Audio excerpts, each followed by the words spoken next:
Good morning and welcome to the Maryland Public Service Commission. We are on the record in case number 9494, which is our EmPOWER docket, and we'll be reviewing the performance of our program administrators for Q3 and Q4 of 2020. This will be an important review because it not only marks the sixth and final semi-annual review during the 2018 to 2020 program cycle, but it also constitutes the first 6 months review of operations of these EmPOWER programs during the COVID pandemic. So we will see some interesting results based on the program administrators' filings here. I would like to note that being the conclusion of the 3-year program cycle, we have two winners in terms of meeting and exceeding their targets. I'm happy to report that all of our program administrators exceeded their targets for the last 2 quarters, with BGE exceeding it by the most at 134% of its target. But over the course of the 3 years, the top winner is PEPCO, reaching 155% of its 3-year target. So congratulations to both PEPCO and to BGE, but to all the program administrators for exceeding their targets that were set out back in 2017 and 2018. You should have an agenda before you, similar to previous semi-annual program reviews. We will begin with the state agencies, and then we will conclude later this afternoon after the utilities and DHCD present with a review of the various workgroup reports. At this time, if there are no questions from any of the participants, we'll begin with a presentation by our commission staff, led by Mr. Dan Hurley. Good morning, Mr. Hurley. Good morning, Mr. Chairman and Commissioners. This is Dan Hurley with the Commission staff. Joining me this morning and this afternoon, we'll have Ben Baker. For Staff Council, we'll have Michael Dean, James Greger, and Lloyd Spivak. And we also have Joe Loper, the Commission's independent evaluator contractor, with us this morning. Let me pull up my presentation.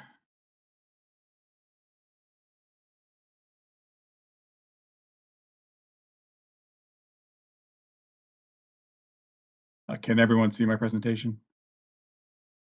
Not yet, Mr. Hurley.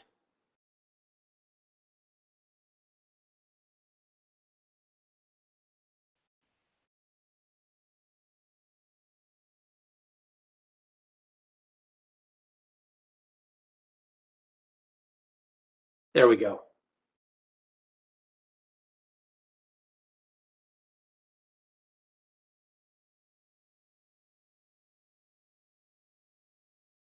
Okay.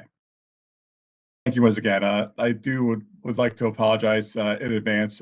We have some landscapers outside doing my neighbor's yard, and my fierce 24-pound dog might bark during the presentation, so I apologize in advance for that. As the chairman noted, this is the end of our 2018 to 2020 program cycle, and I think it's a good opportunity to just kind of look at the results for 2020 and take a comparison of what we've seen from the program to date. And this is what's demonstrated in this first slide. As you can see, over the life of this program, we've just seen an increasing number of measures, energy savings and dollar savings for customers across Maryland.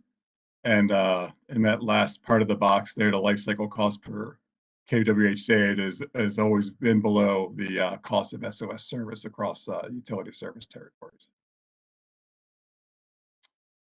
My second slide is just the slide discussing the utility achievement against a 2% energy savings goal. And as noted by the chairman, we did on reported savings, we did achieve across all the utilities meeting that goal.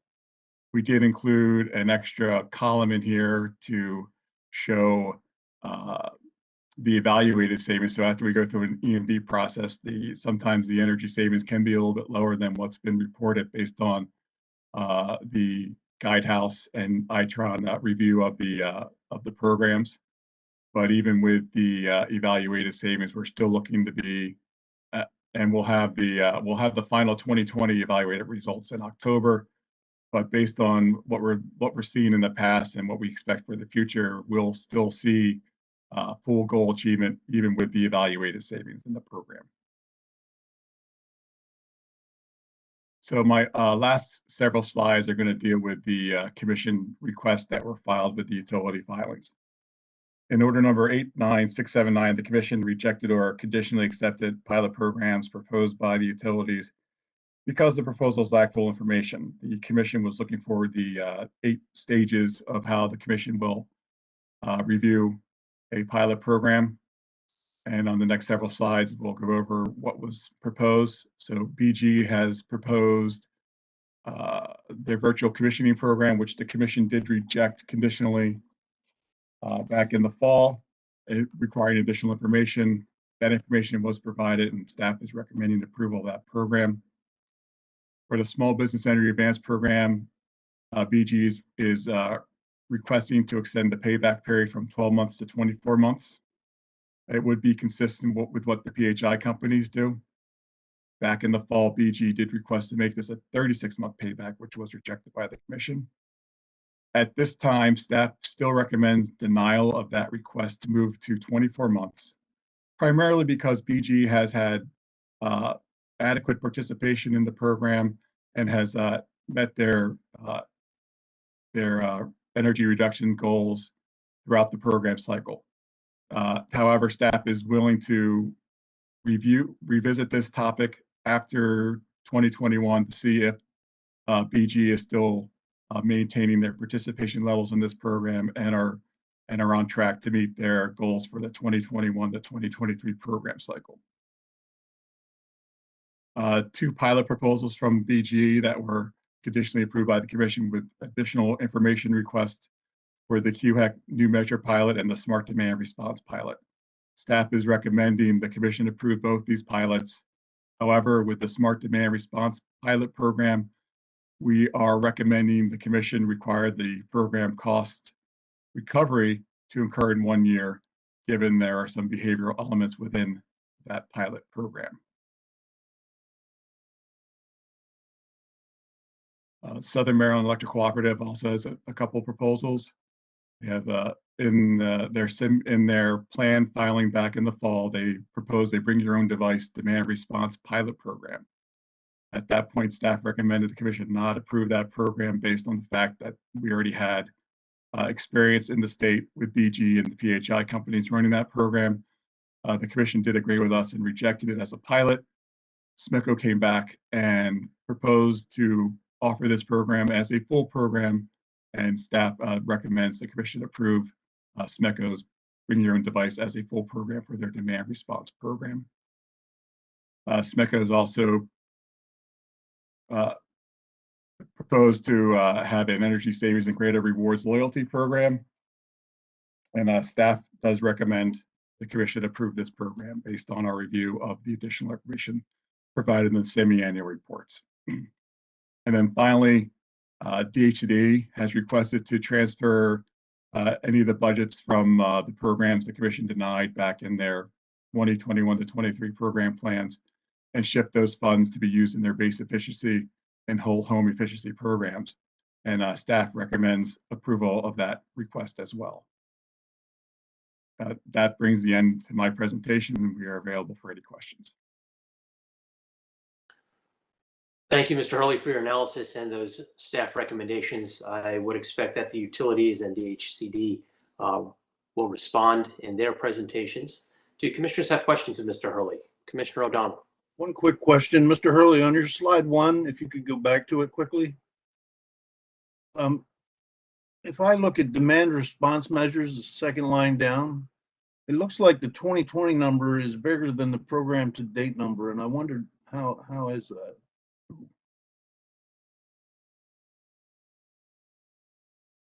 That's probably a typo. I need to look into that, and I can get back to you later on today, Commissioner. Fair enough. It just caught my eye. That number. We do have this thing with the demand response measures where over time we've had increases and decreases in the program So I'll need to double check that, but most Yeah. likely that is a typographical error. Fair enough. I figured as much. Thank you. Thank you, Mr. Chairman. Thank you. Any additional questions? Well, thank you, Mr. Hurley. We know that you'll be with us all day today in case the commissioners have additional questions for you or your team. At this point, we will turn to the presentation from the Office of People's Counsel, as well as their contractor, the folks from Vermont. Morning, Your Honor. Thank you. OPC is Anna Ryan on behalf of OPC. We're happy to be here again discussing the EmPOWER programs. As you know, OPC is a big supporter of the EmPOWER programs. They provide numerous benefits to both ratepayers and the state of Maryland as a whole. But OPC is also always on the lookout for a way that things can be done better. And as you noted in that process, we work with VEIC to help identify what is successful and what's going well and where improvements can be made to the programs. As is our practice, we filed a report from VEIC in response to the most recent round of semi-annual reports. And with that, I will go ahead and turn things over to Dylan Voorhees from VEIC to expand on that. Thank you, Anna, and good morning, commissioners. And I have some slides to put up. Let's see if I can do that, if I have permission to do that.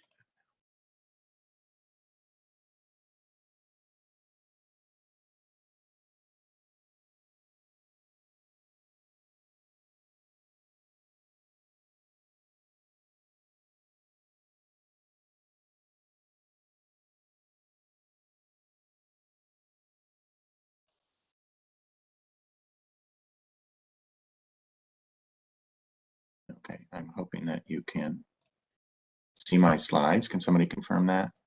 Yes, we could see them. Great.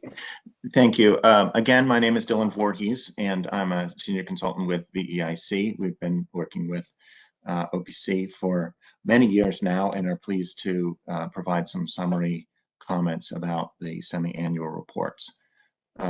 First, I'd just like to note that EmPOWER continues to demonstrate nationally significant levels of performance. Maryland consumers are reaping enormous savings benefits, as you've seen from Mr. Hurley, and Maryland and the program administrators should be proud of these accomplishments. Of course, hope our extensive written comments are helpful to the Commission, program administrators, and others. Today, we're just going to highlight a few of their top findings and recommendations. And as Mr. Hurley and the Chairman noted, as the last semi-annual cycle, it's particularly important to reflect on these last 3 years.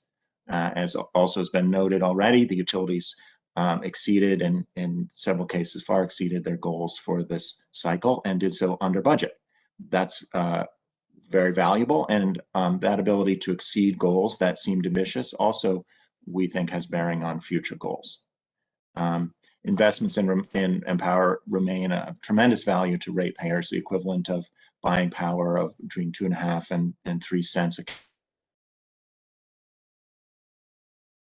a behavior dominate annual savings as they have for a while now, and that illustrates the ongoing need for diversification of measures and the need also to focus on lifetime savings as well as annual and first-time year savings. And we'd note that SMECO has the most diverse portfolio of programs and the greatest lifetime savings compared to their sales.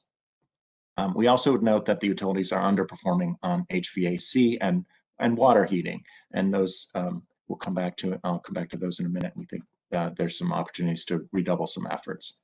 And finally, I don't have a lot more to say about these two working groups, the reporting and M&V working groups, but we were really pleased that they produced positive and cooperative outcomes. And I will say some more about some of the other work groups, and we'll reserve comments on the work groups that filed reports later for this afternoon.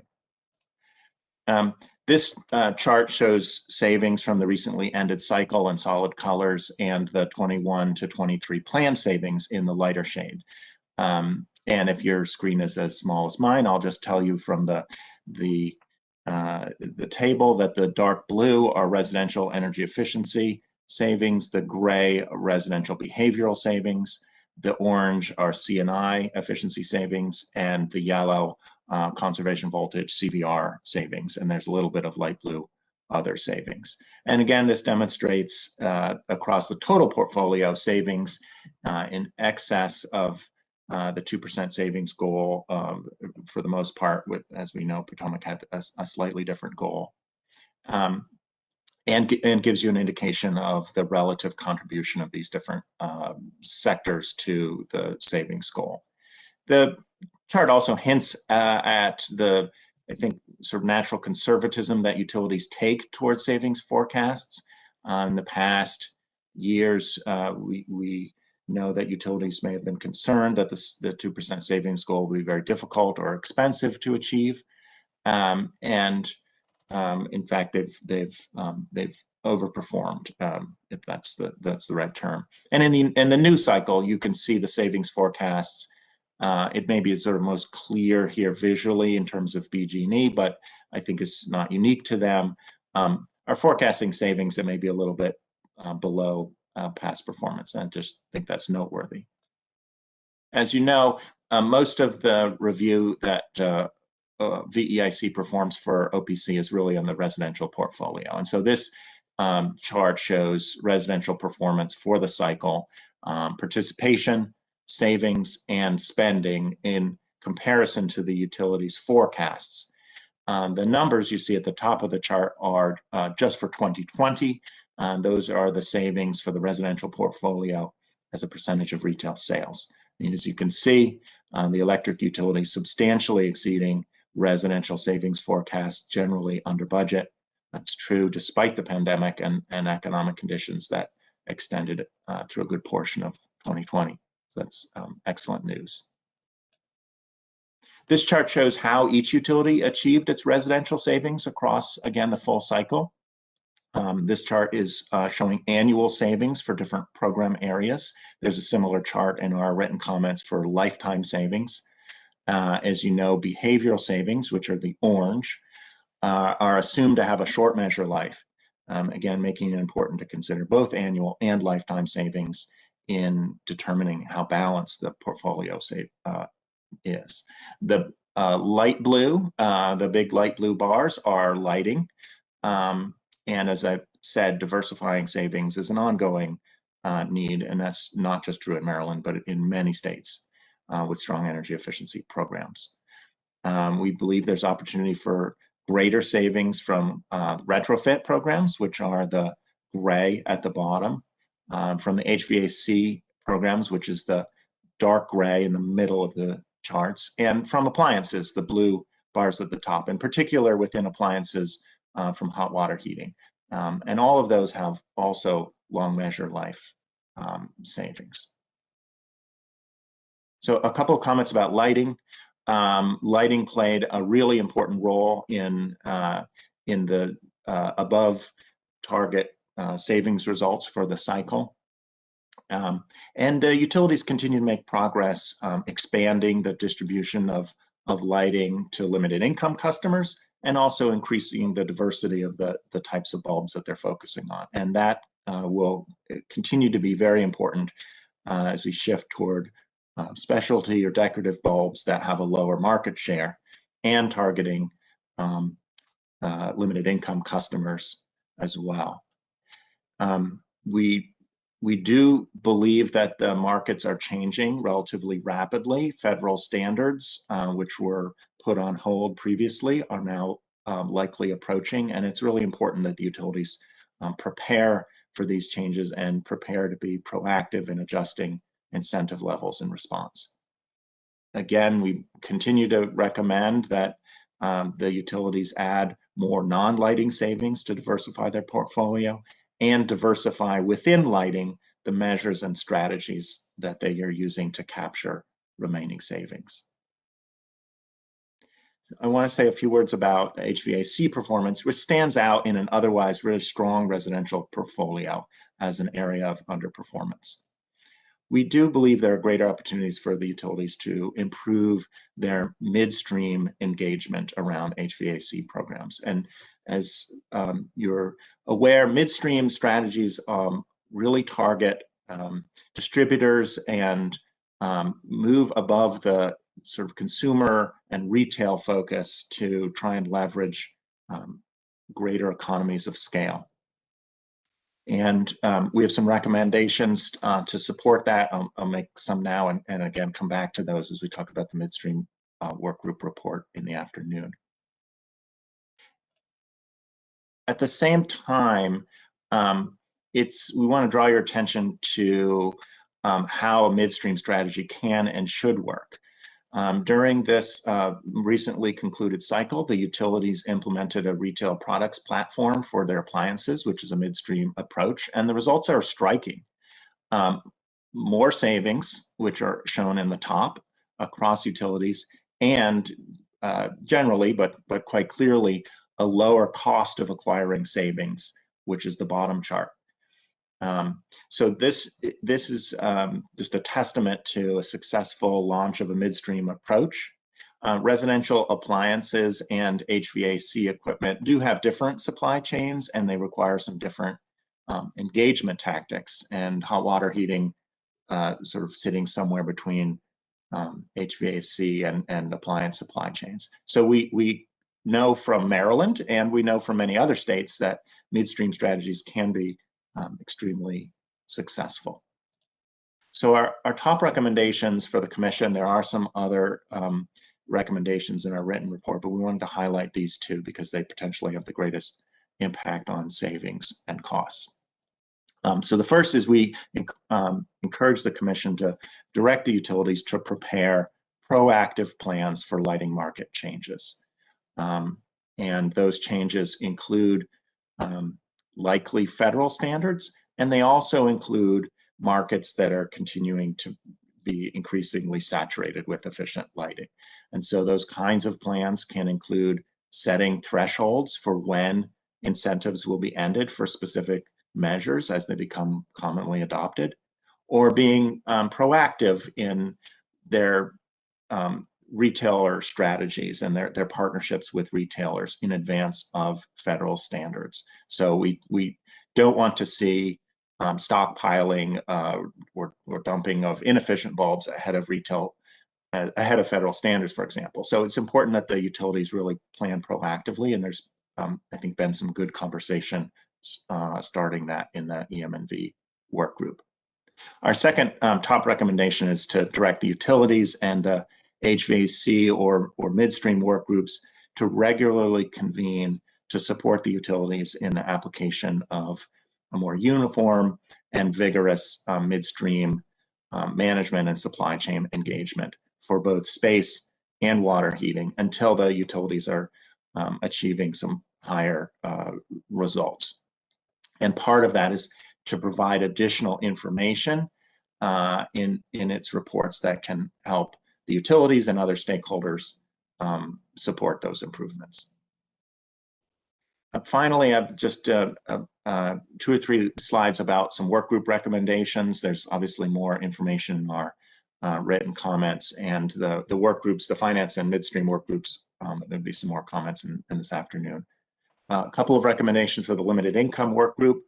First of all, as we start a new cycle, we recommend that the limited income work group continue to meet regularly as the new cycle starts to track performance, to connect between stakeholders and administrators on best practices, including some of the newly approved program features, and also support consideration of limited income or equity goals along with the future programming work group. And secondly, we think there are some opportunities to overcome barriers for providing full weatherization services to limited income customers. And that really includes creating partnerships with other programs that address some of the housing conditions that prohibit full weatherization. So, lead and asbestos remediation programs, those kinds of remediation needs sometimes are a reason where a weatherization can't proceed. So we think there's some opportunities for some more partnerships to increase the number of full weatherization jobs. And we also think that some new partnerships and new methods should be explored to identify ways to reach income eligible households. It's the primary method is still focusing on those who receive utility bill assistance. That's obviously important, but there are many other income qualified people in Maryland that don't receive that bill assistance. With regard to behavior and smart devices, two separate but related program areas, we think the work groups should continue to explore improved methods to measure savings and performance of smart thermostat and smart home programs. These are areas where EmPOWER has been leading, and they are more complex as they cut across program areas. These same measures can provide different kinds of savings, and it's important to just be proactive in how we're measuring and reporting savings. And of course, there has been some really positive reporting improvements that we've worked with the utilities in the reporting work group. We also think that there are some benefits to more jointly administered pilots, particularly with regard to behavior, where sample size can be small for an individual utility. Working together, you can overcome some of those barriers. In the interest of time, I won't necessarily go through all of these recommendations in detail. We do think that there are some opportunities for the home performance and gas and electric coordination work groups to continue to improve these programs, to share lessons from the different approaches that the utilities have. For example, some utilities offering a virtual QHEC, SMECO, of course, offering a more integrated home energy improvement program. We think those experiences should be shared to really identify the most successful program elements. And we also would, the last bullet here, we do continue to believe it's important to actively evaluate whether the fuel neutral definition and incentives are really truly fuel neutral, to ensure that homeowners with gas heat are incentivized to weatherize at the same level as homeowners with electric heat.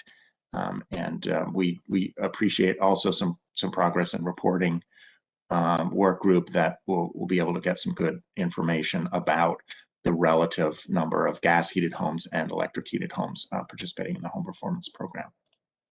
Finally, just a note about the future programming work group.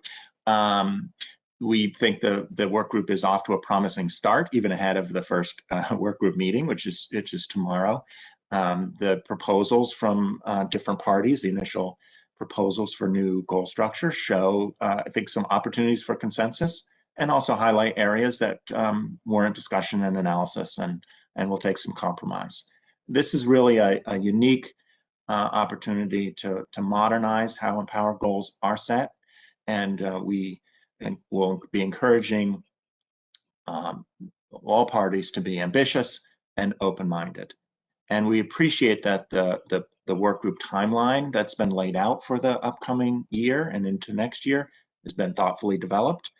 And it includes a focus on new goal structures initially, a focus on cost effectiveness and limited income or equity goals in the mid stages, and then coming around to the thorny but important issue of utility earning toward the end. That makes a lot of sense, as we believe that thinking about what our goals are should come first, and thinking about how that aligns with utilities, how they recover costs and earn should follow from that. So with that, I would thank you for your attention. I'm happy to answer any questions that you have, or defer to Ms. Ryan as appropriate. Great. Thank you, Mr. Voorhees, for this this presentation. We've reviewed your extensive report as well that you filed. One of the comments that you just made was with respect to some low-income customers not being able to participate in HCD's fall weatherization program. Now, we recognize that's a concern. However, they do have minimum qualifications for entry into the weatherization program. I believe you just stated that your recommendation would be to move this issue into the one of the work groups, probably the low-income work group. Do you have any thoughts on how that would be resolved, aside from more discussion? So thank you, Mr. Chairman, for that question. I think that the issue is not one, if I'm sort of understanding your point about eligibility, of customers, we want to make sure that programs are reaching everyone who is eligible. That's sort of the second point, and not rely on lists of those who are receiving bill assistance from utility bill assistance as the primary way to reach anyone who is income eligible. That's of course a very convenient and very appropriate way to identify eligible customers, but we think there are other ways to identify and reach customers that are eligible, and that requires some additional effort, and it's really a discussion area to try and identify those other means. The other point I think is about projects that might fail, opportunities in a home to weatherize that may not be able to move forward because of other problems in a home. And this is well understood. DGD and others understand this is a challenge. Again, it's not only a challenge in Maryland. You have a leaky roof, you have lead, you have asbestos, you have other issues that prohibit a weatherization project from happening. And we think there are some opportunities for some partnerships to bring resources together with other agencies or programs that address some of those other housing elements to get to the weatherization project done. I don't know if that's addressing a question or providing clarity. Thank you, sir. That's helpful. I had some misconceptions regarding eligibility, but apparently right now it's key towards identifying those who are on energy assistance, and you want to expand that scope. I'll turn to my colleagues for questions, and for the purpose of today, no recognition, so please jump in if you do have any questions.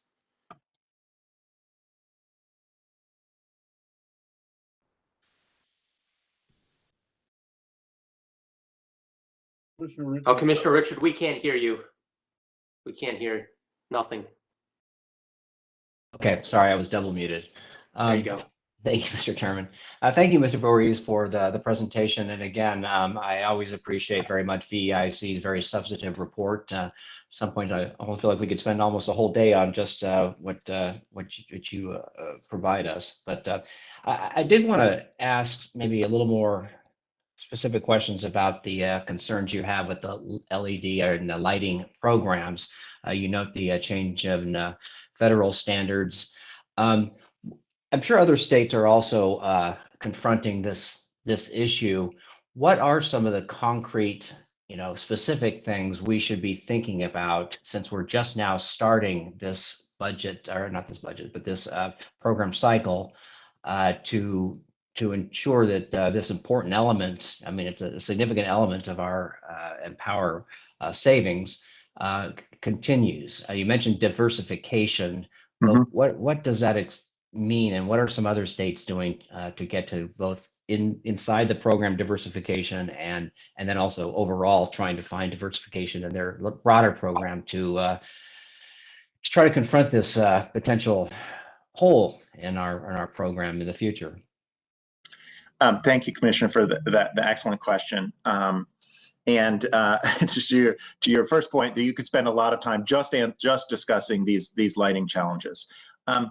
I think what we're really recommending overall is what you might sort of describe as contingency planning, and that's there are at least two different types of contingencies that are worth planning for. One is the application of federal efficiency standards for lighting. It's quite clear to us, and I think many other stakeholders, that those standards are coming. The new Biden administration I think has quite clear emphasis on energy efficiency. Those standards were previously set to move forward. We do expect that to happen. We don't know exactly when that will happen, and there are some important questions about the scope of different standards that may come in waves. And so we need to do, and we would recommend that the administrators do a little bit of some contingency planning.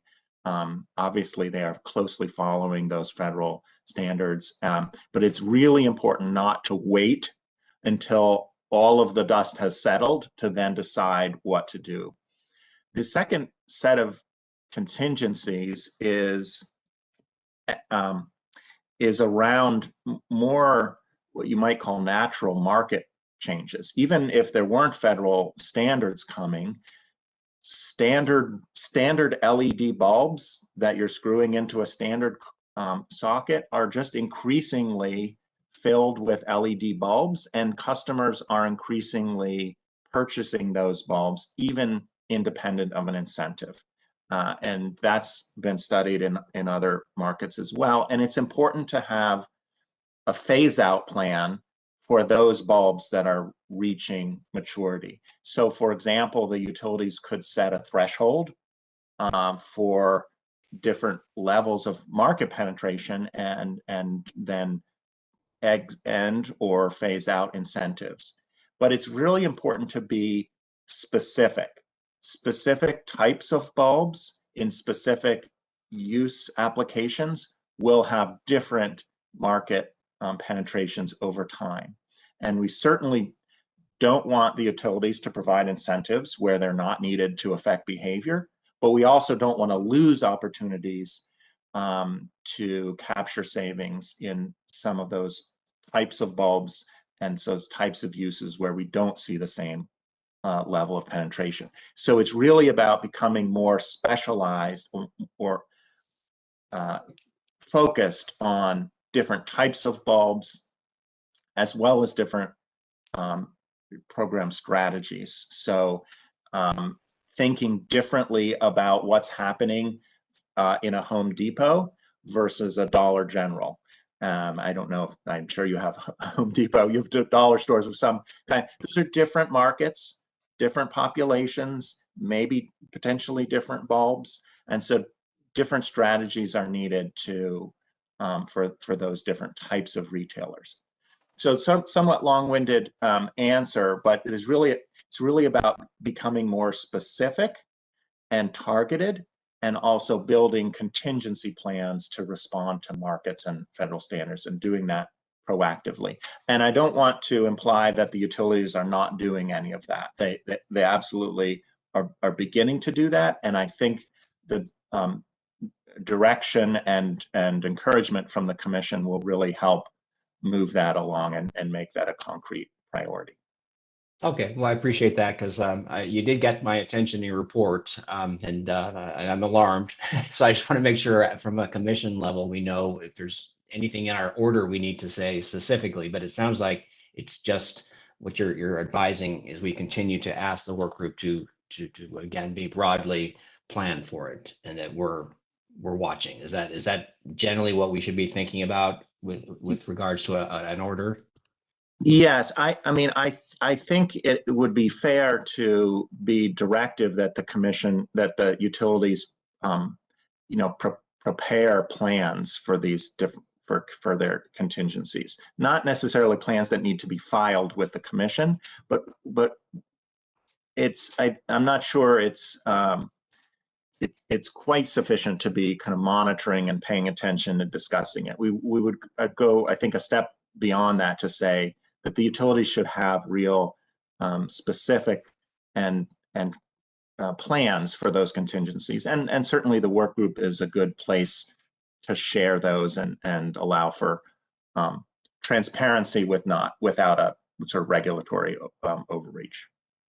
Okay, and I have a similar issue or question about just the HVAC programs. It seems like another area that, that's a major consumer of energy in people's homes, yet it seems that year after year we continue to underperform in that area. Again, is there something specific we should be looking at, something we can learn from other states, how we can have a better performing program? Yes, thank you, Commissioner. We do have some specific recommendations that are applied to the midstream work group report, but just to preview those, making a midstream strategy for HVAC work is really about engaging supply chains, distributors in particular, and that's a new that's a new art for many program administrators. Certainly in places like Vermont and Maine, where I'm speaking to you from Maine today, we've seen very successful midstream HVAC and water heating programs, and they have thrived because of that very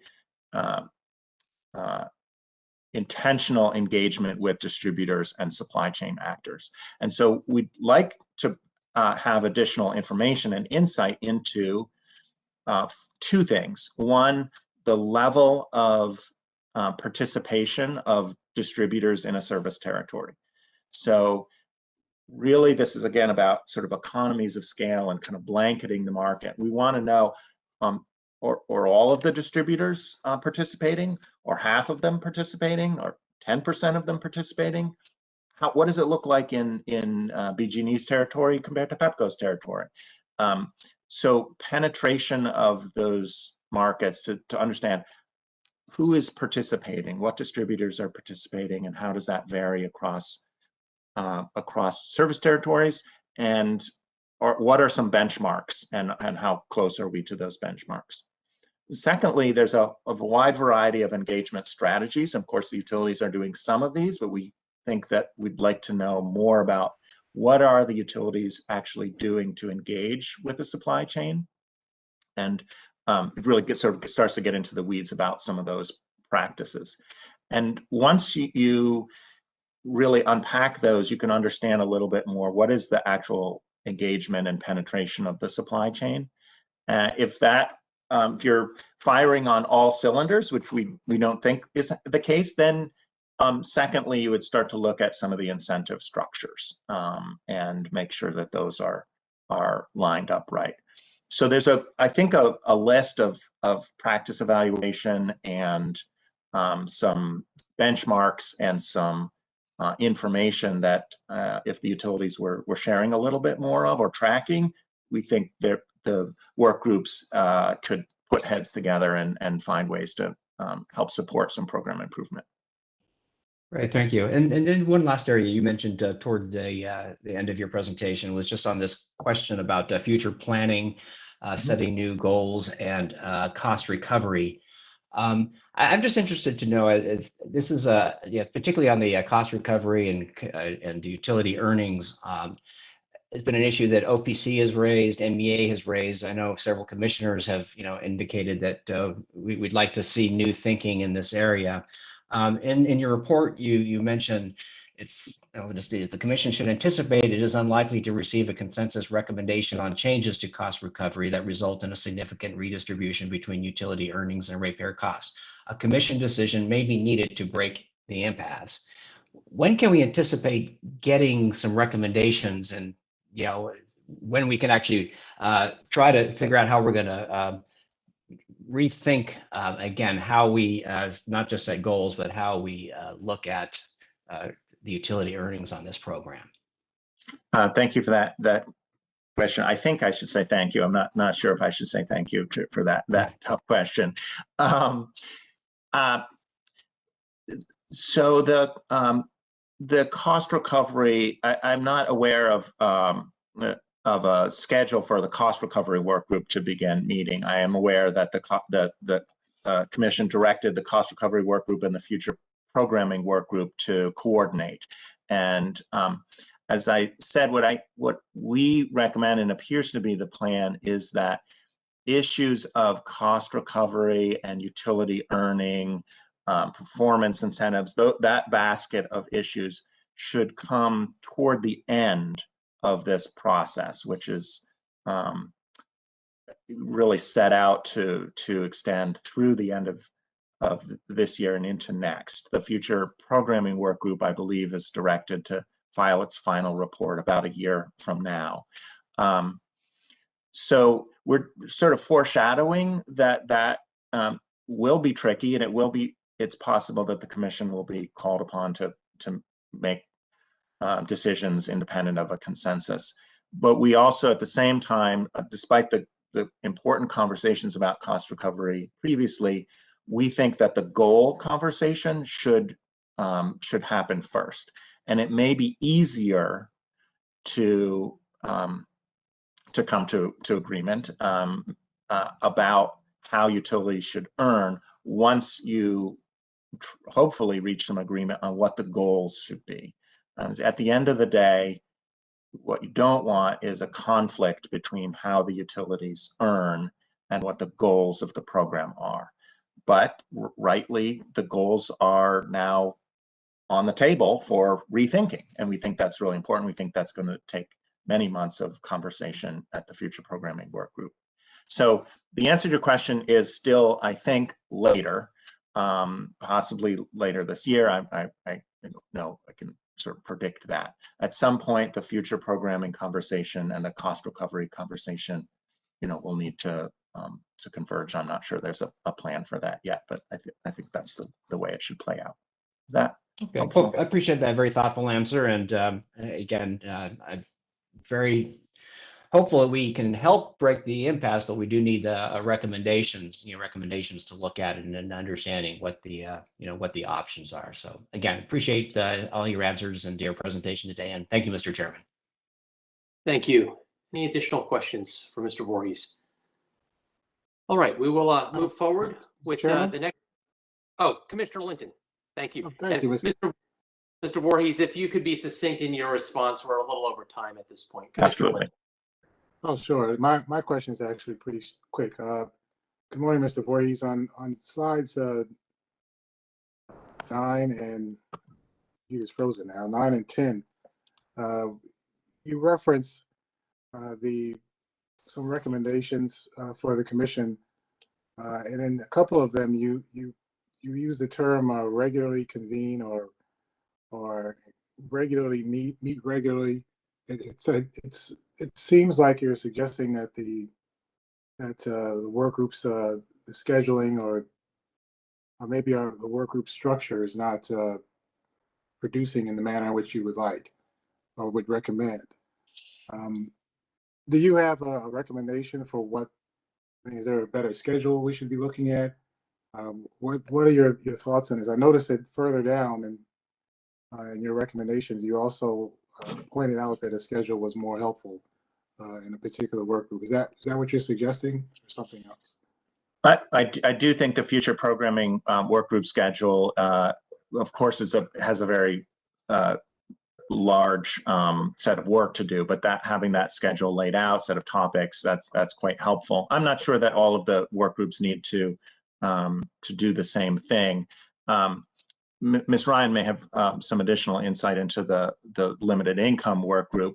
The home performance work group, we're not aware that it's scheduled to meet at this point, and we think that now would be a good time to have some meetings. Certainly, the finance and midstream work groups we think should continue in the case of finance to meet regularly, and begin to meet regularly in the case of the midstream group.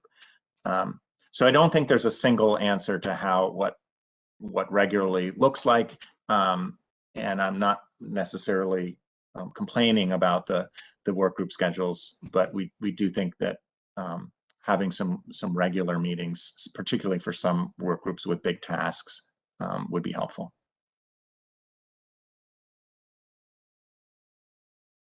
All right, thank you, Mr. Voorhees. Ms. Ryan, I don't know if you were answering too or not. I kind of was waiting to see you. I can try to speak over the construction next door. I think Mr. Voorhees was accurate. We also want to be mindful about there being too many meetings, with a number of different work groups. If every work group is meeting frequently, we can become so bogged down in meetings that we lose enough time, time that we should be spending on the programming. So it really is sort of a variable. Some work groups may need to meet frequently for a period of 6 months, and then less frequently, just depending on the issues that are in front of us. And so right now, for example, the midstream work group would be one that I would recommend meeting on a more frequent basis, while the other work groups maybe just even touch base every once in a while with an email to say, hey, is there anything that we should talk about that we should hold a work group meeting for? Okay, thank you. I appreciate that. And I think you're correct, and every work group's different. The goals and structure need to be different, but I was under the impression that there might have been some standard recommendation that you had, but I think that there's a approach you're talking about is a more appropriate one. That's all I had. Thank you, Mr. Chairman. Thank you. At this point, we will turn to the Maryland Energy Administration. Good morning, Dr. McNeil, Ms. Honig. Good morning, Chairman and Commissioners. Michelle Honig, representing the Maryland Energy Administration, and I will turn the mic over to Kitson McNeil now. Thank you, Assistant Attorney General Honig. Good morning, Chairman and Commissioners. For the record, I'm Kitson McNeil, Policy Manager with the Maryland Energy Administration. Thank you for the opportunity today to provide testimony to highlight some of the points submitted in our comments on April 15th. To begin, we would like to recognize EmPOWER's contribution towards reducing energy consumption and demand over the past decade. During that period, the program results have received high marks on the national stage, as Maryland is consistently ranked in the top 10 by the ACEEE, which is the American Council for Energy Efficient Economy. In ACEEE's 2020 State Energy Efficiency Scoreboard, Maryland was ranked 6th, moving up 1 position from the 2019 report. And in that report, in the 2020 report, Maryland was also recognized for adopting best policies in the area of utility and public benefits, transportation, and building energy efficiency. Now, looking back at the 2020 program year, which also marked the end of the 2018 to 2020 program cycle, it was a year in which the COVID-19 pandemic resulted in disruptions, personal loss, and government shutdowns. However, in the second half of the year, residents in Maryland started a slow and challenging recovery following the initial impacts of the pandemic. The 3-year cycle of EmPOWER, the current structure, allows for some of the underperformance in the 2020 program year to be overcome by program performance in the prior 2 years.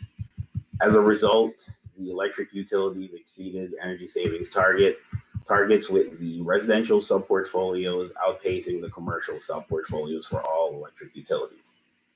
Total reported spending across all programs for the cycle was approximately $1 billion. Reported incentives to ratepayers was approximately $635 million. Now, the current suite of programs was able to withstand the shock of the pandemic, allowing programs to reduce energy savings throughout the year. However, across the portfolio, the performance in 2020 was consistent with program performance in prior years. That is, lighting and behavior programs accounted for most of the energy savings. As we look ahead, we should consider how other forms of exogenous shocks would affect portfolio performance if lighting, energy savings, and ratepayer behaviors were negatively impacted. Changes in these areas are looming, as a decision is expected in the near future on the Energy Independence and Security Act at the federal level, and as policies encourage increased electrification in the economy. With that in mind, MEA is concerned that the cost of achieving future energy savings will continue to increase if we're unable to find new ways to conserve energy. As we look to the future, it is important that we understand where energy saving opportunities still remain in Maryland, what programs can cost effectively capture those energy savings, and where sufficient market transformation has occurred to allocate incentives more efficiently. So in sum, the program continues to provide cost-effective long-term benefits, including reduced aggregate energy consumption and cost, job creation, increased real estate value, and environmental improvements. Over the past decade, the efforts in Maryland have been recognized on the national stage and have paved the way for success in the future.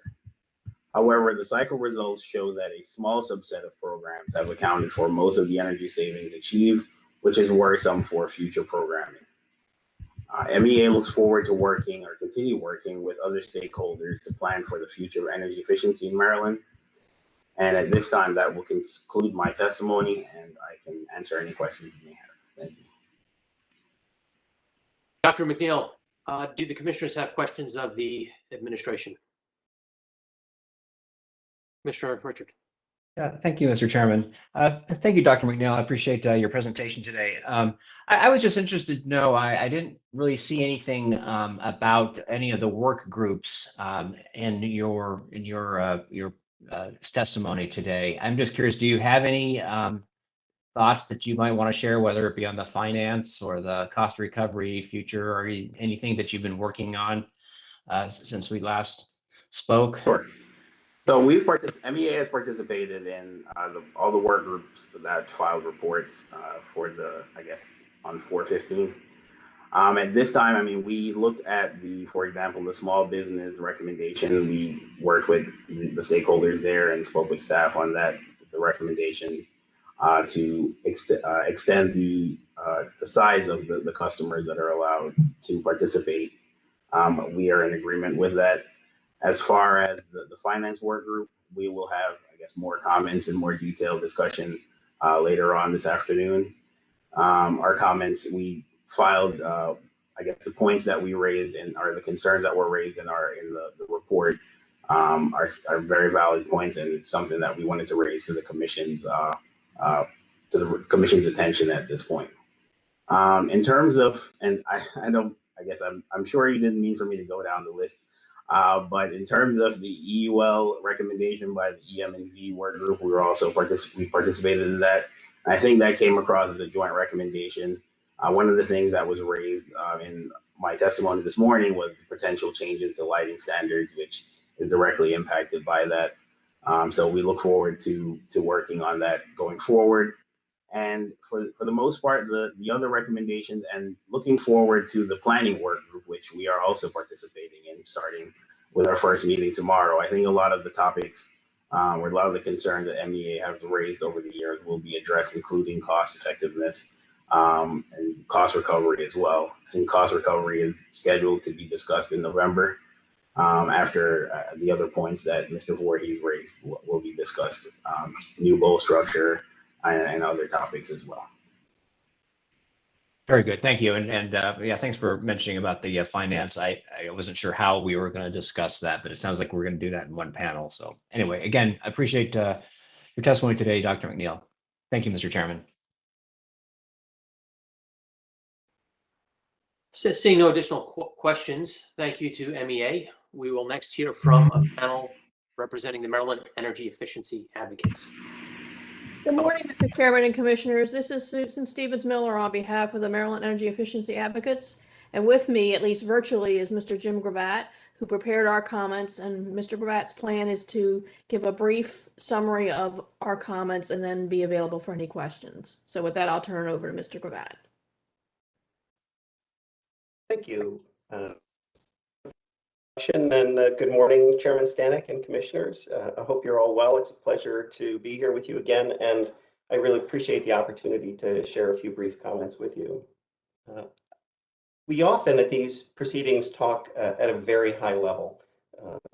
Many, thousands of megawatt hours and millions of dollars and overall program results. But I think at the end of this 3-year cycle, it's appropriate to also acknowledge all of the many people at the utilities and the implementation contractors who are working really hard to achieve these results.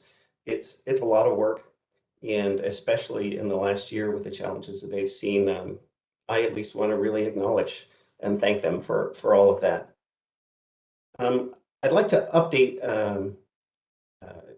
at least with my words, a table in our filed comments based on DHCD's revised filing. They reported recently the savings that they obtained with projects that were initiated in 2020 and finished in the first quarter of 2021.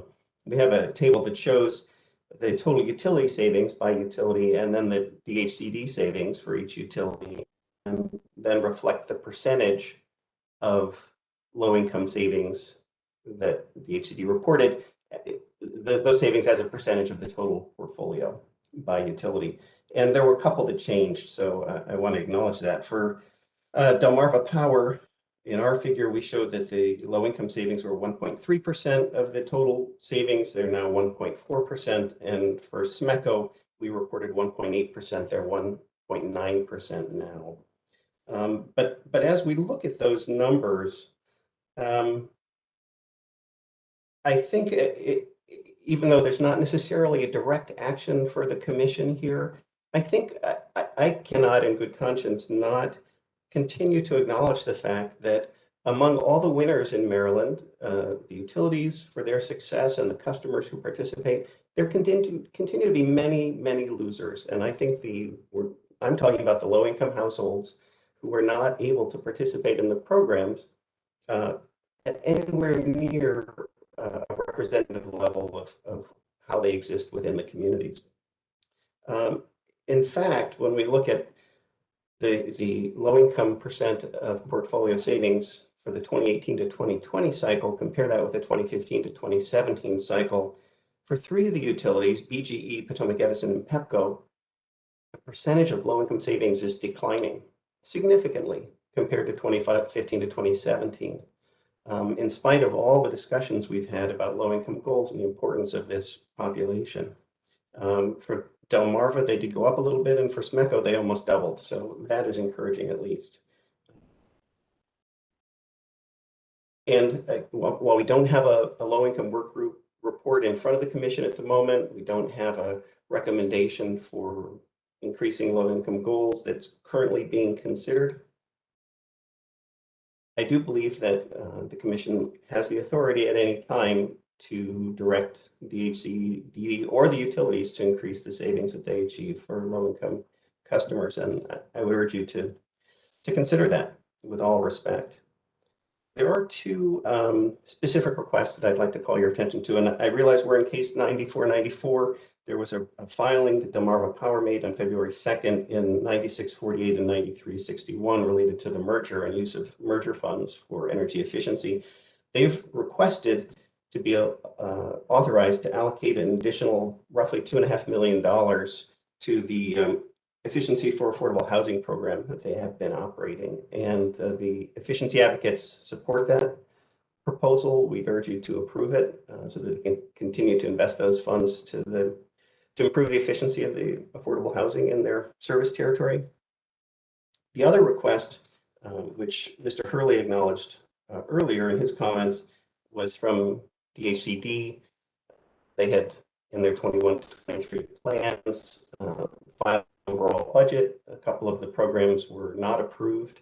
That left about $3.6 million less than their initial proposal that was approved.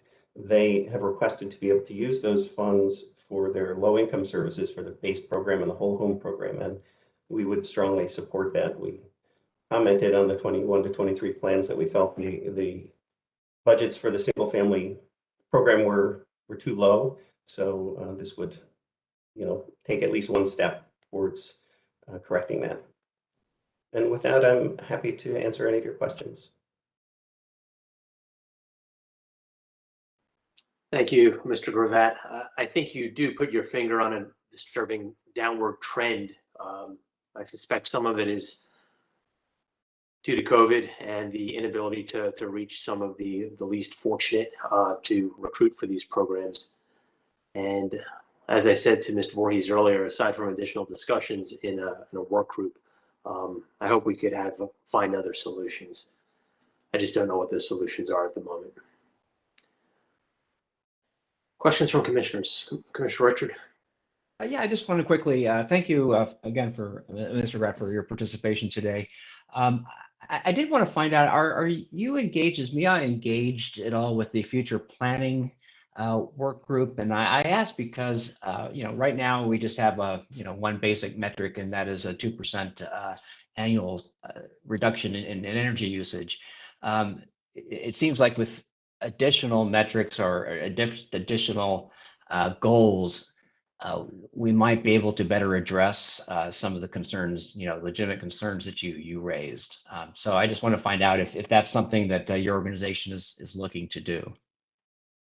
Thank you, Commissioner Richard. Absolutely. We did file recommendations on the first question that the public utility law judges asked around a goals framework. And in fact, it probably won't be surprising, we recommend a multiple goals framework that addresses things such as reduced carbon climate, state climate policy, continued focus on electric energy and electric capacity savings, and equity goals, which we did not specify. That comes up a little later in the process. I think those recommendations are due in July on low income and equity, but we will certainly flesh those out, and we expect to participate in a robust manner in that work group. It's as Mr. Voorhees said, I think it is a very important and exciting opportunity to consider what are the kinds of metrics that will best align EmPOWER with overall state policy. And so, yeah, we definitely will be involved. Thank you. Okay, good. Yeah, it was informative to note that Pennsylvania, you stated in your testimony, requires a 5.8% total portfolio saving goal requirement. So, it may be also something we need to make the legislature aware of when we look at the continuation of the EmPOWER program beyond the next cycle. Also, I wonder, is there anything that with the current suite of programs that we have that might be enhanced to better address some of the low moderate income needs? And I point to, it looks like the utilities right now are trying to devote more of their more of their lighting programs to food banks and to other outlets that might target low and moderate income. So that's one example. Are there other things we might be able to suggest to better target low and moderate income households? Thank you for that question. I definitely recognize the food bank outreach efforts and the targeting of stores in low-income communities for lighting promotions. I think that those are great steps. I noticed, a couple of the utilities proposed in their 21 to 23 plans to consider enhanced incentives for home performance for low-income customers. I'm not sure that I think that's the best choice, because it potentially ends up with a low-income customer not getting the same level of service that they might if they went through the DHCD program, even though they might be eligible for that program. So I do think that, really a deep look at how utilities can more connect their customers to DHCD services. I know this is something that's been discussed over the last year or two with work group and really before that. And I respect and appreciate all the efforts that the utilities and DHCD are putting into this coordination. But I think there's always room to look more deeply. How can we make sure that the utilities are driving their customers to the DHCD services in a way that the customer may not get lost in the handoff, but that there's a really strong connection that facilitates full participation. Great. Well, thank you. Again, thank you for your participation today, Mr. Gravatt. Thank you, Mr. Chairman.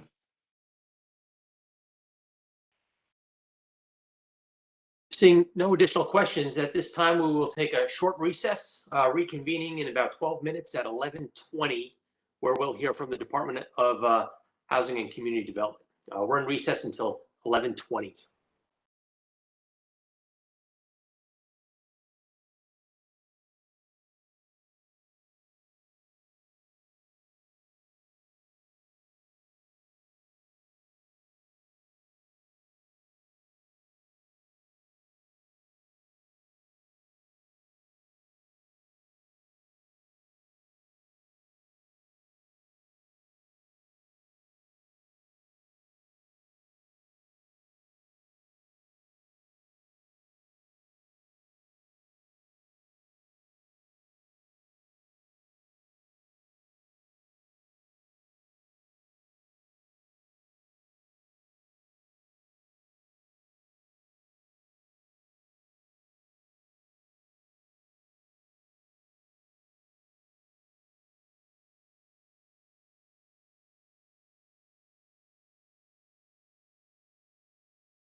We will go back on the record in about 30 seconds.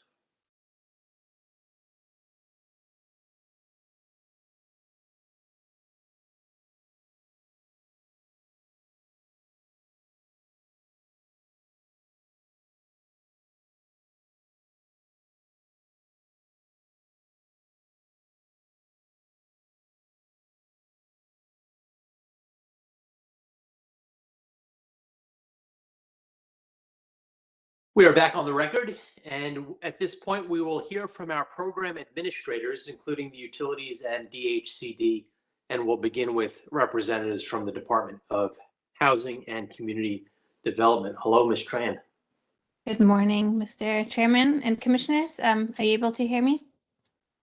We could hear you just fine, and if you'd like, you can maximize the presentation for the full screen. I will do that.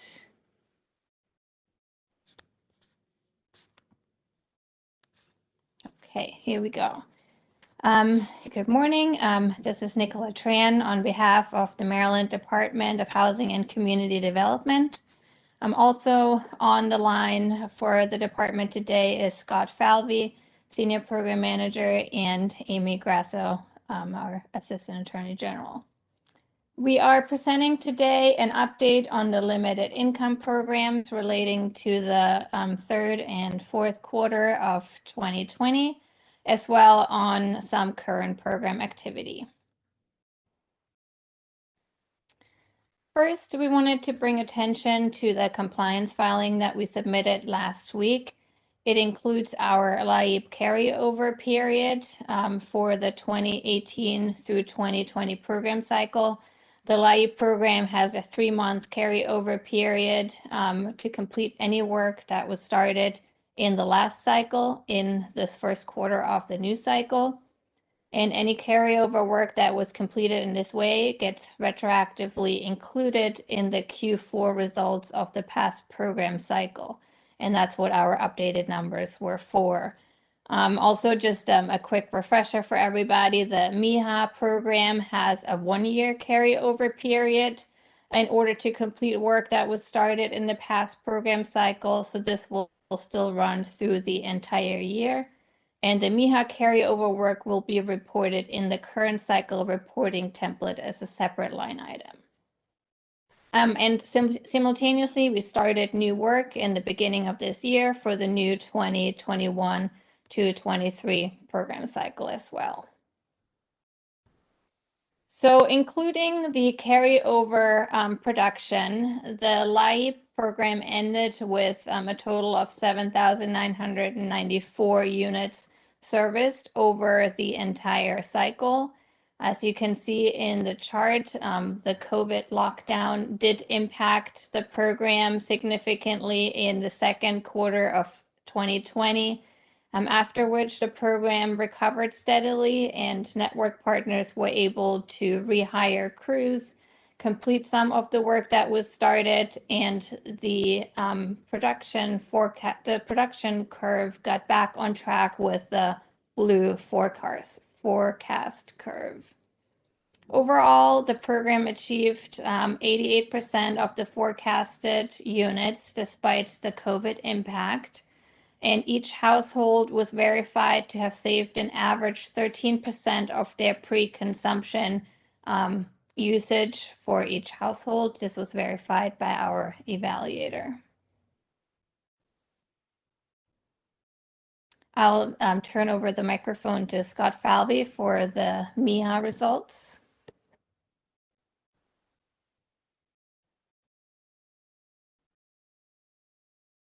Record Scott Falvey, Senior Energy Program Manager for the MIHA program. I'd like to share that MIHA has had an exceptional cycle compared to prior cycles. We forecast completing about 4,400 units for the 2018 to 2020 cycle, including units that carry over into the 2021 period, which is the period that Ms. Tran was just talking about. As of this reporting period, MIHA completed 2,660 units, and unit production is on track to exceed program cycle forecasts by the end of the carryover period, which again is December 2021. The transfer of LIHEAP funds to MIHA that staff and the commission approved assisted with actually committing 5,367 units. That's 940 more units than what we originally forecast. As of January 1, approximately 2,700 units were still under construction. And with the commission's recent authorization to include master meter projects in the program, we were actually able to commit 241 units in master meter buildings as well. And these are great numbers. These are numbers that the MIHA program has not achieved in prior cycles. We've never done master meter projects in the past, and we got 241 in under this cycle. And with all this being done, we anticipate actually achieving 124% of our participation forecast and 165% of our megawatt hour forecast, spending about 94% of our program budget. Thank you. So we are moving on to some updates on the programs as they are performing and operating currently in this new program cycle. Even though the production has recovered in the numbers, COVID did have some impact and is continuing to have some impact on our operations. Currently, for the base efficiency and whole home efficiency program, which are the continuation of the former LIHEAP program, we are in the process of finalizing a procurement for new and additional network partners to increase our operations. We do see an impact from material price increases that were caused by the COVID shortage, which make it in some cases challenging for network partners to meet the program prices or for projects to meet SIR requirements with those increased prices for some materials. There's also still a supply shortage that causes delays for some equipment and therefore prolongs the timelines of project completions. For MEET, work has begun in Central Maryland, where the two existing program providers are located. And the currently ongoing procurement will also add network partners to cover the rest of the state, as we are now able to perform this program in the rest of the state. I also did want to clarify that for base efficiency and whole home efficiency, production for the new cycle started in January and is well on track currently with the cycle forecasts. For the Energy Kit program, that is new and slated to start in Q3 of this year. We're also in the process of procuring a vendor, and we've had multiple sessions with the utilities to coordinate the implementation of this program and to avoid any duplication with their Energy Kit programs or their distribution of direct installs through the QHEC programs as per commission order. For the MIHA program, we're seeing similar delays in the supply chain. We've received feedback from some projects that not only has COVID impacted supply chains, but also the failure of the Texas power grid, and the impact at the port there has also, disrupted the supply chain. And there may be other factors, but those are two that stand out. These impacts are causing some projects to take longer to finish than what was originally anticipated. And because of these interruptions, MIHA may actually ask the commission later this year to be able to extend the carryover a little bit further into 2022 if it starts to become apparent that some of the projects that were intended to be finished by December of this year are not going to be able to because of some of these impacts and the delays. But looking forward, the MIHA program is entering the new cycle with a strong pipeline. We have about approximately 2,300 units in 21 projects that are already in process. We're hoping to get those committed in the next month or two, so prior to the first semi-annual report. And the program continues to see a high demand, a higher demand than what we've seen in prior program cycles. So MIHA is moving along pretty well. And lastly, we had included a request in our semi-annual report to add the budget from not approved programs for the 2021 through 2023 program cycle over to some of the approved programs. Specifically, we are requesting that the funds that we originally budgeted for the enhanced weatherization and net zero programs to be allocated to the base efficiency and whole home efficiency programs instead, which are our single family focused programs that can use some of this funding.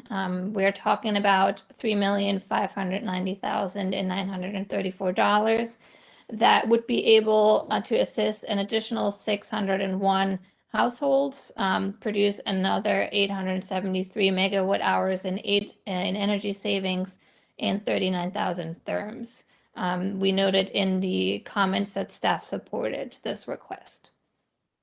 And this concludes our presentation. We're available for questions. Ms. Tran, Mr. Felvey, do commissioners have questions for the department?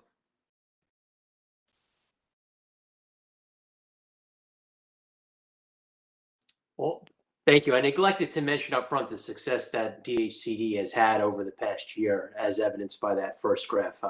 I was commending the utilities for their progress. Obviously, we track the department's progress a little bit differently, but it is cause for success. Thank you.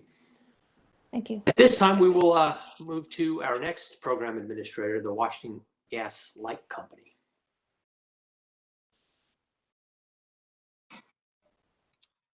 I was going to say good afternoon, but we are ahead of schedule. So good morning, Mr. Chairman and Commissioner. This is Josh McClelland, Manager of Energy Efficiency Programs here at Washington Gas. I believe John Dodge is indisposed at the moment, but he should be hopping on shortly. So I'll go ahead and just jump right into the presentation. So, just give me just a moment here to share my screen. Thank you. And Ms. Tran, oh, there we go. Your mic is off now. Yes, Mr. McClellan, we are ahead of schedule now, so maybe Mr. Dodge will join us shortly. But if you can bring up your presentation, you have the rights. Thank you, Mr. Chairman. Okay, let me just step out of the way here. So, and Mr. Chairman, can you confirm if you can see my screen or not? It looks good. Thank you. Okay, great. Thank you. Okay, again, good morning, Josh McClellan with Washington Gas. So yeah, we're ready to just jump in and talk about how 2020 shook out for the energy efficiency programs here. Starting off with a portfolio update and looking at the entire year for 2020, you can see ultimately Washington Gas was able to achieve 1.64 million gas therm savings over the entire year. This amounts to 73% of our annual target. So unfortunately, we are not on this same path as some of our electric utility partners in hitting or achieving our goals. However, if you look at the line graph down here in the lower left-hand side, you can still see that we are trending in a very positive direction, and that 2020, in spite of all the challenges that COVID has brought, has put us as the most successful record or year to date since we started back in 2015. You can see here, and kind of in the middle of the slide, sector breakdown of our performance between residential, commercial, and our income qualified programs. You can see on the residential side that we were around 85% of target and 32% on the commercial side, given the fact that COVID had the most detrimental impact to that sector throughout the year. And then on a positive note, we do have, we saw some increased performance with a lot of new projects coming through DHCD's pipeline that related to Washington Gas customers. And so we were able to go above and beyond the target for that sector this year. So we were very pleased to see that performance come through. And then the lower right-hand side, you can just get a quick breakdown that we were able to, in total expenditures, just over $10 million. And we're also pleased to see that, you know, over 50% of that was related to incentives going to our customers. Just a quick programmatic breakdown. You can see here it's still broken down between the three sectors. And you can see that we had some very strong performance on the residential side for our new home construction program and also our home energy report program. And then existing home and coordinated programs were some of the bigger casualties due to the COVID-19 pandemic. But just a quick highlight on the residential side, we saw that new construction was very resilient throughout the year and throughout the pandemic. And at the height of it, we saw a 17% performance increase in energy savings throughout the year. Over 1,700 homes were participating in this program. $2.3 million in incentives were issued to these home builders. And over 500,000 annual savings were achieved through this program specifically, which accounts for 30% of the total portfolio performance for this year. On the commercial side, again, I can say this over and over again, but the biggest casualties for COVID were our existing business and new business construction. However, we saw a few big projects come through our custom business solutions pipeline.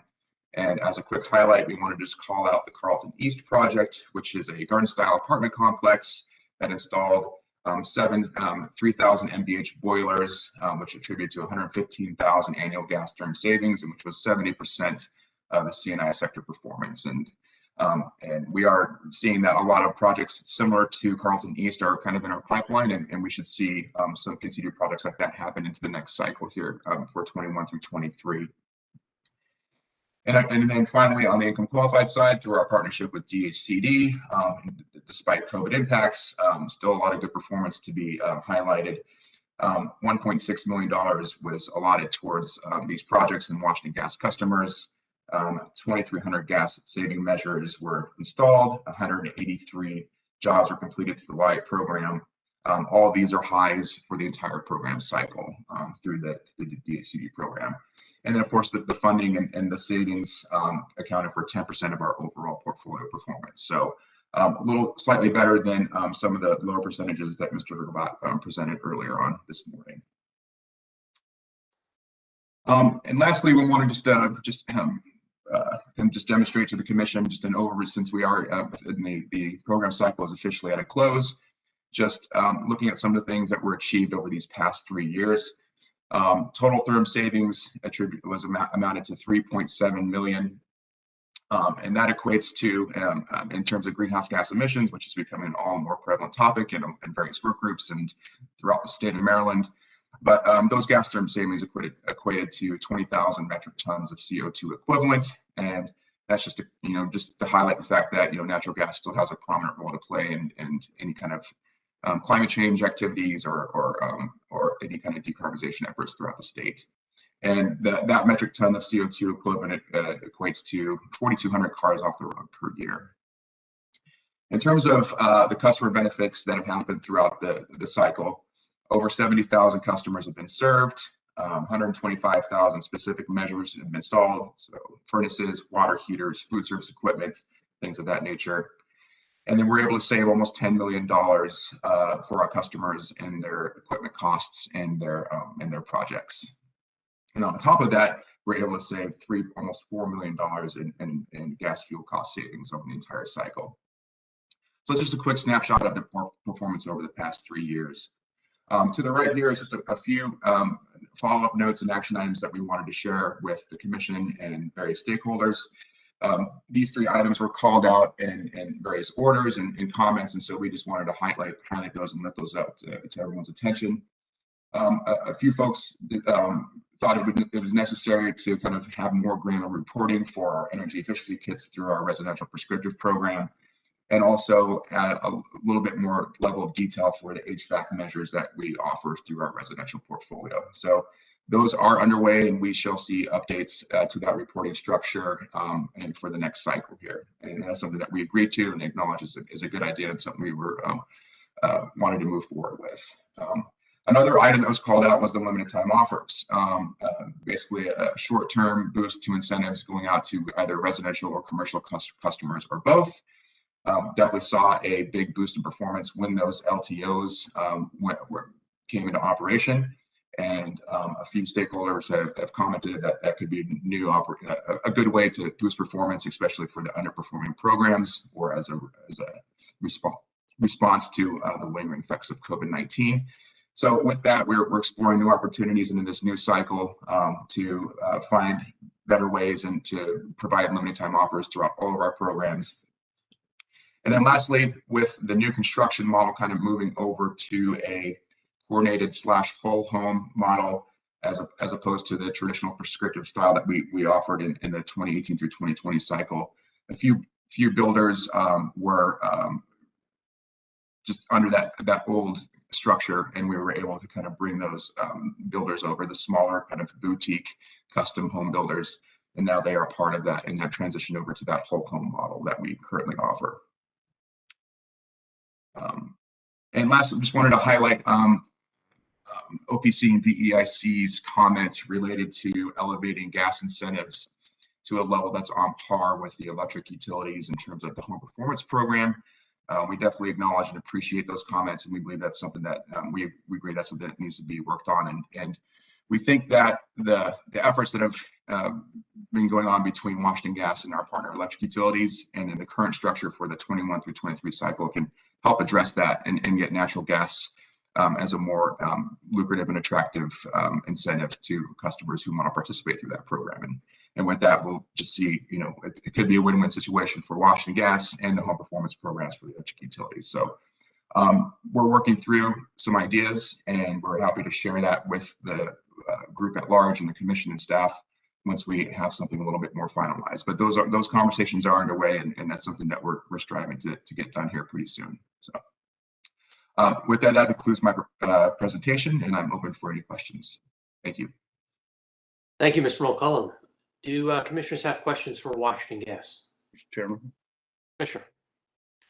Thank you, Mr. Chairman. Mr. McClellan, a couple questions. Just first of all, remind me, when did you take over management of Washington Gas's portfolio in the EmPOWER program? I believe that was the fall of 2019, Commissioner O'Donnell. Okay. So still under 2 years. Yeah, I thought so. Well, thank you for your presentation, and those 2019, 2020 numbers are quite a bit different than the previous years, and I wanted to mention that. But I do have some questions regarding your presentation. You really didn't talk about behavioral programming outright, directly. You did mention home energy reports on your first slide, I think, in the residential sector. But so my question then becomes, in terms of therm savings and in terms of cost of the EmPOWER program, what percentage could be categorized under the behavioral sector, and how much has it grown in the 2020 cycle year? Right, those are great questions, Commissioner O'Donnell, and I do not have those numbers right off the top of my head here, but I do know in terms of costs and expenditures for the home energy report, it was I want to say at or under $2 million for the year, and I would be confident in estimating that it's a relatively low percentage of our overall portfolio spend. I would say 20%, but I can double check that, and I can provide that information for you. Yeah, I'm interested in that. I had questioned the planned growth in Washington Gas's behavioral programming in years past and in reports past, and it seems to be absent now from your presentation. Well, that's definitely something we can provide, and you are correct, Commissioner, that there has been some growth year over year. I would say that in relation and comparison to the other electric utility behavioral programs, it is relatively new, and so we might be hitting a certain level of maturity, or within this program offering, the messaging might be starting to resonate a little bit more effectively. We definitely think that COVID-19 has had an impact on the performance of behavioral programs, and that's something that you might see with the other utilities presentations later today. But we can provide that kind of year-over-year growth, and of course we're going to continue to see that in the upcoming program cycle, because we did request to expand the treatment group from 50,000 to 115,000. So we'll continue to see trends that way in terms of growth and increased savings. But I'm happy to provide more detailed information for you, Commissioner. I appreciate that, and maybe in future semi-annual updates, you can more specifically call out information in that regard, because as I said, I want to monitor that. I have general concerns over the short shelf life of the evaporative nature of behavioral programming. Although I do see some benefit to it, I don't want it to take over the whole thing and displace actual concrete energy efficiency treatments. Right. So I'm just speaking for myself, not the commission, but I do have an interest in that, in watching that. So I appreciate your willingness to provide more information in that regard. Yes, sir. Thank you, Mr. Chairman. Additional questions? Thank you, Mr. McClellan. Thank you. We're running a little ahead of schedule, so we may actually hear from a number of utilities prior to our lunch break. We'll next move to the representatives from the Southern Maryland Electric Cooperative.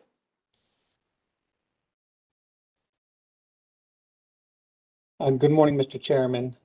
This is Mark McDougall. On behalf of SMECO, we also have Jennifer Raley, who will be giving SMECO's primary presentation, and Jeff Shaw. So I'd like to turn it now over to Ms. Raley.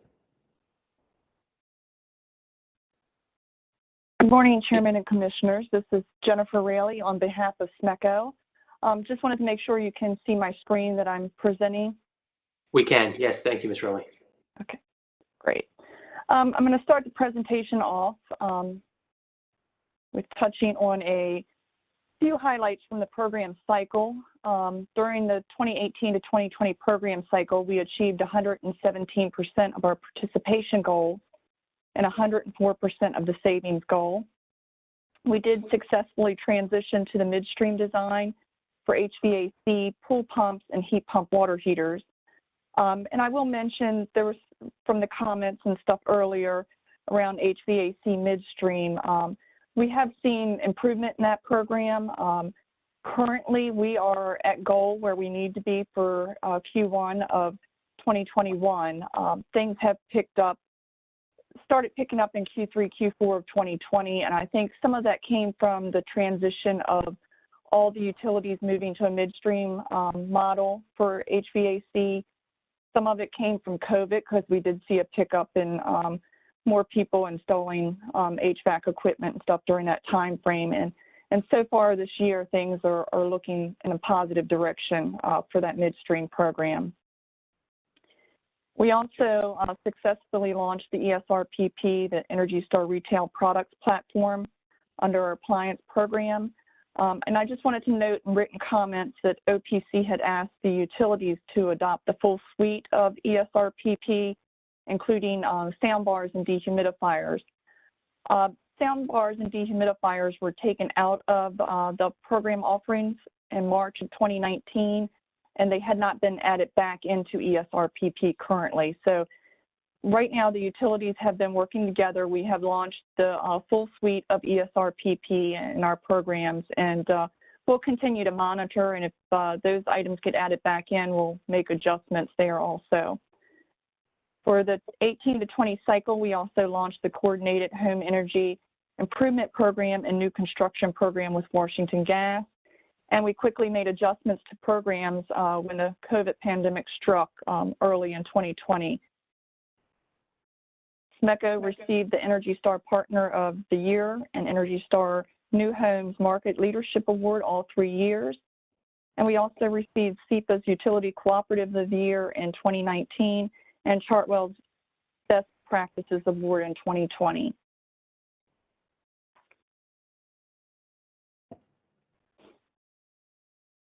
Okay, and looking ahead to 2020, despite the impacts of the pandemic, we had a successful year, reaching 126% of our participation goal and 103% of our savings goal. One note in staff's written comments was that SMECO only reached 89% of its 2020 forecasted savings. This was based on looking at net savings, but looking at gross savings, we exceeded the forecasted savings goal. In this slide, I'm showing a few highlights from 2020. We were excited to be awarded the Chartwell's Best Practices Silver Award for marketing around our Kits for Kids program. That was in a quick response to COVID to offer that initiative. We also made some adjustments to the food bank lighting distributions due to COVID. but we worked with the food banks and we're still able to deliver 20,000 Energy Star LEDs in the second half of 2020. And we also sent DHCD information with flyers with all of those bulbs that were delivered.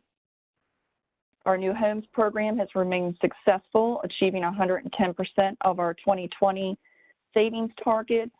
Small business has remained strong with 107% of its 2020 savings goal. And the commercial midstream program achieved 105 of its annual savings goal. In response to COVID, we launched our Kits for Kids offering, which ended as of December 31st, 2020, with 4,958 kits distributed. In 2021, the Kits for Kids will be available during limited time offerings on our online store. For recycling, we made adjustments and offered a no-contact pickup. We were able to collect 729 units in Q3, Q4 via the no-contact pickup option. That option has remained open in 2021, so we are still offering the no-contact outside pickup or a socially distanced inside pickup. Under the Home Energy Improvement Program, we launched the virtual audit option in June of 2020, with 53 members electing to have the virtual audit. The virtual audit option has ended at the beginning of April of 2021, just due to lack of participation in the virtual audit. Our members are electing to have the in-home audits currently. The online store, we added 3 new air purifier options in Q4 of 2020. Although we didn't see but just 2 sales in late 2020, we have had 24 so far in Q1 of 2021, so that's looking promising also. And a few quick updates on our pilots from last cycle. SMECO did provide a more extensive final analysis in our semi-annual report, but I'll just touch on a few highlights from them. With the smart home pilot, we found that there were energy savings associated with adopting the smart home package, but they were minimal and really hard to isolate. However, those devices combined with utility engagement such as tips, recommendations, and energy targets, we were seeing higher savings, and in many cases, a shift in usage during peak times. We are excited to be launching the My Energy Target this cycle as a standalone program based on the success it had in the smart home pilot. And SMECO would like to pursue combining smart home devices with time of use rates in the future.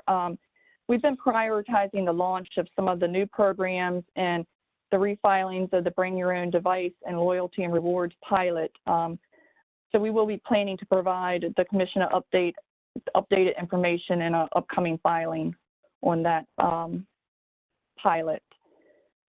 For the budget billing pilot, we did continue running the budget billing module in Q3, Q4 of 2020. Members who did receive the targeted message had a slightly higher open rate and saved a bit more energy, but nothing of real significance. And then finally, we wrapped up with the disaggregation pilot where we leveraged AMI data to target members who had high usage related to HVAC, air leakage, or water heating. That campaign went out to 22,000 members, and we saw a 2x increase in smart thermostat adoption and a 5x increase in participation in the HEIP program for members who received that targeted messaging. The SMECO plans to continue to use disaggregation in our home energy report and in our customer energy portal in the 21 through 23 program cycle. Looking at 2021, we are launching our first online lighting retail MOU to allow members to participate in the lighting program from the comfort of their home. HEIP is continuing to implement phase 2 of the Washington Gas Coordination.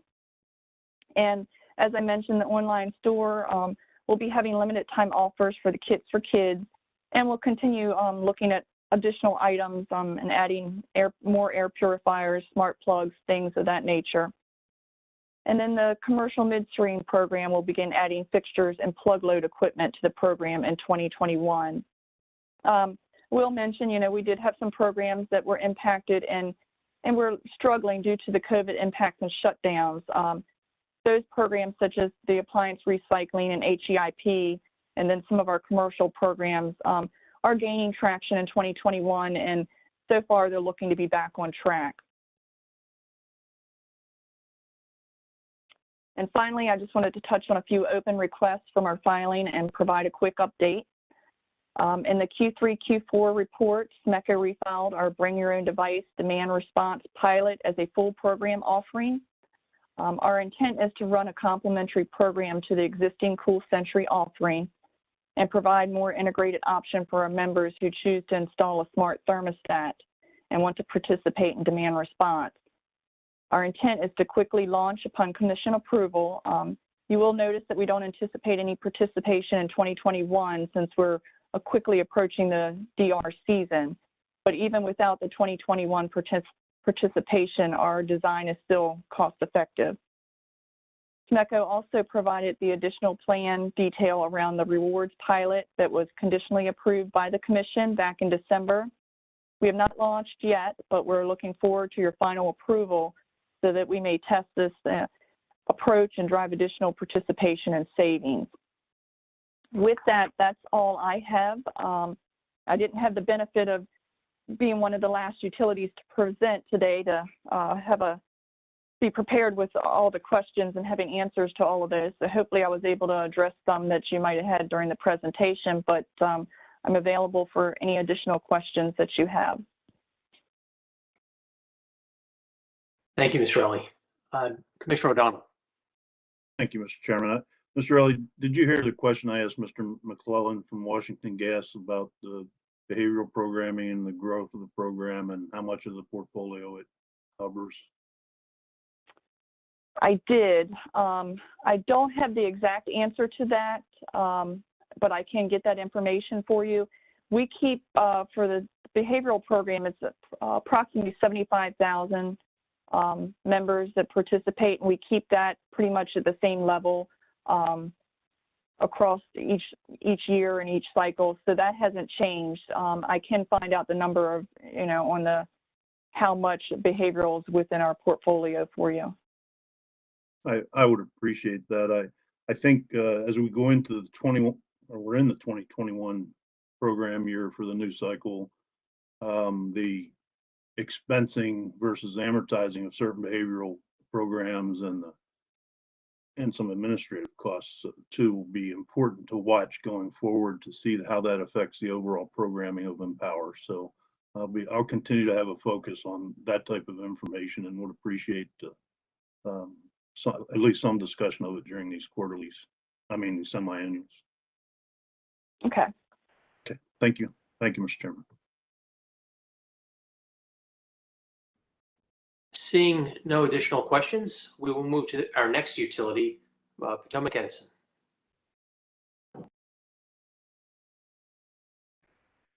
Good afternoon. No, still morning. Mr. Chairman, Jeffrey Trout for Potomac Edison, and with me today are three presenters whom you have heard from on numerous occasions for us in the past. Mr. Demaray, Mr. Miller, and Mr. Longacre. I believe Mr. Demaray is going to lead off for us. Hello, thank you very much. This is Aaron Demaray with Potomac Edison. It's good to see everyone virtually. I hope we're in a position to be doing this in person sometime soon. I'm going to go ahead and share my screen. Please let me know if you cannot see this.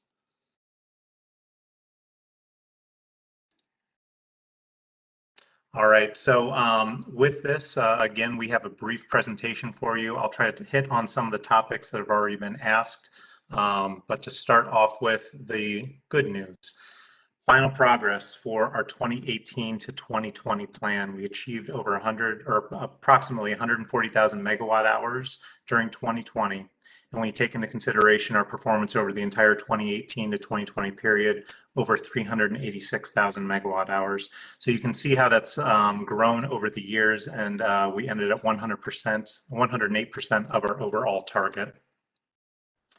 Commissioner O'Donnell, just to make you happy, I'll make sure I point out on here the behavioral-based program. You can see in 2020, it was 19% of our total savings here on this line at 26,500 megawatt hours approximately. And for the plan cycle, that is slightly under where it was in the past, where we were at 21% of the total for the 18 to 20 period. You can see, as has been commented on by staff and a number of other parties, our savings did come from a number of programs. They were the lion's share, being lighting, behavioral, and then you can see also we're very happy with how our commercial program has run, especially during the second half of the year. And obviously, as we've all seen, the impacts of COVID on some of the program shutdowns, we're very happy with being able to achieve our results overall, despite those significant challenges, and still offer these energy savings opportunities to customers. And speaking of customers, we have percentages, we have lots of numbers in there, but I wanted to highlight what many people have said, all the good work that the utilities are doing, what this has meant to our customers in this 3-year period. So to take it from all the different programs and everything else to something tangible, again, 2.3 million bulbs, 9,100 appliances recycled, almost $50 million of customer incentives. That's dollars going into people's pockets or bank accounts. Low income, over 31,000 low income customers participating in our programs.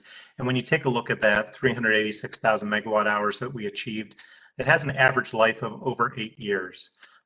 Taking that into the greenhouse gas calculators, it equates to 5 million cars worth of pollution, 23 million metric tons of CO2 avoided, and then also the impact of planting 380 million trees. Again, the numbers and the scale of these, what we actually were able to achieve over the 3-year period is very large. And I'm very proud of that, as is everybody at Potomac Edison. The behavioral program distributed over 2.6 million home energy reports. And one thing I did want to note from staff's comments, they had said that this period cycle was where we had the most measures installed, the most participants, the most energy savings, and the most lifetime savings in terms of both energy and dollars. And you can see that down below. Potomac Edison provided over 3.9 million measures to participating customers. So again, something that we are very proud of. Again, just closing remarks before we get to questions. We achieved 108% of our goal while spending only 71% of the approved plan budget. We have been working very closely with the other utilities, staff, stakeholders to enhance our reporting and consistency. And as our friends from VEIC mentioned, I think it's been a very productive process overall. So thank you to everyone who's been involved in that. We will continue to collaborate with DHCD to target low-income participation. And I did want to just mention this very briefly. Mr. Gravatt, I know, had mentioned that there was a reduction in Potomac Edison's low-income results, I should say. And I haven't reviewed his particular analysis, respect what he's doing and the comments behind it very much. I would say that we do have a Appendix D in our report, focuses solely on low-income participation. And one of the big challenges that we have there is being able to identify who is a low-income participant. And it's notable that the participation numbers that we do list there do not include results for either our behavioral program or our upstream lighting programs, which are two of our very largest, because we don't have unique information tying it back to the low-income participants. Low-income participation does occur in all of our programs, but we can only capture information and report them as report those participants as low income if we have account information, and then also if there's someone that we have designated as part of our low-income energy assistance program. So I think that the numbers are actually understated in Mr. Gravatt's analysis, and I suspect that we have not actually reduced our numbers overall, but I did want to leave you with that. The challenge of it. With that, we will be working looking forward to working with all the work groups going forward, and we know there are a lot of them. And I think finding that balance is very appropriate, as many people have said. So with that, I hope you got a good overview of not only our 2020, but our 3-year performance. And I'm happy to take questions, as is Mr. Trout, Mr. Longacre, and Mr. Miller. Thank you very much. Thank you, Mr. Demery, for your report, this slide deck, as well as the report you filed back in February. Just to make clear, you're not asking for any changes or changes to your program from the commission at this time, is that right? That is correct. Okay, thank you. Do commissioners have questions?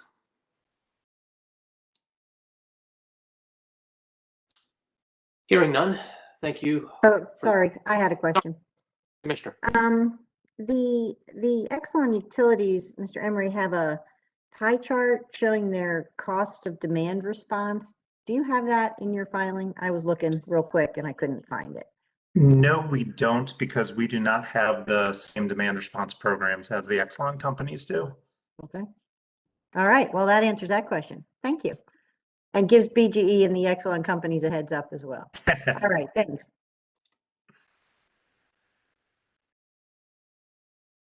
We'll next hear the 2020 Q3-4 report from the PHI companies. Good morning, Mr. Chairman and Commissioners. Doug Mikeel on behalf of PEPCO and Delmarva Power. I'm joined by a number of folks here. I'm going to turn the presentation over to Mr. Nate Gillespie, who is in charge of our EmPOWER program for the presentation, and we'll be happy at the end to answer any questions the Commission may have on our programs. Good morning, Chairman and Commissioners. Just one moment while I'm trying to get our presentation up.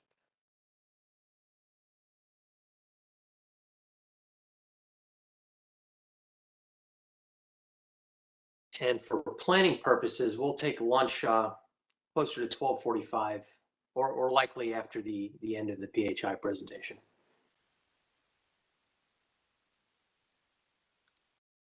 I apologize. I seem to be having an issue with being able to share it. I need to change my system preferences.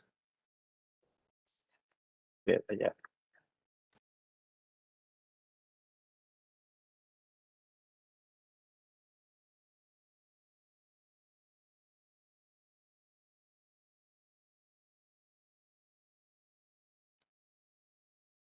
Amanda, would you possibly make Megan Partridge the presenter on this, since I'm having a firewall issue?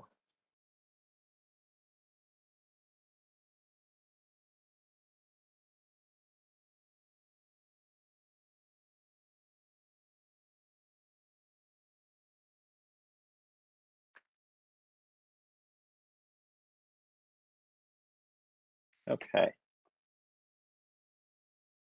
Thank you very much. So I'm, as Doug had said, I'm Nate Gillespie. I am the Manager of Customer Solutions for PEPCO Holdings. I'm responsible for energy efficiency programs as well as solar interconnections. And with me today, I have Dolly Banks, who is our Manager of Residential Programs, Edward Muzz, our Manager of Commercial Programs, and Christine Miesimer, who is our Manager of Demand Response. As Commissioner Stanek had commented earlier, PEPCO did achieve 151% of its program targets with 1.3 million megawatt hours of savings and almost 13 million measures installed. And Delmarva Power at 309,000 megawatt hours with about 4 million measures installed and at 126%. We're extremely pleased with these results so far that we've achieved for the cycle. We had COVID, it was, as we all know, with the pandemic hitting us last year, we were in a very good position from our 2019 results in particular to set us up to be able to still achieve all of our cycle targets. But I will say that that has started off the new cycle with a little bit of a depression in our residential participation in particular. So while we ended very strong, I expect our performance to continue well. We will start seeing, as we start the new cycle, some impacts in the performance of some of the programs that require in-home participation. Our demand response programs have maintained their participation levels, and we have about 274 megawatts of dispatchable DR that we can call. And one highlight is that this program had the BYOD that started in this cycle, and we have enrolled 2,800 devices in that program. I will turn it over to Dolly Banks, who will talk through our residential section. Good afternoon, Chairman and Commissioners. I am pleased to report that the residential energy efficiency programs exceeded the cycle-to-date savings goals, achieving overall portfolio savings of 115% of goal for PEPCO and 118% of goal for Delmarva Power. In terms of our program year 2020 performance, program results showed strong performance for our retail products programs, such as the lighting and appliance rebate. The 2020 energy savings results for those programs, such as the Quick Home Energy Checkup and appliance recycling and home performance, in which we had to enter a customer's home in order to provide services, those programs do reflect the impact of program suspensions due to COVID. During the second half of 2020, our team, the residential energy efficiency team, was focused on safely reopening programs that were suspended. By November, all of our residential energy efficiency programs were reopened, and we were also focused on offering customers enhanced service options such as the virtual, QHAC, and no-contact appliance recycling. I'll now hand off to Edward, who will speak about the business programs. Thank you, Dolly, and good afternoon, Chairman and Commissioners. My name is Edward Muzz, and I manage the Commercial and Industrial Energy Efficiency Programs on behalf of PEPCO and Delmarva Power. I feel like the team performed at a really high level over these past 3 years and provided a tremendous amount of value and impact by programs. And this can be seen in the performance of both the PEPCO and Delmarva commercial portfolios, achieving 113% and 97% in the gross megawatt hour goals, respectively. In Delmarva Power, we were really close to meeting the goal, but I wanted to take a conservative approach with the data reporting. To be as honest as possible, I do believe that these numbers may improve after we finish the evaluation process. Our programs positively impact the communities we live and serve by saving over 615,000 megawatt hours and also issuing nearly $100 million in incentives to customers for the combined utilities. All of these results were achieved by maintaining really high customer satisfaction any safety protocols during COVID-19. I'd also like to cover a few key outcomes achieved by the commercial and industrial programs.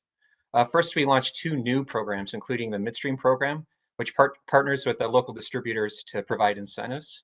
And this allows us to pay incentives to distributors to encourage the sale of efficient products. We currently are partnering with 14 local distributors for this program. The communities program is also launched, which offers increased support and incentives to our municipal customers. And this is becoming more popular each year. The commercial portfolio is also nationally recognized by winning 2 awards. We received the Small Business Engagement Award and also the Energy and Environment Leader Award for the Building Tune-Up program. And all these achievements were made during a really challenging program year, with the team making adjustments due to COVID-19. At first, the program paused outreach the first few months during the pandemic, and then slowly reopened during the state and local guidelines. And then this really created jobs during a difficult period. We have the team partnering with over 70 local contractors, and I believe that really made a difference in the state of Maryland. I'm really proud of the results our contractors and our industry partners achieved during this past cycle, and I'm looking forward to achieving similar results in the current cycle. With that, I'll turn it over to Christine Miesemer to provide an overview for the Energy Wise reward programs. Good morning or good afternoon. For our EWR programs, you guys hear me okay? Are currently meeting or exceeding our program goals. Our Bring Your Own Device program is growing and will continue to grow as we recently opened up marketing to our Nest customers, which should increase our enrollments. Due to COVID, we temporarily suspended installation of Delmarva Power and PEPCO-owned devices, which required entry into our customer homes. And we are currently working on a backlog of about 640 devices, which should increase our metrics. For our behavioral portfolio savings, we claimed 13% in Delmarva for 2020 and 13% for the cycle. And in PEPCO, we claimed 20% for 2020 and 13% for the cycle. So noting that PEPCO did decline in 2020. Thank you.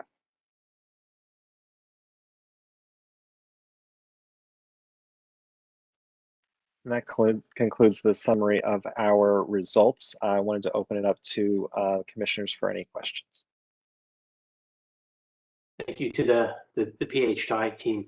Mr. Gillespie, could I ask you to touch on some of the concerns raised earlier by Mr. Gravatt? I was taking a look at the Delmarva numbers in terms of benefits received by the low-income customers, and I saw that there was only one appliance rebate and maybe seven, I think it was 7 total appliances recycled. Do you have any thoughts on how PHI could better penetrate that hard to reach group?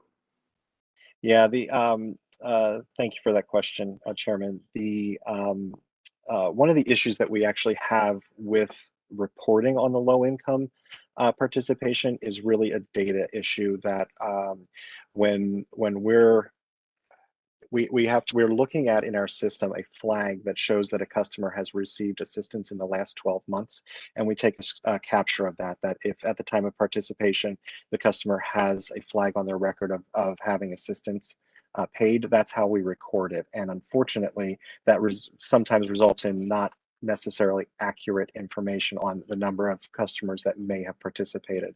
And we are working to try to find another methodology in which to capture the impact because we have actually increased especially in the last year, our targeting of the LMI population to make sure that they are participating or are being engaged in a meaningful way to participate in our programs. So right now, I would say it's a data issue as far as what flag tells us it's an LMI customer. And so it's an undercount. Safe to say that you're undercounting the low-income class. Yes, I believe we are undercounting. By any magnitude or a factor of scale, could you venture to guess? I don't think I can venture to guess, but I after we saw those results, we're looking into how exactly we can show how we're engaging that community, because we are, and I don't think it's being represented. And we'd like to show the commission how we are doing that. Thank you. Other questions? Commissioner Herman. Thank you, Mr. Chairman. I have a couple of different questions. I'm not sure who should answer this one. I'll direct it to you, Mr. Gillespie, and you can refer it out. On page 5 of the DPL filing and page 6 of the PEPCO filing, you have these charts that say actual versus forecast energy savings and budgets. And I was looking at the behavior-based programs for both companies, and the budgets are really high. 170 for, it's 170% of the budget for DPL and 100 and I think 58% for PEPCO. Can you explain what happened there? We believe that was more of an accounting issue of timing of when our invoices come in. On the behavior program, it is like either quarterly or yearly invoices that we get, depending on what the actual invoice is for. So I believe that we had more invoices than we expected. So you should see that reflected in another period being logged. Okay. So you would expect that your spending is in line with your forecast, but that just because of accounting and when the invoices came in, this just looks out of whack. Yeah, and we also did remove some money from that budget to move to other programs as well. So I think that also had an impact in it as well. Okay, thanks. And then I was looking at the demand response pie charts that were in your filing as well. And I see that PEPCO and DPL had about 3% capital of the budget. 3% of the budget was for capital for both companies, right? Okay. Okay. So I was wondering if, but then I noticed, and BGE can respond to this as well, I noticed that BGE's was like 13%. So I wondered if there was a change in a program, maybe bring your own device cost more, created more capital or something. I was just wondering about the discrepancy, because between 3% and 13% is a fairly significant difference. I'm wondering if you expected that your capital spend was going to go up in that program as a result of a new program. Yeah, the capital spend would have been impacted by us not going out and doing installations in customer homes. So that there definitely would have been a change to that in this past year, where we were still signing up. And I believe we had a push on Nest thermostats into our BYOD, which then there wouldn't be any capital expense there.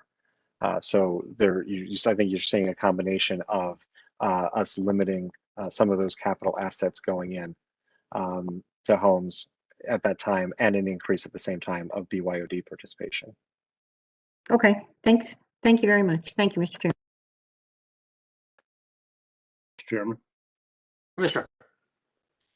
Ms. Messmer, thank you for mentioning your behavioral programs. I did appreciate that. Can you give me that characterization again so I can absorb what you said about the nature of the maybe the shrinking nature of the behavioral programming? Yeah, so in Delmarva, we claimed 13% in 2020 and for the cycle, so it was flat across. And then in Pepco, we claimed 12% in 2020, and then 13% for the cycle. Reduction was only 1% in 2020. Okay. I just wanted to make sure I understood that. It'd be interesting to see the updates on the invoicing question that Commissioner Herman asked. So thank you for that. I appreciate it. Well, thank you to the PHI team. We're moving relatively quickly, so I've decided to squeeze in a Baltimore Gas and Electric before lunch if the BGE team is available to present.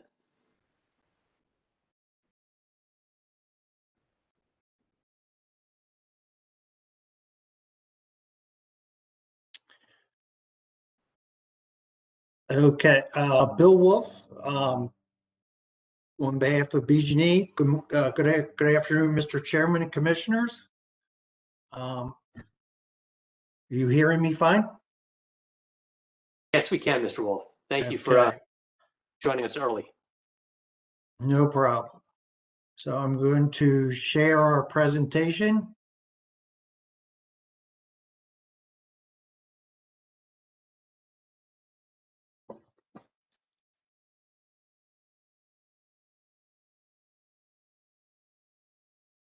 And are you seeing that? Looks great. Thank you. Okay. So today, Mr. Walls and myself will be presenting. We have the rest of the BG&E team available for questions. After a brief overview of our 2020 and 2018 through 2020 results, we're going to focus the majority of our presentation on our requests that were submitted as part of our semi-annual report. So for 2020, BG&E achieved 134% of the 2% annual target, or 2.68%, and we utilized only 73% of the budget. For the 2018 through 2020 cycle, BG&E achieved 120% of the 2% annual target, which represents 2.54%, and again, using only 83% of the overall cycle budget. We are proud of the fact that in achieving this, 70% of the money that was spent was in incentives that went directly back to customers. And this helped customers to drive their bills lower and increase energy efficiency. And also that the customer bill savings over the life of the 2018 through 20 cycles were estimated to be over $9 billion in savings, a very impressive number. Bottom line is that BG&E is very proud that we exceeded both our 2020 and our 2018 through 2020 energy savings goals. The C&I request involved two programs. To grow the small business program, BG&E supports the Small Business Work Group's recommendation to expand the small business threshold from 60 to 100 kW. As part of this work group report, BG&E did request an additional $1.8 million to accommodate this additional participation and incentives. Next, we have next in our semi-annual report, BG&E did request to expand the small business energy advance to 2 years following the denial of its request for 3 years.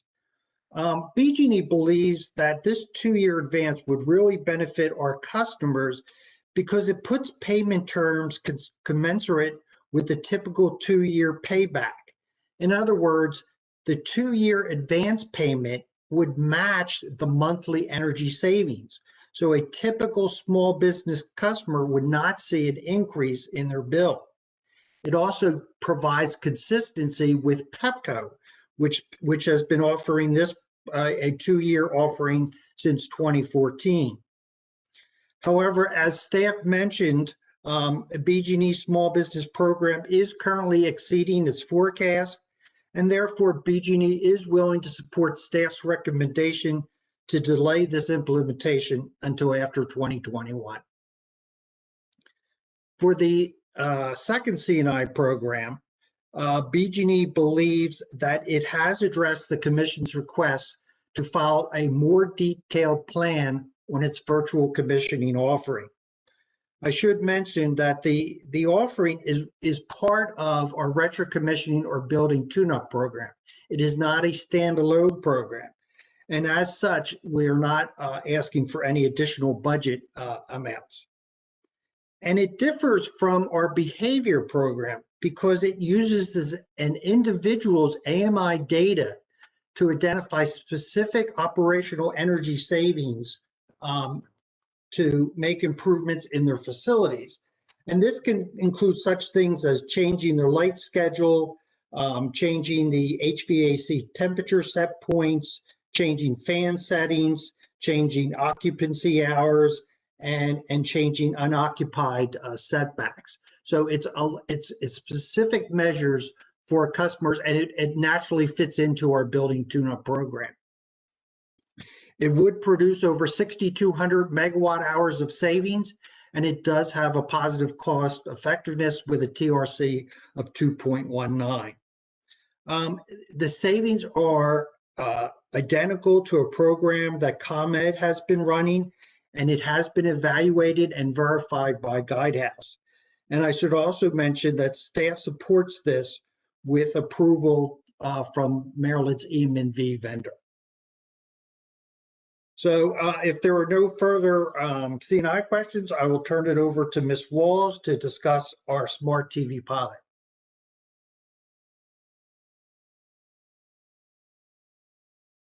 Could you advance the slide? Thank you. Thank you, Mr. Wolf, and good afternoon, Commissioners and Chair. Again, I'm Chris Walls, and I lead BG's demand response programs. I just have one slide, and I just wanted to clarify our approach with the smart TV pilot and clarify a little bit in terms of a response to staff's comments. First, to just refamiliarize the Commission with our pilot.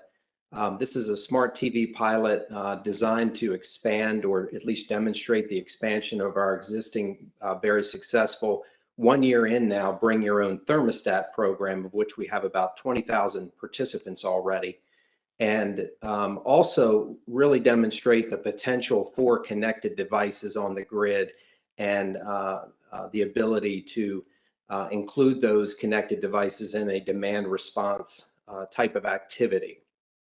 So again, regarding the pilot details, it's a 12 to 18 month pilot that we had filed. About 750 participants is what we're proposing, all of whom would have an LG smart TV that we would connect to and control and send various messaging to those customers. We would have 5 treatment groups and 1 control group. And the critical component of this, to clarify staff's understanding of this and the Commissioner's understanding, is that this is not a behavioral-based program, but rather a demand response program. The behavioral component of this would only represent 1 test group. And specifically, we're not measuring the behavioral energy savings that we believe would come from this pilot. We would perhaps forecast behavioral energy savings if this pilot proves to be effective and successful in a much larger scale offering. But rather what we're doing would be sending various cross-selling program messages to the participants, as well as energy efficiency tips and instead test the customer's recall of those messages. The primary goal of this pilot is to test dimming, screen dimming, during periods of peak demand. So we would dim the screens from 10% up to 30%, and also maintain, if the customer maintains that dimming, then we would take credit for any energy savings associated with the customers accepting that lower dimmed screen on an ongoing basis. So in closing, the behavioral component is merely incidental to the benefits of the program, and we don't even have a forecast of what any energy savings would come about as a result of behavioral messaging, but rather testing the customer's recall of that behavioral messaging. So bottom line is, we respectfully disagree with staff's comments and their suggestion. While we appreciate that they have recommended the program be approved, or the pilot be approved, we respectfully disagree with them, with their approach in terms of saying that due to the behavioral messaging, this should be expensed. Rather, we request that the commission approve the pilot as filed, with the minor adjustments in our Rider 15 tariff that we have proposed. And briefly, while I have the floor as well, I'll just quickly address the commissioner's question, Commissioner Herman's question about the demand response budget. You're correct. Our budget in terms of capital was about 13% of the total. Given that 2020 was the last year of the demand response legacy peak rewards program, as you all know, we filed and sought approval and got approval from the commission to shut that program down to any new participants. So I anticipate that 13% to continue to be decreased over time as the capital spend in that program reduces.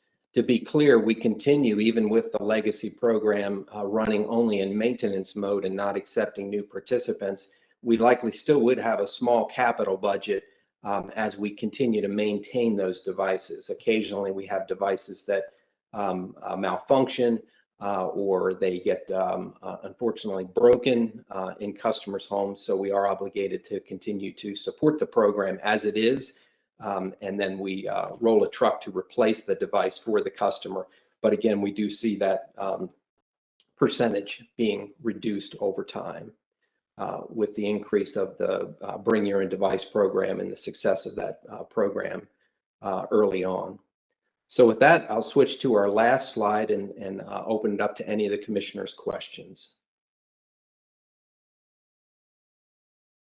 Thank you, Mr. Walls. A question on your, if we could go back 2 slides to the smart TV pilot. It appears that you're going to have 750 participants.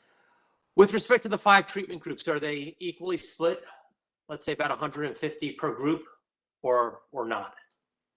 That's correct. They are equally split about 125 per group. So staff's recommendation is to expense in the year that the costs were incurred instead of the amortization over a 5-year period, is what I understand that the utility wants. Can you refresh my memory, or maybe I did not see this in your report? What would be the cost of this program? The cost is about $430,000, Chairman. Total and that's for to be all spent over about a year. $430,000 for all 750 participants? That's correct. We're not talking about a terrifically large amount of money in this case. Can you explain to me how that cost is borne? Do the participants pay for the television, or is there a subsidy with respect to the TV? Consistent with the Bring Your Own Device model, as the name implies, the customer brings their own device, so they would be expected to purchase, and many of whom have already purchased. We believe there are somewhere north of about 50,000 LG TVs already in our service territory. So we would simply send messaging to those customers to seek participation. There is a small $25 incentive for simply participating in the program. But the majority of the costs are about marketing and recruitment and the platform that we are purchasing that would control and connect to these TVs. And of course, the ongoing management and monitoring and outreach with customers, reducing their screen dimming to effectuate demand reduction impacts. Out of curiosity, how are you going to target or determine who has an LG compatible TV in your territory? So we have a connection with LG TV, the manufacturer, along with our program implementer. And so they, of course, because these are by design smart TVs, these would all be customers that have their TV similar to what we do with the connected thermostats. Provided that that thermostat, and in this case, a smart TV, is online, we would know that, and we would outreach or reach out to those customers via LG happens to have an operating system and a platform, a central control platform that's built within the operating system of the TV, and we can message through that. Additionally, for any new participants, we would seek out traditional marketing approaches such as emails to customers, alerting them to the opportunity to participate in this pilot. And also for any new customers that would happen to purchase LG TVs, where we would work with key retailers such as Best Buy to provide point of purchase materials to encourage participation. But this is a point of fact, it's a very small pilot of only 750 participants. So I anticipate a rather easy capability, or rather successful to achieve 750 is a rather easy lift in my view. Thank you, Mr. Walls. Other questions from commissioners? Commissioner O'Donnell? Thank you, Mr. Chairman. Good afternoon, Mr. Walls. Good to see you again. Thank you. I wanted to ask about the smart TV pilot too. How are you going to know if the behavioral component, albeit small compared to the demand response component, how are you going to know if it is something that may be applied to a larger rollout of this? How do you know if that portion is successful or not if you're not measuring?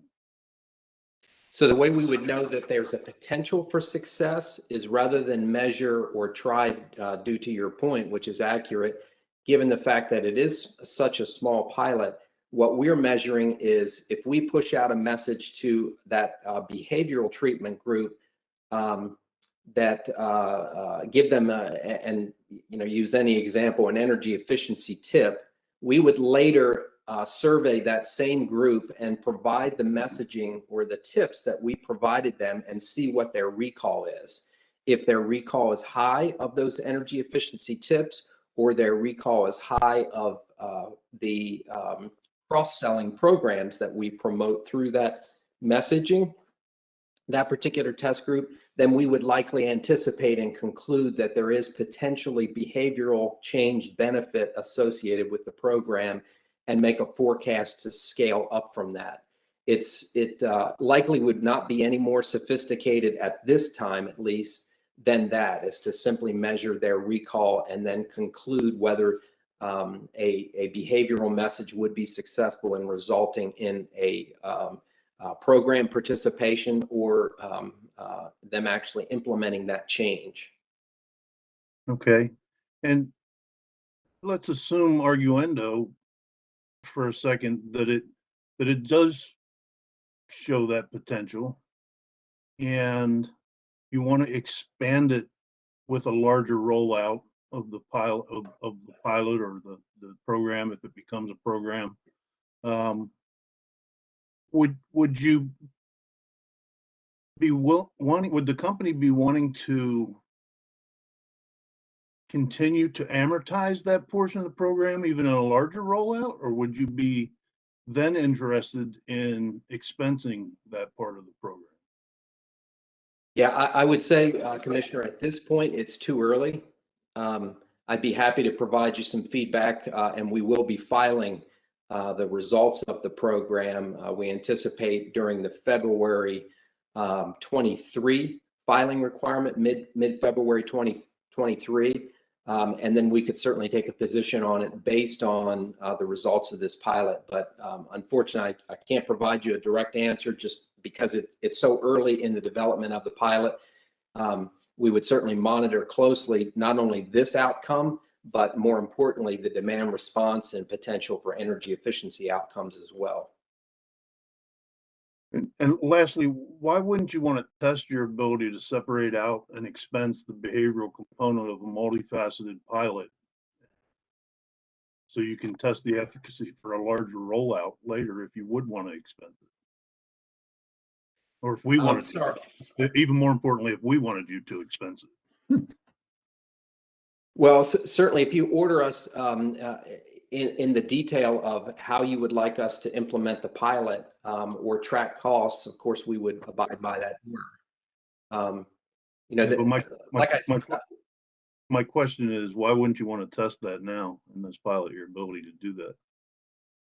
Well, it's a small portion. The behavioral component is a very small portion. What I'm really most excited about being a demand response program manager, and where I think this pilot, the vast majority of the value of this pilot resides, is really demand response capabilities, demonstrating the value of a connected device, ultimately to demonstrate the value of a grid connected series of devices where customers see not only the value of the device itself, but they see value in connecting with their local utility, having the capability to reduce demand during periods of peak, and showing potential energy savings that would come along with that and peak reduction. So that's really the primary component of this, or primary series of objectives. I understand and I appreciate that, but my question still remains, why wouldn't you want to test your ability to expense and see if it's worth it in the long run in an expanded program?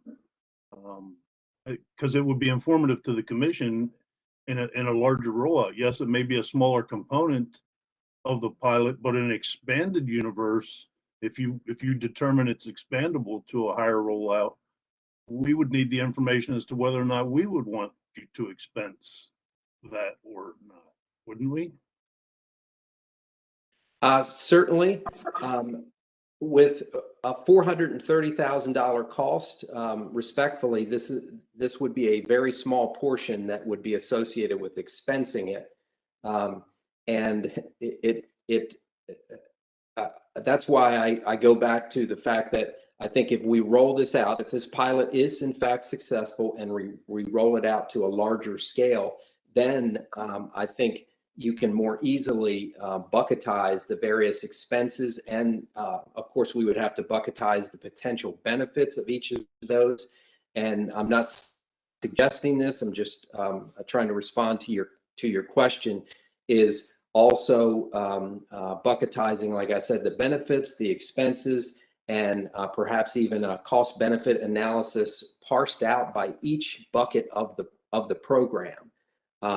And at a pilot scale, that just seems to be one, difficult to do, and two, not overcomplicating the implementation of the program. Respectfully, Commissioner. Yeah, I don't think staff thinks so, and I'm not sure I do. I'm not sure I'm convinced, but if it's small, as you continue to say, a small component of this seems to be easy to expense that part of it and not collect 5 years worth of return on a program that you're really not even forecasting or claiming savings on. I just see it a little differently, with all due respect. Thank you, Mr. Walls. Thank you, Mr. Chairman.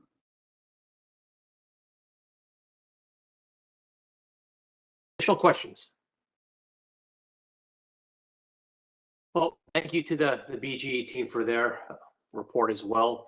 At this time, we will take a 45-minute lunch period. We will be in recess until 1:30 p.m. and then we will hear from a number of reports regarding our work groups. So we are in recess until 1:30 p.m.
In approximately 1 minute, we will go back on the record.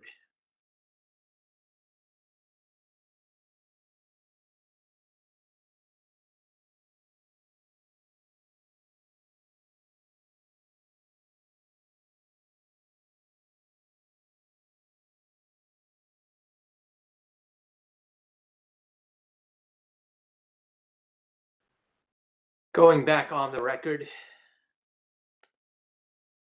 Before we turn to the various work group reports, I understand that a representative from SMECO would like to provide some response to their earlier presentation.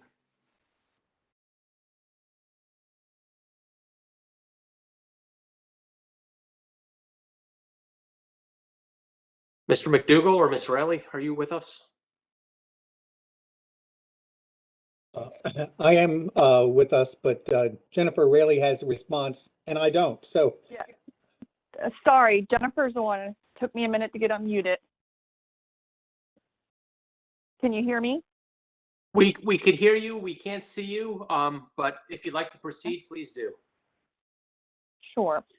Just wanted to go back and address Commissioner O'Donnell's question around the behavioral program, and wanted to say that the budgets and savings have remained flat since the last program cycle, and that it's roughly about 21% of the portfolio savings, and the budget really hasn't increased much at all since the last cycle. So everything stayed pretty flat. I appreciate that, Mr. Chairman. I appreciate that, Ms. Raley. I'm only looking for a high-level opportunity of discussion. So thank you for that. I appreciate it. Thank you. We have a number of work group reports to report on today. In fact, we have 5 of them. I will turn it over to our staff to lead us off. Mr. Hurley. Good afternoon, Mr. Chair and Commissioners. Actually, Ben Baker is going to lead the work group discussion panels for staff this afternoon. Thank you. We'll turn to Mr. Baker. Ms. Raley, your microphone is still open. Thank you. Good afternoon, Chairman and Commissioners. Benjamin Baker on behalf of staff. The first we're going to take the work groups we're going to go through each work group individually. So the first one we're going to go over is the finance work group, and this is the report with the greatest amount of non-consensus.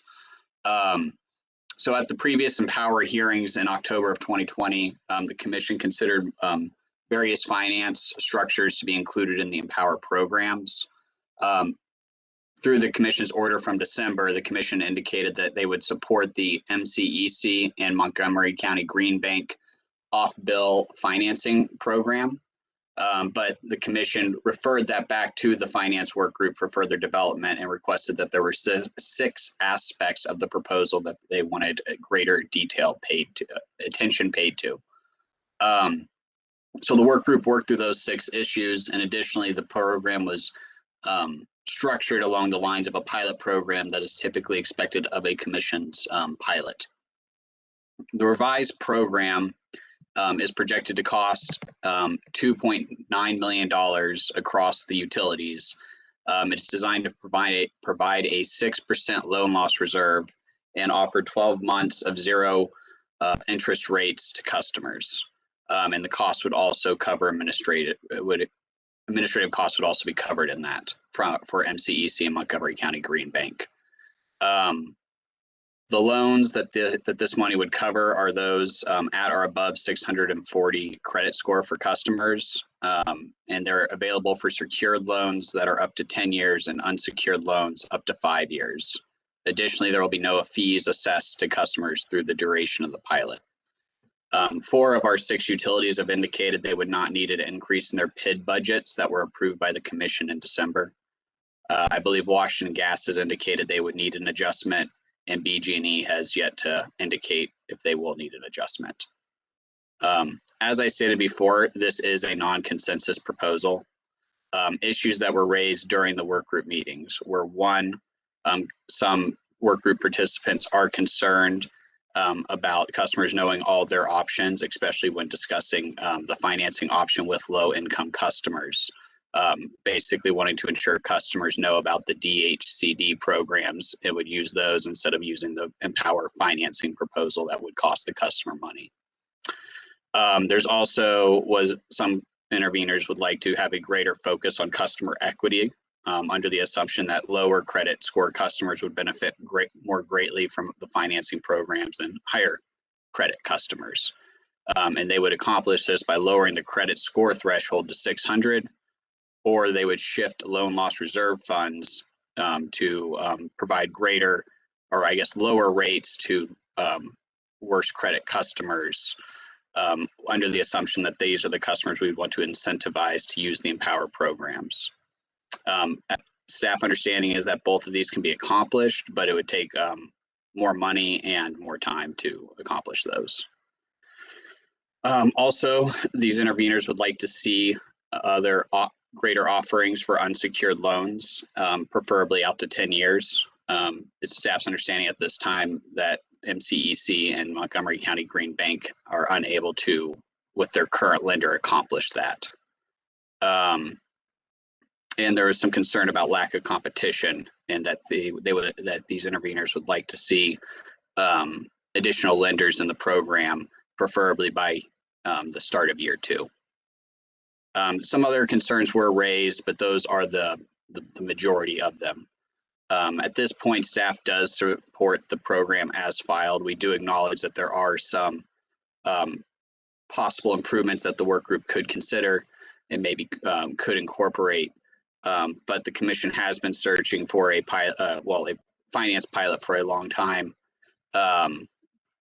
And we believe that this meets the points that the commission asked us to cover in their October order, and also complies with a pilot program as required by the commission. At this time, staff is available for questions. Thank you. Thank you, Mr. Baker. Perhaps we'll hear from all the parties first, but if the commissioners do have questions of you at this time, don't see any. Mr. Baker, in what order should we hear from the parties? I'd like to save MCEC and Montgomery County for last. Then I would probably start with MEA and OPC. They had the greatest concerns with the pilot. So I think letting them air their concerns and then hearing what MCEC and Montgomery County Green Bank's replies are would be helpful.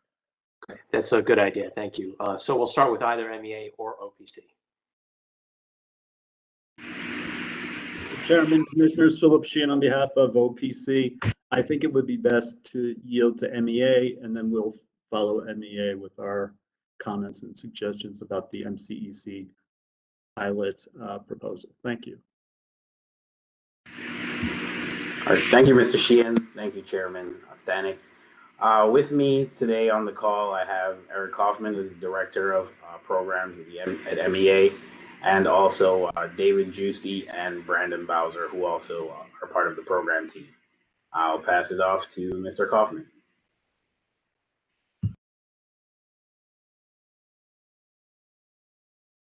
Mr. Kaufman, your microphone appears to be on, but we can't hear anything you're saying.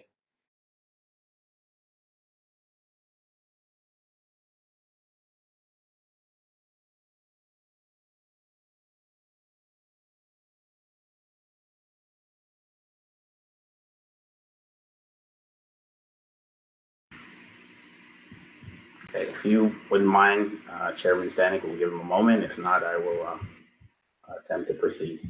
No, let's give him a moment. It looks like he's working on the computer.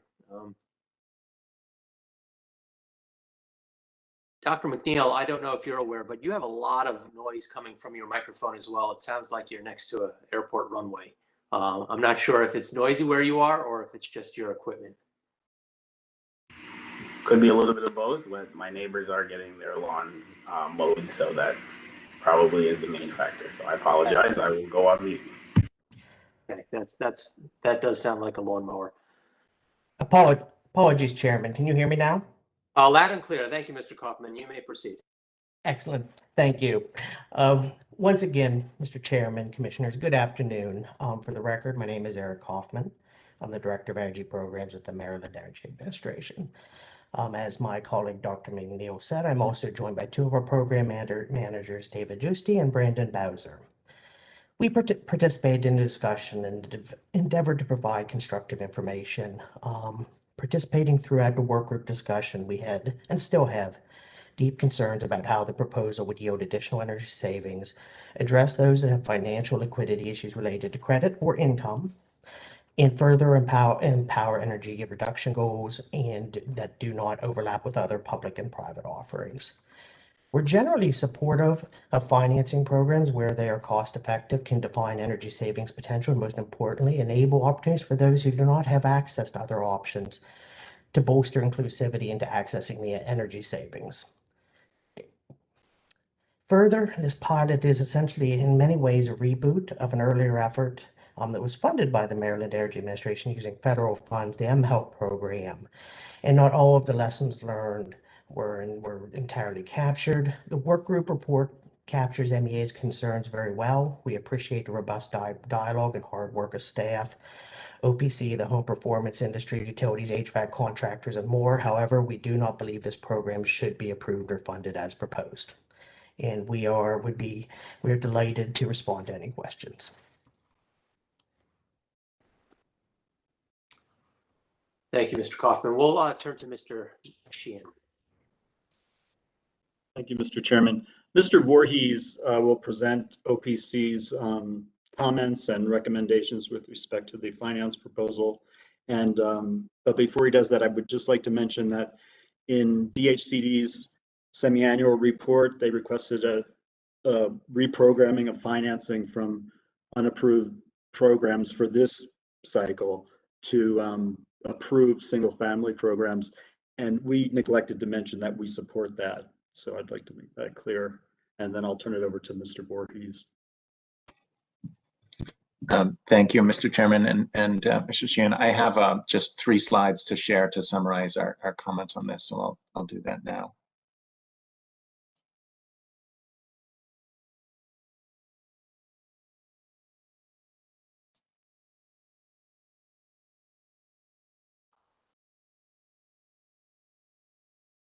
Okay, hopefully you can see this slide.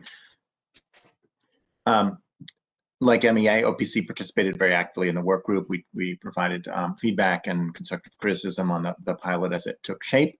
As has been summarized, I think, by Mr. Baker, we do continue to feel that the pilot is not as well targeted as it could be to meet specific needs and maximize impact beyond what would happen without the program, which is, of course, an important standard.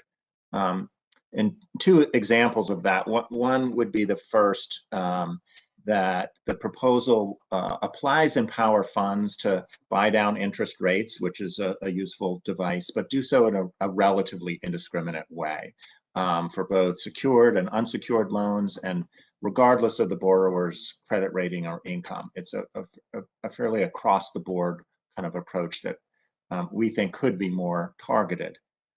The pilot also, as was mentioned, does not include any unsecured loans greater than 5 years at this time. That's the type of loan we think is most appropriate for and attractive for comprehensive residential home retrofits. Those are projects that include weatherization, and unlike an HVAC equipment, are difficult to secure. And so much more typical for really weatherization type of projects would be an unsecured loan of a longer term. These are projects that are also generally more expensive, and so spreading them out over a longer time period makes them more affordable. However, like the staff, OPC believes strongly that integrating a finance offer into EmPOWER is really long overdue. This is something we've advocated for many years, and therefore we recommend that the pilot be approved with conditions. May not be exactly the right word, but with 3 conditions in mind. So let me say what those would be. And the first and most important for any pilot is a robust plan to collect and report data and provide for meaningful evaluation. And the pilot should not be approved without these. The first, and the work group report describes this to some degree, there appears to be a commitment to work with EmPOWER program evaluation teams, both utility teams and the Commission's independent evaluator for both impact and process evaluations. We think that should be a requirement, and that may not be a problem, but we think that's quite important. Secondly, we believe that the pilot administrators should be required to report data on loan approval rates, along with information about the characteristics of borrowers who are denied.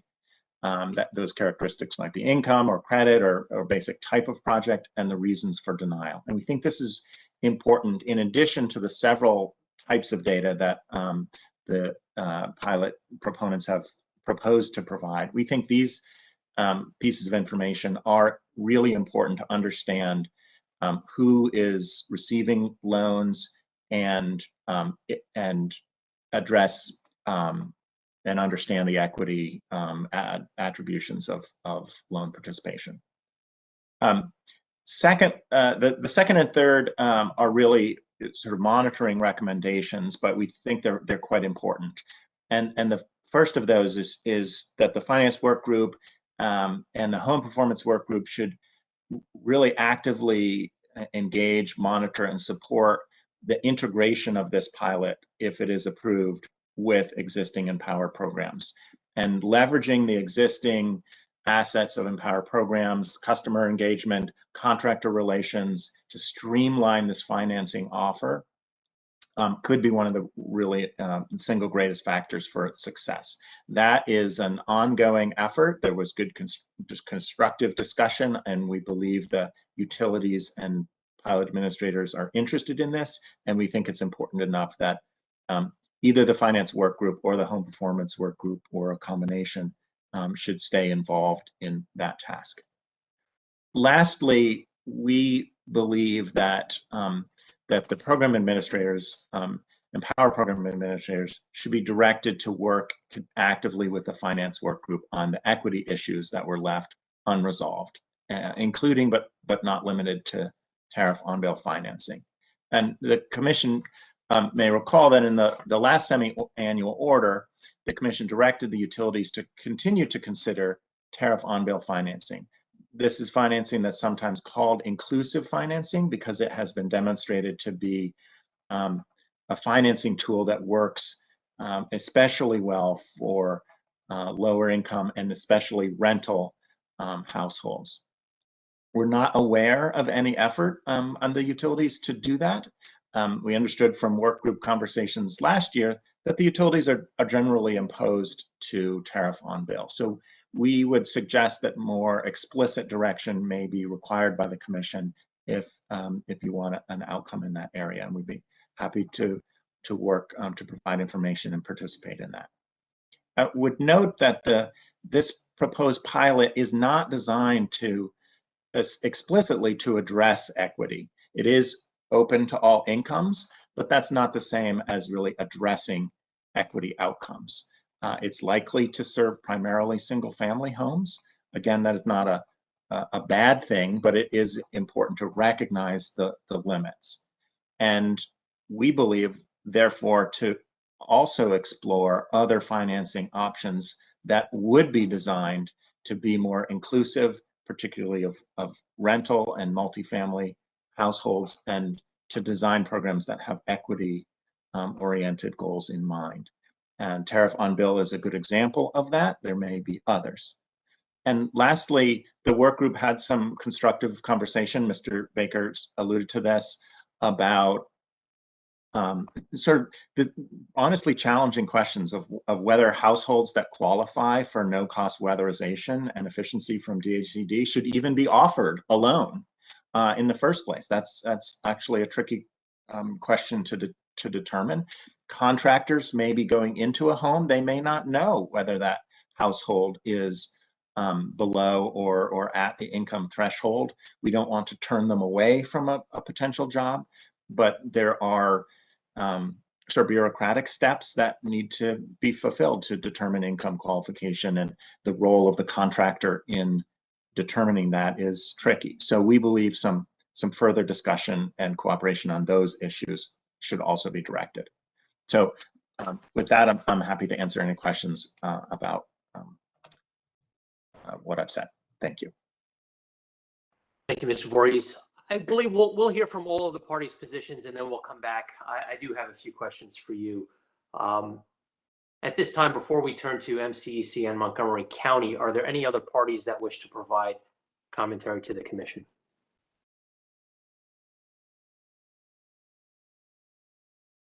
Yes. Mr. Chairman and Commissioners, James McGee representing the HVAC associations. I would like to speak briefly in support. May I proceed with that? Yes, Mr. McGee, thank you. Thank you. So again, for the record, my name is James McGee, representing the Heating and Air Conditioning Contractors of Maryland, Inc. and the Association of Air Conditioning Professionals.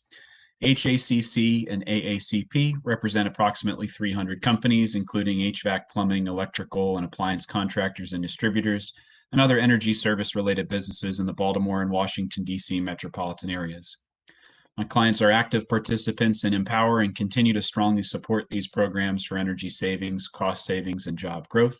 We appreciate the opportunity to speak today on the Finance Workgroup report.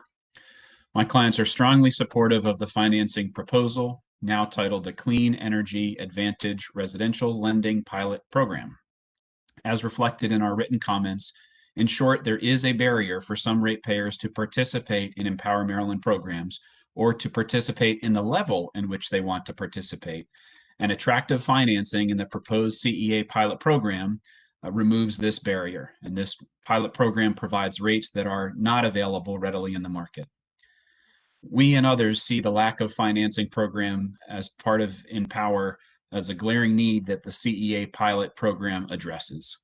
And frankly, some ratepayers need that extra boost of financing to change their behavior, which is the whole point of EmPOWER, to make that large purchase decision that saves energy that would not otherwise be saved, whether that's going from the base 14 SEER HVAC model to a 16 or 18 SEER model, or to make that decision to retrofit their house.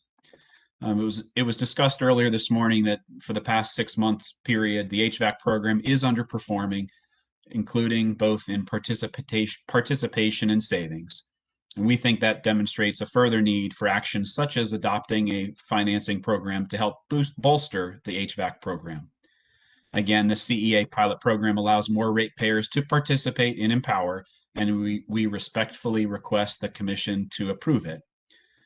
Sean Maloney is a board member of HACC, and he wanted to provide brief comments in support of the program as well.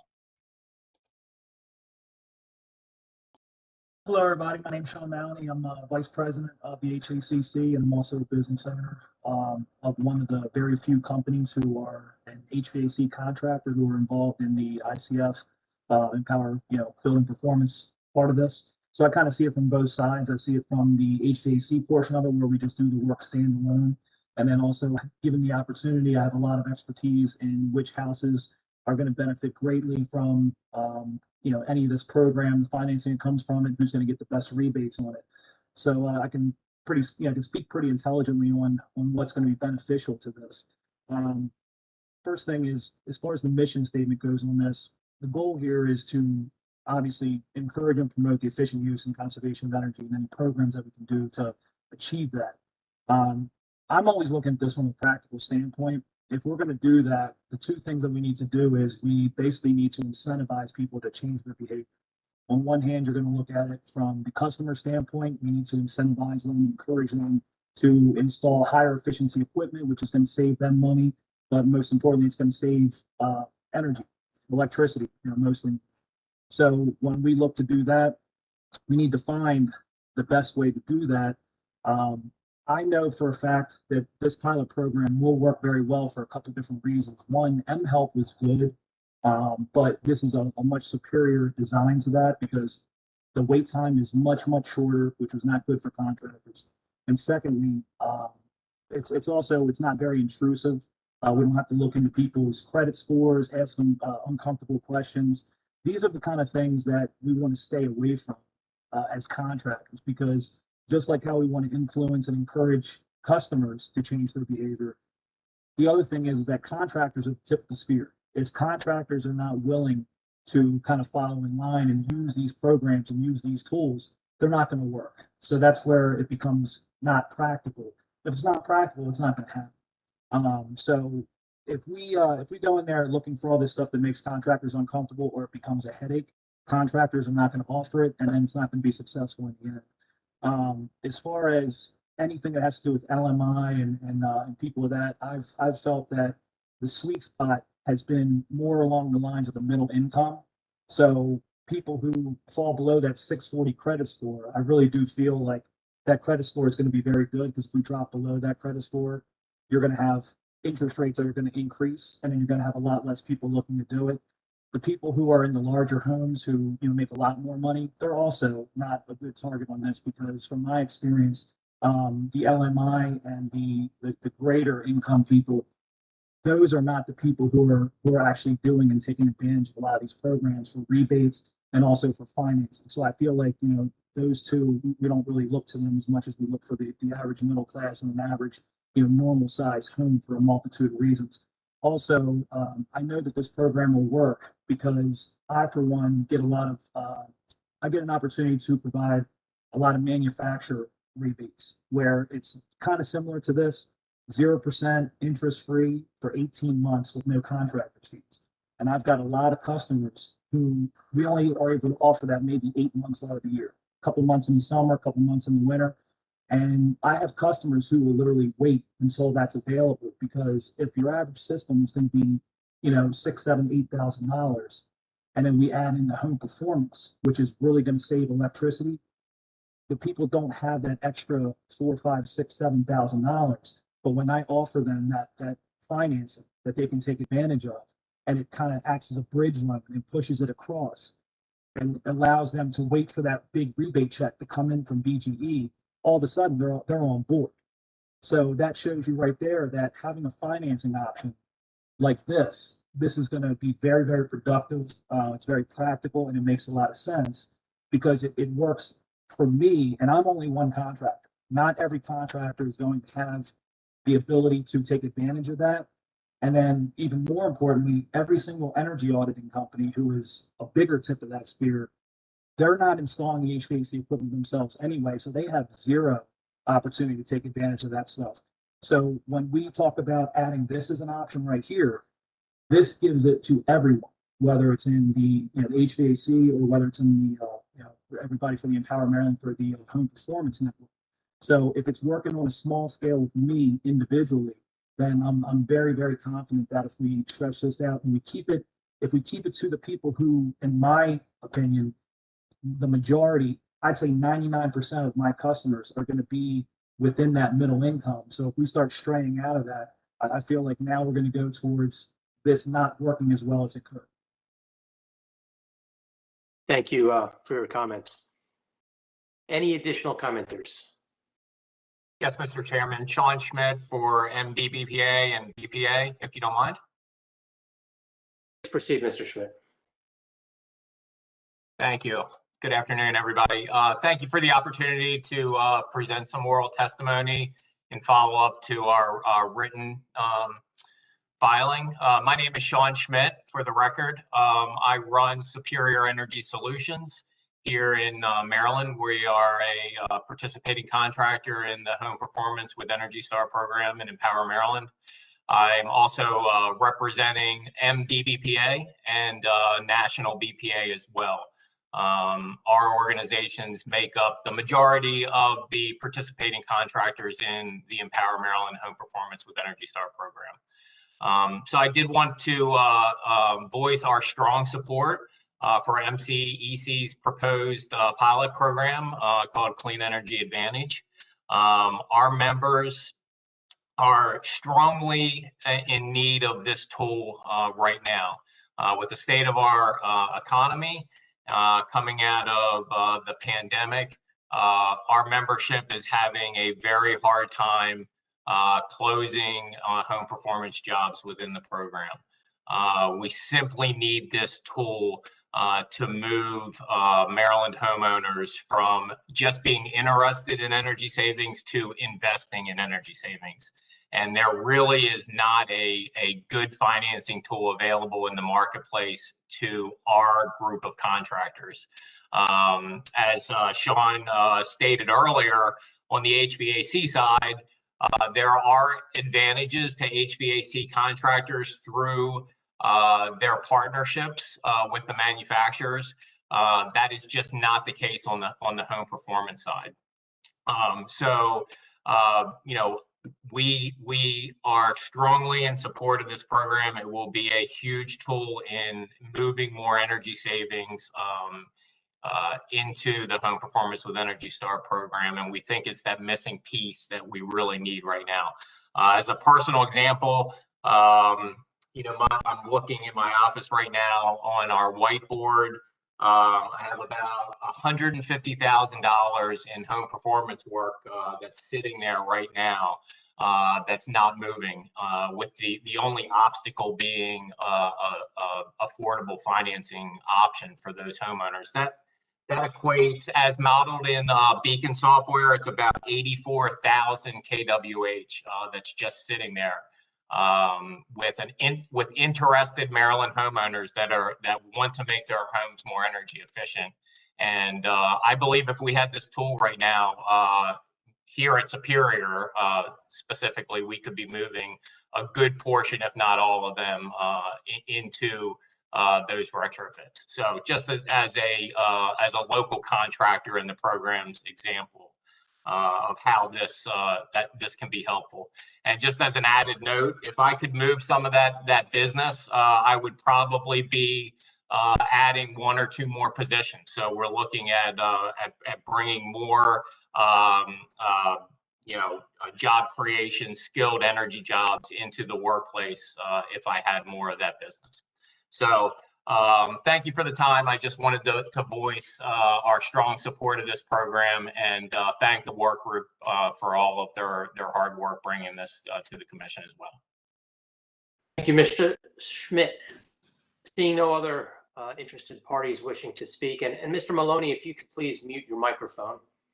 We'll now turn to, Mr. Ripko, did you want to speak? No.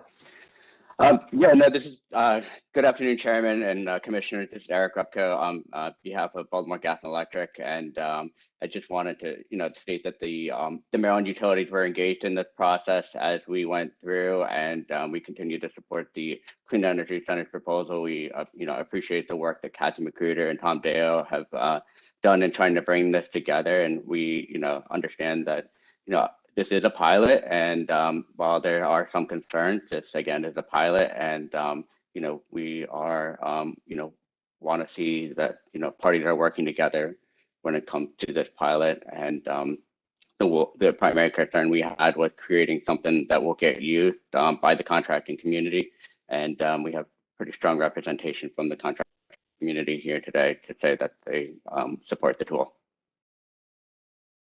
Thank you, Mr. Ripko. At this time, we will turn to representatives from both Maryland Clean Energy Center and the Montgomery County Green Bank. I understand that you have a presentation as well as responses to the comments that you just heard. I viewed the presentation slides this morning, and it's a lengthy presentation. If it's possible for you to keep your presentation to approximately 15 minutes, we would appreciate that. Good afternoon, Ms. Magruder. Good afternoon, Mr. Chairman, Commissioners. Thank you for the opportunity to be here with you today. If you'll give me just a second to pull my screen up and share our slides with you, I will be happy to do that.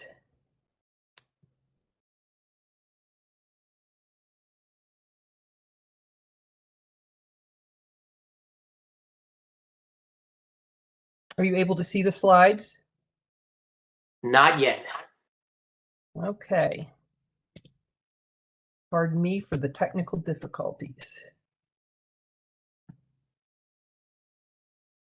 Let's try this. There we go. Better? Yes, it looks much better. Ms. Magruder, if you could just blow it up. Yep. Thank I'm going to go to full screen.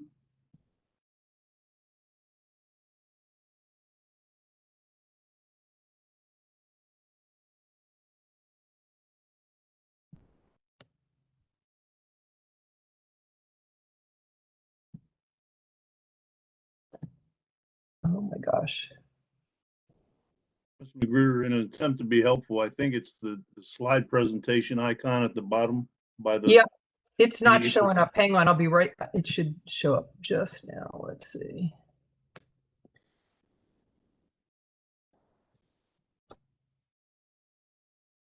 Can we make that work for now? Kathy, it's Tom. If you hit slideshow and go from beginning, there you go. Perfect. We got it. We got it. Thank you. Sorry about that. Little nerves here. We are here this afternoon. We're going to go through this really quickly. I understand the time limit. I want to say right up front, while we would like to be all things to all people with this proposal, we've really tried to bring our best solution to the table that the market would allow.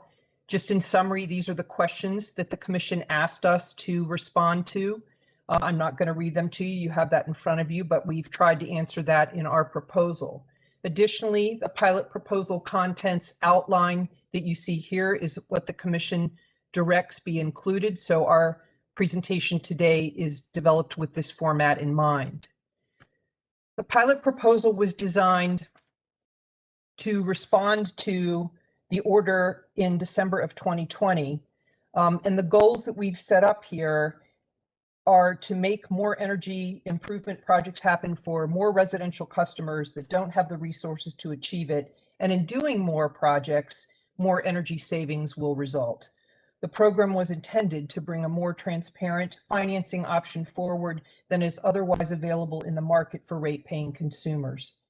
And we want to make this offer consistently available throughout the state, convenient for contractors and their sales forces to offer without having to dive into the private financial status of customers. Finally, this program delivers a product that is equitable across all incomes and is accessible to borrowers that may be credit challenged with only a fair credit score. We will understand the pilot to have been successful with the following achieved: impacting over 2,200 homeowners, driving increased participation across a diverse income demographic within EmPOWER programs, crowding in over $17 million in leveraged private investment, a 15-to-1 return, offering fixed rate financing with no lender financing fees, and providing a 0% buy down for up to 12 months as an incentive to move customers to take action, with increased measures implemented and increased energy savings and more contractor job hours as part of the measurable goals. The structure of the pilot is intended to align with the outcomes previously stated and with the existing EmPOWER residential programs. In general, we're seeking the commission approval for the use of the surcharge funds. Utility partners indicate that can be made available from their PIDD budgets now to implement this concept in the coming months. The funds will support program administration, but will be used primarily as credit enhancement to access attractive lending terms and buy down the market rates below those existing in any private sector market offering today. The pilot construct provides a platform where this advantageous access to capital is available to all consumers, regardless of income, with a residential property located in Maryland in a service territory of an existing utility participating in the EmPOWER program. CEA program managers intend the pilot to align with those programs and those contractors, and we intend to work with utility program managers to effectively market those EmPOWER supported financing programs to consumers as part of this pilot. In terms of evaluating for the future, we understand the need to set parameters and measure outcomes both during and after the end of the pilot program period. Certain quantitative and qualitative evaluative criteria have been determined for tracking in association with the pilot proposed. They'll be discussed a bit later in the presentation. At the conclusion of the pilot period, CEA program administrators hope to have been able to identify the population served by the program, including income distribution as well, and if and how the program influenced consumer participation in the EmPOWER program.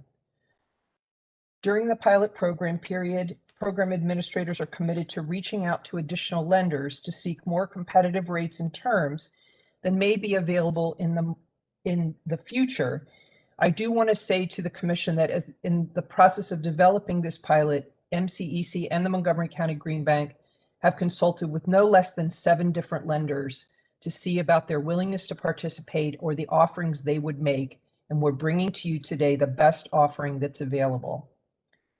But we will examine the measures implemented using the financing program to understand the beneficial impacts in the long term.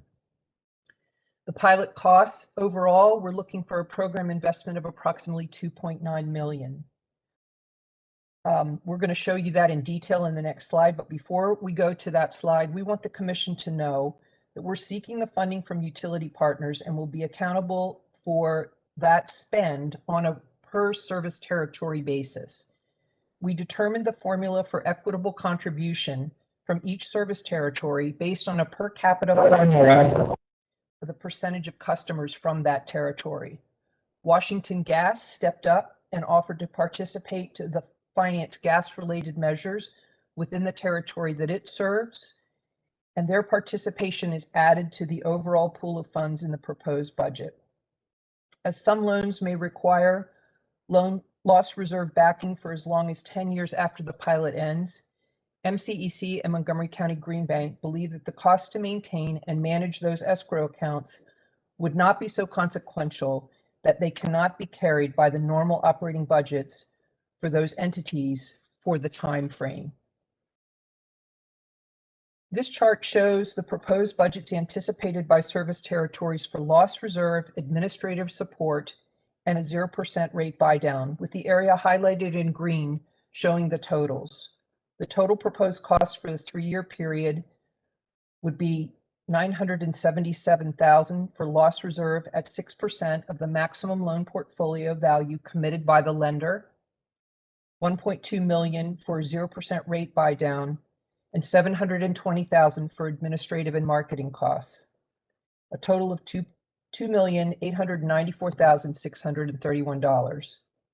Although we intend to centralize the program administration with one entity for cost-efficient delivery, funds will be shared by each of the CEA program administrative partners based on the allocation of customer service territories, with the distribution for PEPCO, BGE, and Washington Gas customer base in Montgomery County attributed to Montgomery County Green Bank, as seen in the gray shaded part of the table. Costs and spending will be tracked by service territory throughout the pilot period. And to talk about rates, terms, and equitable delivery of the proposed CEA pilot program, I'd like to turn the presentation over to Tom Deo. Thank you, Kathy. Thank you, Mr. Chairman and Commissioners. My name is Tom Deo. I'm the Chief Executive Officer of the Montgomery County Green Bank. Thank you for entertaining our proposal. So I want to kick off here by talking about competitive, transparent, and consistency across all the markets. You know, the pilot is being offered for this Maryland market, calls for a relationship we negotiated with a clean energy mission-oriented lender that they're already participating in the Montgomery County Green Bank market. This lender, we're being able to take the resources we have and leverage their private market capital to bring it to the entire state of Maryland. They already offer very highly competitive rates to incentivize clean energy, and our bringing this additional capital will further reduce those interest rates for consumers in the Maryland market. Further, the lender does not charge any lender or discount points on a loan, such that the total cost of financing is immediately transparent to a consumer, which is an important component for consumer financing. The financing would be the same across each utility market, so contractors and their sales teams can use it wherever that contractor is engaged. They not have to think about which market they're in and which kind of financing program they're bringing.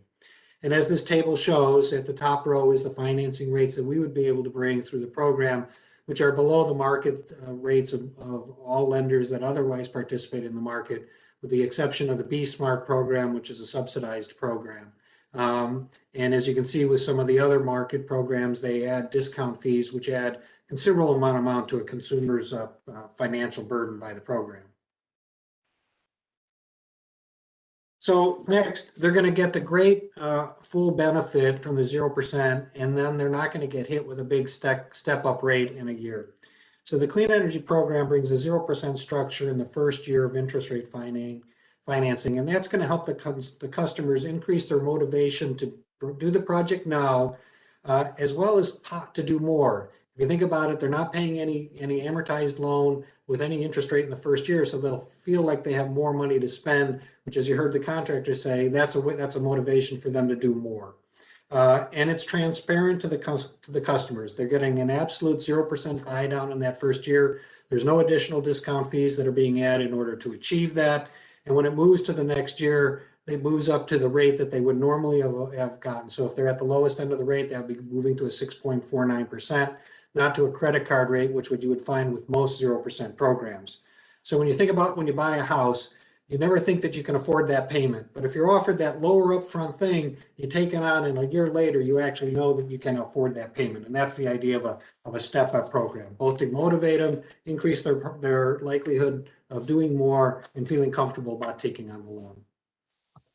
Next, we wanted to make sure that this was designed equitably, both geographically and demographically. On the geographic basis, you heard Kathy talk about how the cost allocation was determined based on the customers in each of the utility territories that was provided by the utilities. So each utility is being fairly treated in terms of the cost burden that they share, and no individual utility is sort of sharing and taking on the cost of a customer that's not in their utility territory. And for Washington Gas, it was based on their historic performance in mHealth. So that there's equitable nature of treatment of the utilities for their cost. As to demographic equity, we have no income limits on this program. There's no threshold for participation above or below an income. We feel that if what we're trying to do is expand the marketplace and get more product production done, having it available to all incomes is a way to do that. There is a credit score limit of 640, which is considered a fair credit score. 680 is considered the bottom line of good, so we are dipping into a more fair credit score. And that's the same level of credit score that the B-Smart program run by DHCD uses. So we're at a similar place as that subsidized program.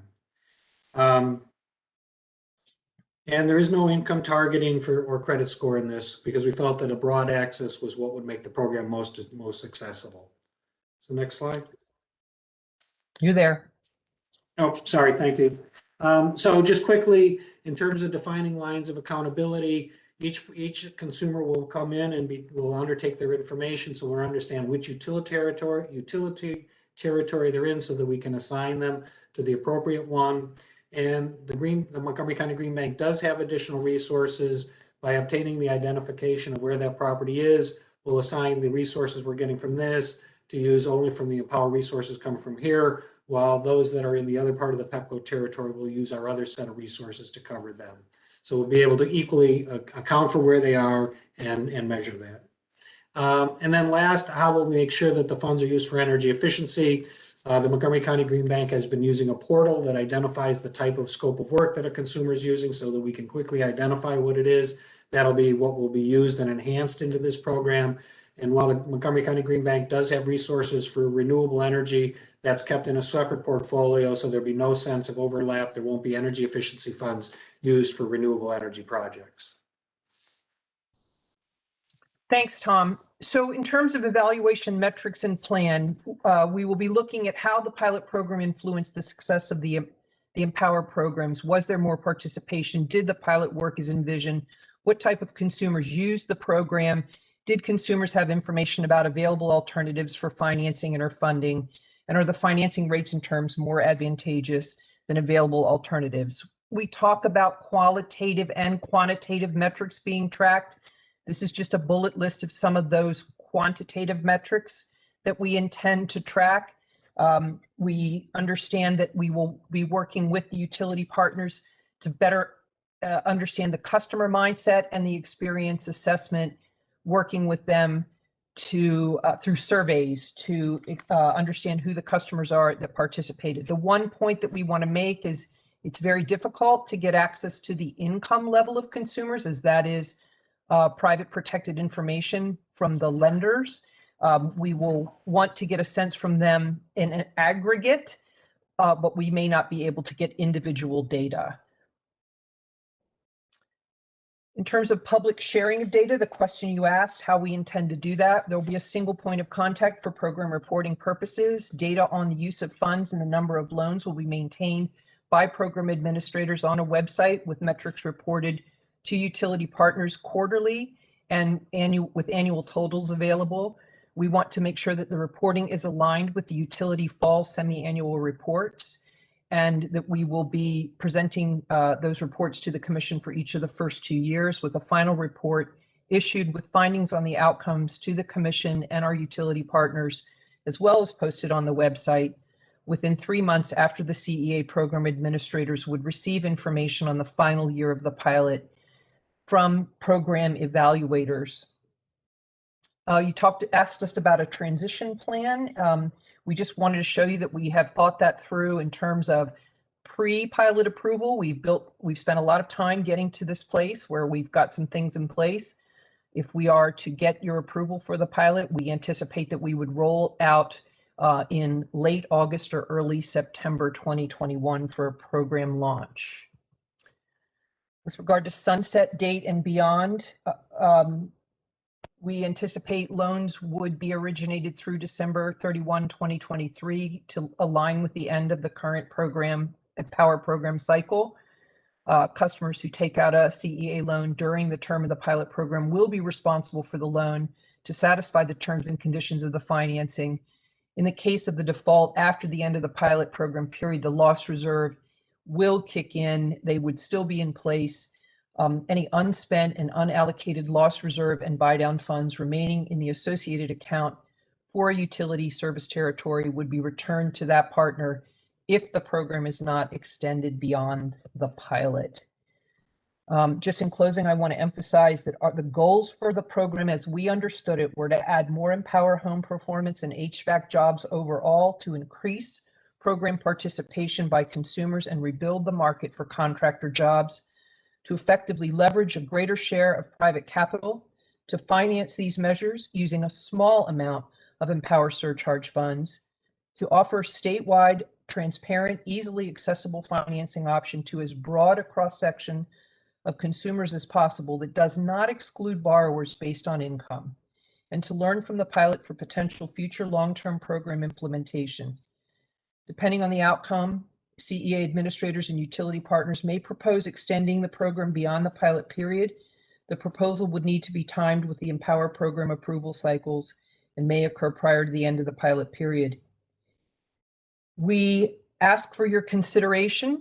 This has been a dedicated effort by the part of the finance work group. We appreciate their partnership, and we believe that we've brought a good solution to the financing challenge. Thank you.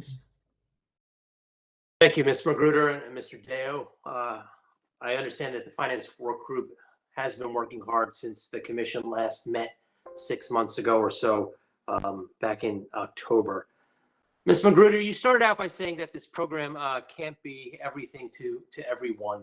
You heard some of the criticisms or concerns voiced both by MEA and by OPC, although OPC did state that they would support the pilot with 3 substantive conditions.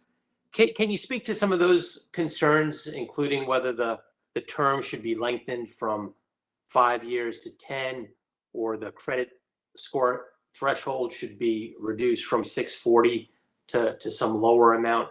And if you could just give us your thoughts with respect to OPC's 3 conditions. Yes, Mr. Chairman, thank you. So because we are trying to leverage private capital to address this market opportunity, the program is somewhat beholden to what that private capital is willing to do. With regard to serving a credit challenged market below the 640 credit score, we think we could do that now, but it would increase the cost of the program overall by approximately 10%. We would like to think that we have addressed much of what the OPC has recommended be conditions of the approval of the program. We understand and responded to their calls for a robust plan to collect and report data. I think we've identified what that plan is. To integrate with the existing utility programs. It's certainly been our intention. It's been the way we've managed to build this to begin with, and we certainly would not see changing that approach. They asked about monitoring the characteristics of denials for lending and why. That's a little bit of a challenge, as I mentioned, because of privacy regulations within the lending construct. We certainly would do our best to be able to provide answers to those questions, but we are only able to get information from consumers that we can get on the front end of the screen. Once it goes to the lender for loan origination, that's not something that we are going to have access to. And we are happy to continue working with the finance work group as this evolves. There had not until now been a suggestion that this pilot be engage the home performance work group. But I'm not sure that I would object to that. And Tom can certainly weigh in there too. With regard to the unresolved equity issues, we understand that OPC has wanted to have utilities investigate the potential for on-bill financing since the beginning of the finance work group. We are focused on addressing the challenge that we've determined is the pathway where we can bring value to the situation. OPC commented that the proposal doesn't address equity as an intent of the pilot. I think the definition of equity wasn't clear in the commission's order. We thought we had addressed equity in a manner that was fair and would solve the need for financing for as many consumer cohorts as possible. If we're going to define equity as an audience that is credit challenged, that's a different animal and will require more subsidy. Ms. Magruder, if I may, I'd like to actually ask one question of Mr. Voorhees on that topic and then open it up to the other commissioners. If we could temporarily take your screen down, if you could stop the screen share, I can see more. Thank you. So, Mr. Voorhees, earlier you addressed the issue of equity, and notwithstanding the fact that this program would be eligible to all creditworthy borrowers, I'd like to drill down and understand your position as to what is not equitable about this program. Is it not equitable because consumers under 640 would be prevented from enrolling? Thank you, Mr. Chairman. I think there's a couple of categories of equity that would be worth considering. One is credit scores, and I think the part of the question is that was discussed at some length at the work group, and frankly, research is really unclear on this, what the relationship between income and credit score is. There's a variety of views about whether those are correlated or not. And so income is certainly a key equity consideration. As I said earlier, I think there's some reasonable disagreement about whether or not low-income consumers should be encouraged to take on loans if they qualify for no-cost weatherization services. There's a reasonable case to be made that those customers should move toward the no-cost weatherization, not toward financing.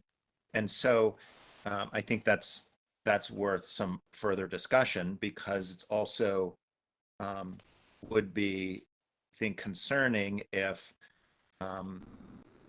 low-income, limited-income households as EmPOWER ratepayers were not participating in this program in any measurable way.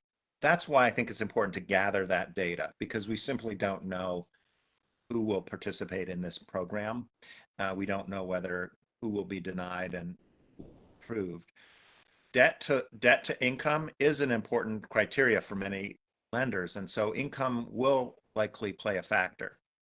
And then lastly, I think housing type is an important equity consideration, whether you if you are effectively excluding renters, the data that OPC has collected over the years, the apprised data shows there's disproportionately more low-income renters. So that is also a concern. And frankly, some of those concerns may not be able to be addressed with this pilot, as well designed as it could be, which is why we think there's some other tools that maybe should be in the toolbox.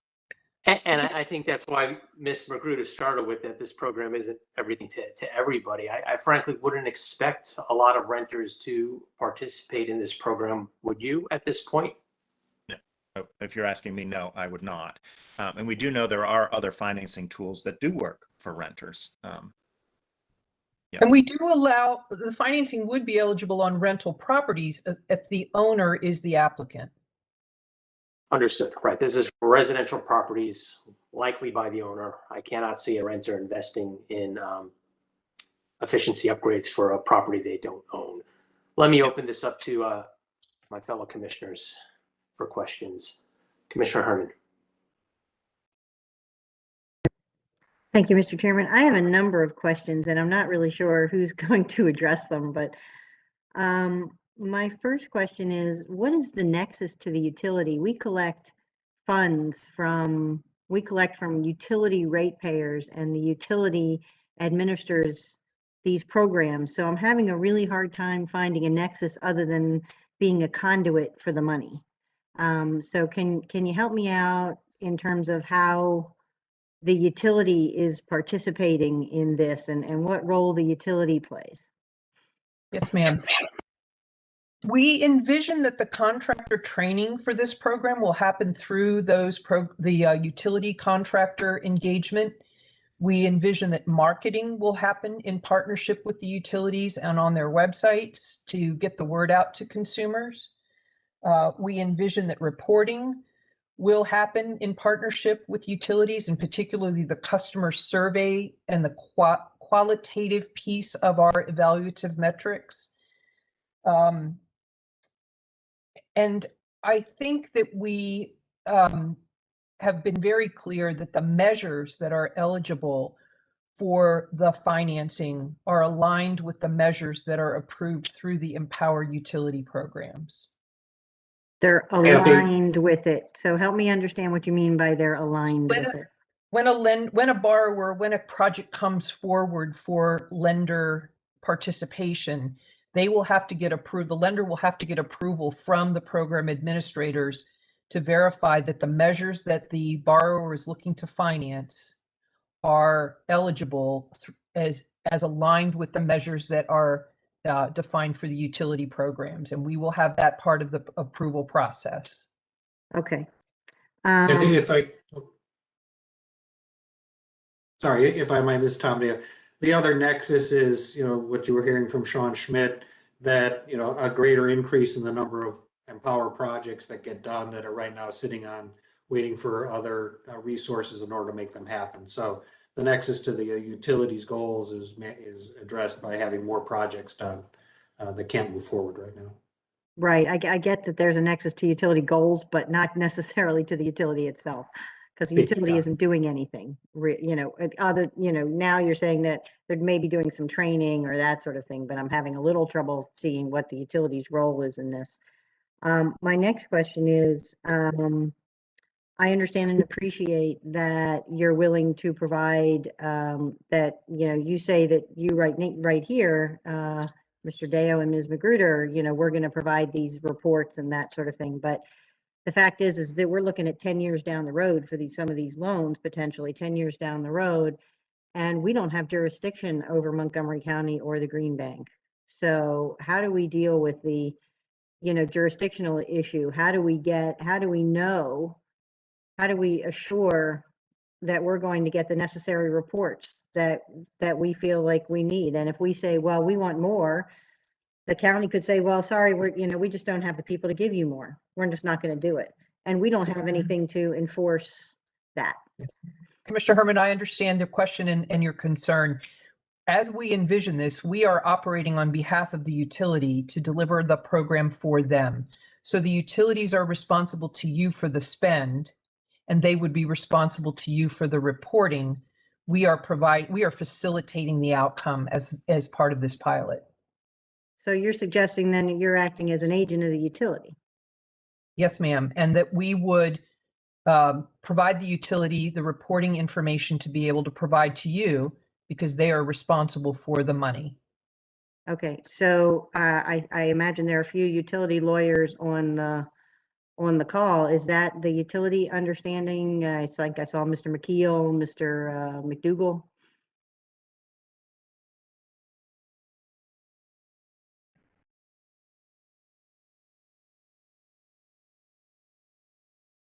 I know Mr. Ripko has been involved in this discussion on behalf of the utilities.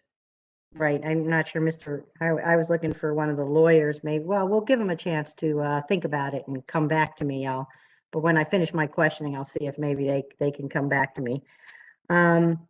So another one of my questions is, I think I saw $720,000 in administration costs. That's more than a third of the money that you're asking for. And, you know, I know that we have trouble, we have to get, we get a little bit concerned when we see other state agencies with programs that we administer going over 10%. So now you're telling me you want 30% for administration. So can you help me understand what's in that administration? Is it utility administration as well as your administration? And frankly, who is getting the money? Is it Montgomery County? I mean, I'm really employees. I'm really confused as to where that money is going. Okay, that's a fair question. Thank you.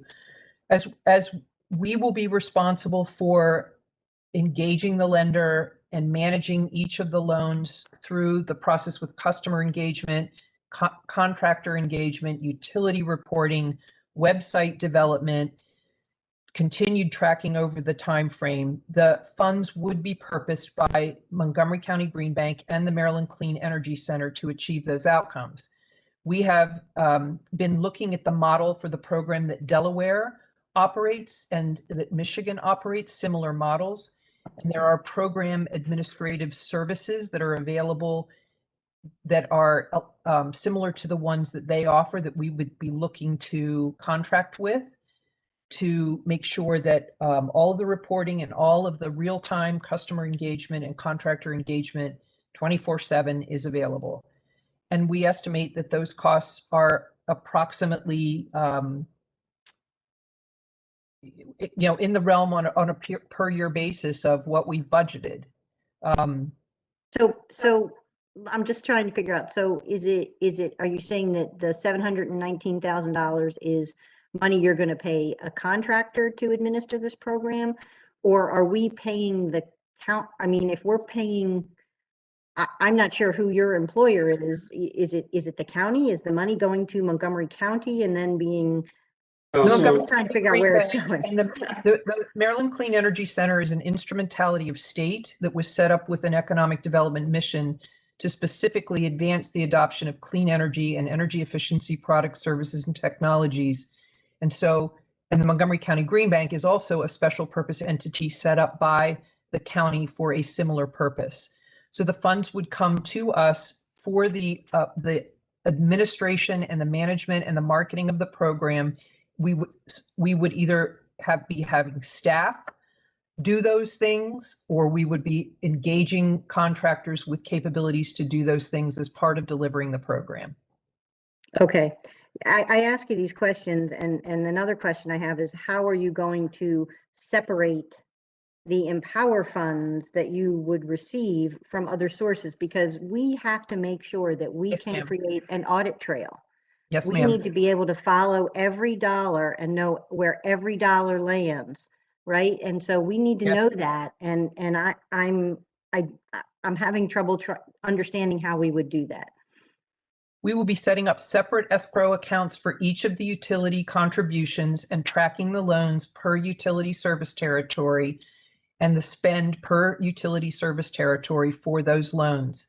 Each utility service territory would contribute their portion of the administrative costs on an annual basis, and that would be paid as determined in an MOU, whether it would be on a 6-month basis or a quarterly basis or an annual basis to the program administrators. but we would maintain those separate spend accounts by utility service territory so that we could report on uptake. We also need to do that to be able to monitor as the funds get used to notify contractors if there's so much uptake that we can no longer offer a loan during the pilot period in that service territory. That would be a good problem to have, but we understand that you all need to see that in order for the utilities to report on the spend, they need to have that as well. So so this is how we run our businesses now. We get sources coming from multiple places and we manage against each of those multiple sources. So we have experience in this area. So you're saying that you can follow every dollar from the EmPOWER money all the way down to the customer or the person who receives it and know what that dollar was used for. Yes. And you can tell us that in terms of so we can make sure that, we have the audit trail that's necessary. Is there privacy concerns or anything like that that's going to come up and say, oh, well, we can't tell you that because we have a privacy concern? Not in terms of the measures implemented. The only privacy concerns that we will have is the lender information. The lender has access to the consumer's information to determine whether or not the lender is willing to make the loan. We won't have access to that private income information per customer basis. We will be able to tell you for each loan what the measures are that are implemented for that loan, what the cost of that loan and those measures were, and what the anticipated energy savings and contractor job hours are for each of those individual loans. Okay, thank you. So my final question, before I turn back to those utility lawyers who maybe are thinking right now, is there was a concern raised, it wasn't raised in the presentation, but that there's no baseline on which we can determine the success of this pilot. That there's no kind of starting point, and then we measure against that starting point. Can you respond to that concern for me? So I can tell you that in order for us to do this, the lending construct that we are developing is different than the lending construct that we had in the past. So the baseline that we might have for the previous program that Mr. Kaufman mentioned was determined based on a market rate that was available at that time with a lender that's different than the lender that we are able to engage now, or lenders we may be able to engage now. And so it's difficult to establish a baseline compared to a previous situation that's different. That is the purpose of the pilot, is to understand what we can do with what we are able to work with under the current market conditions. Okay, thank you. So I'll give any of the utility lawyers a chance to weigh in quickly, see if they have an answer to the question I raised earlier. Yes, good afternoon, Commissioner Herman. This is Doug Mikeel on behalf of the PHI companies. I don't think that we were envisioning this as an agency type idea from a legal standpoint. In other words, creating an agency with a partnership. Obviously, we would work with our partners to provide the information that we need, but we're not preparing agency agreements and the like. Right, and are you comfortable, Mr. Mikeel, that you're going to because it sounds like that the reporting obligation is the utilities, and that it's going to be up to you to make sure that the data that's necessary to report on this pilot gets in. I think that's what I heard. So are you comfortable with the responsibility for, the data, providing the data to the commission with respect to the pilot? Let me try to understand that. Are you saying, are we comfortable that our partners will provide the data? Or, I'm sorry, I misunderstood your question. Because normally, these are all, with the standard EmPOWER program, it's your program. right? And you administer it and you do everything. And so you have access to everything. Here, you don't have access to, you're not administering the contractor or the entity that's going to be giving out the loans, and you don't have the relationship with that lender, and you don't have the relationship with the customer or the person who is installing, devices in order to, that qualify for the program. So, but I think what I heard Ms. Magruder say was that the bank, the Green Bank, isn't going to be doing the reporting, that you're going to be doing the reporting, and they're going to give you the information. I think that's what I heard. Perhaps I'm mistaken, Ms. Magruder, but that's what I thought I heard. Our understanding is that we are not going to be capturing the savings for our purposes. The savings that will be achieved as a result of this financing will be the province of the utility partners. So the reporting on the savings and the reporting on the spend to the savings belongs with them. We will provide the data, and we will work with the utility partners to make sure that the reporting is timely and accurate, and they have everything that they need. But we're not Okay. for Okay, because the that's where I was program just getting to- confused, and I just wanted to make Yeah. sure that you all Yeah. were on the same page as the utility companies. Just, I just Right. needed to hear that. Understood. Mr. Mike Keel? So definitely we would be capturing the savings, but Commissioner, if I heard you correctly, I mean, we would have to rely on the Green Bank in Montgomery County to provide the information about the loans. Obviously, we wouldn't have access to that. So if that's your question, obviously we don't have the access to that, and we'd have to rely on them.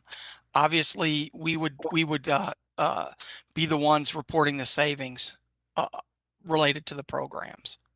But I Right. think those are two distinct questions and issues. Okay. All right. I think I've taken up enough time. Thank you, Mr. Mike Keel, for jumping in. I appreciate your answers. And Ms. Magruder, thank you. Yes, ma'am. Thank you very much. Mr. Chairman. Sure. I have a few questions for Ms. Magruder, and then maybe a couple for the utilities. But let me start with the utilities first. Let me go back to Mr. Mike Keel, so I can follow up on the jurisdictional question from Commissioner Herman. Mr. Mike Keel, are you still with us?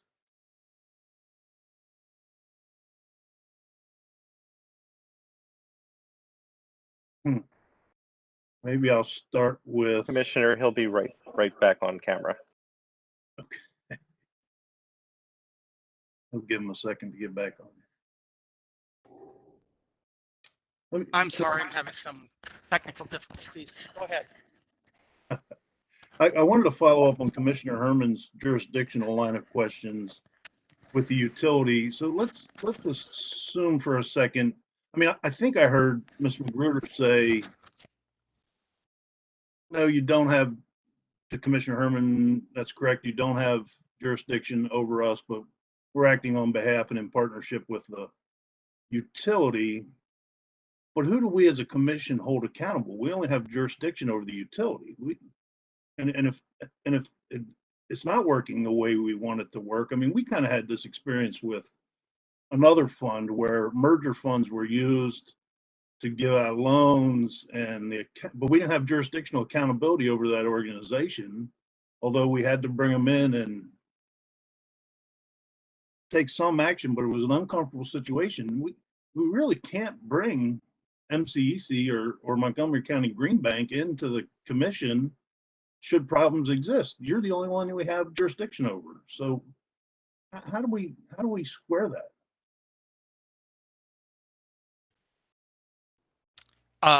Well, I would say that I agree with your jurisdictional analysis that the jurisdiction is over the utilities.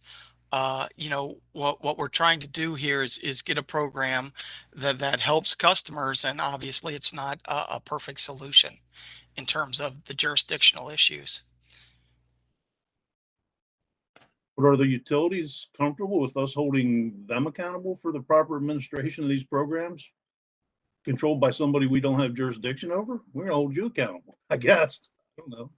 Commissioner Maybe not. O'Donnell, if I may, I just want to say that as an instrumentality of the state of Maryland and a publicly authorized entity, we're certainly going to be responsible for the use of public funds. We're certainly going to be accountable. I understand that. That's not my question. That's Right, not I my, understand. I'm not questioning your integrity. I'm not questioning your statutory creation. I'm not questioning any of that at all. I'm questioning about our ability to hold the EmPOWER program to account with someone we have jurisdiction over. We have no jurisdiction over you. We just don't. And I'm asking Mr. Michael if the utilities are okay with us holding the utilities accountable, because we do have jurisdiction over the utilities. Commissioner, this is Jeff Trout for Potomac Edison. Jump in here, and if Mr. Michael wants to say, I'm sure he will. But we at least are comfortable with this proposal. It working in not exactly the same way the relationship with DHCD works, but in a similar way. We would assume that at the end of the day, there'd be some sort of memorandum of understanding that would say, among other things, that they're receiving the money from us, and they have to use it for purposes that are the ones agreed to in the program. I would want to include in any such memorandum of understanding that when we have these events, that they would show up just as DHCD does and talk to you about how the program is working. But Mr. Michael is absolutely right that, and Ms. Magruder is absolutely right that the savings and the cost effectiveness, that's our hunt. We would process that on our side, and we would report on that from all. So it's a different kind of a hybrid than the relationship that we have with the HCD. But at the end of the day, I think from a functional standpoint and from a commission jurisdictional standpoint, operationally it's the same. So we have concerns about your ability to authorize this, and we our ability to make it work, and we think that this is a good program and we support it. And Commissioner O'Donnell, on behalf of SMECO, I agree with Mr. Trout and Mr. Michael. Right now, we have no agency agreement with MCEC, nor is there one in the works. But as Mr. Trout suggested, I would fully expect we'd have a memorandum of understanding with that organization that would govern our relationship. And sounds to me like Ms. Magruder and her organization is fully willing to come to these sorts of hearings in the future and participate just like she is today. So we don't have any real concerns over getting the information from MCEC, but we don't view them as our agent. So I think that was the very first question that was asked. I appreciate that. Certainly not the same way as DHCD. I think you, Mr. Trout and Mr. McDougall, both gave me the kind of assurance that I was looking for. So if all the utilities execute MOUs, all the utilities will be responsible for the contents of those MOUs. And that's how we hold the utilities accountable for the operation of the relationship you have with these entities. That's the piece I was missing, and I appreciate that. I just want to make sure that we had that, and that I guess we need to make sure that all utilities who participate in this are going to execute MOUs so that we have that instrumentality of holding them accountable, because they're the ones that are going to develop it, sign off on it, and execute it with their partners in this lending program. So that's the piece I was missing, and I appreciate that. That's why we ask these questions, so we can figure this out beforehand, not after the fact. So I do have another question for Mr. Riopko. Mr. Riopko, are you still with us? I am. So staff indicated in their presentation that BG&E had not provided any information to this point as to whether or not you will need an adjustment to your PID budget. Can you answer that question now, or is there a reason why BG&E couldn't answer that or hasn't provided that information? The reason that BG hasn't answered it because we need to evaluate our PID budget. We've allocated, and we were looking at this in addition to other programs that we're considering for PID opportunities. I think that there's money in our PID budget. I think the question was whether we had planned to aid it for other programs, and we're continuing to work on the proposals that we proposed at the hearing for the cycle that we can refile for during this hearing. And I think we'll continue to evaluate it, but I think most likely we can might need to leave open for consideration for some additional funding possibly for PID funds to use in this program. Okay, I mean, we're gonna have to know it sooner or later, right? So the other utilities were able to be forthcoming with that. I just wondered for some reason why BG&E could not. All right, I'll let that one go. Ms. Magruder, I have two questions for you. The first one is of the 30% set aside for administration out of these funds, are only the ratepayers of the utilities contributing to the administrative costs, or are the lenders who arguably are receiving some benefits, who are providing other monies, contributing something to your administrative costs? Why? I take it only the ratepayers are paying administrative costs. Why only the ratepayers? Well, thank you for your question, Commissioner. The primary reason is that we are building something new and that we had hoped to have competitive lenders at the table. So we haven't yet determined how we would have a ratepayer pay in, or a bank or a lender pay in. In some models in other places where there are credit unions involved, they pay a fee to acquire a borrower.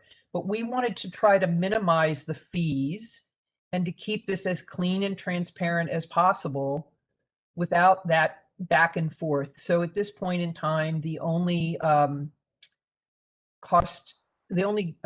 entity covering cost for administration would be the ratepayer surcharge.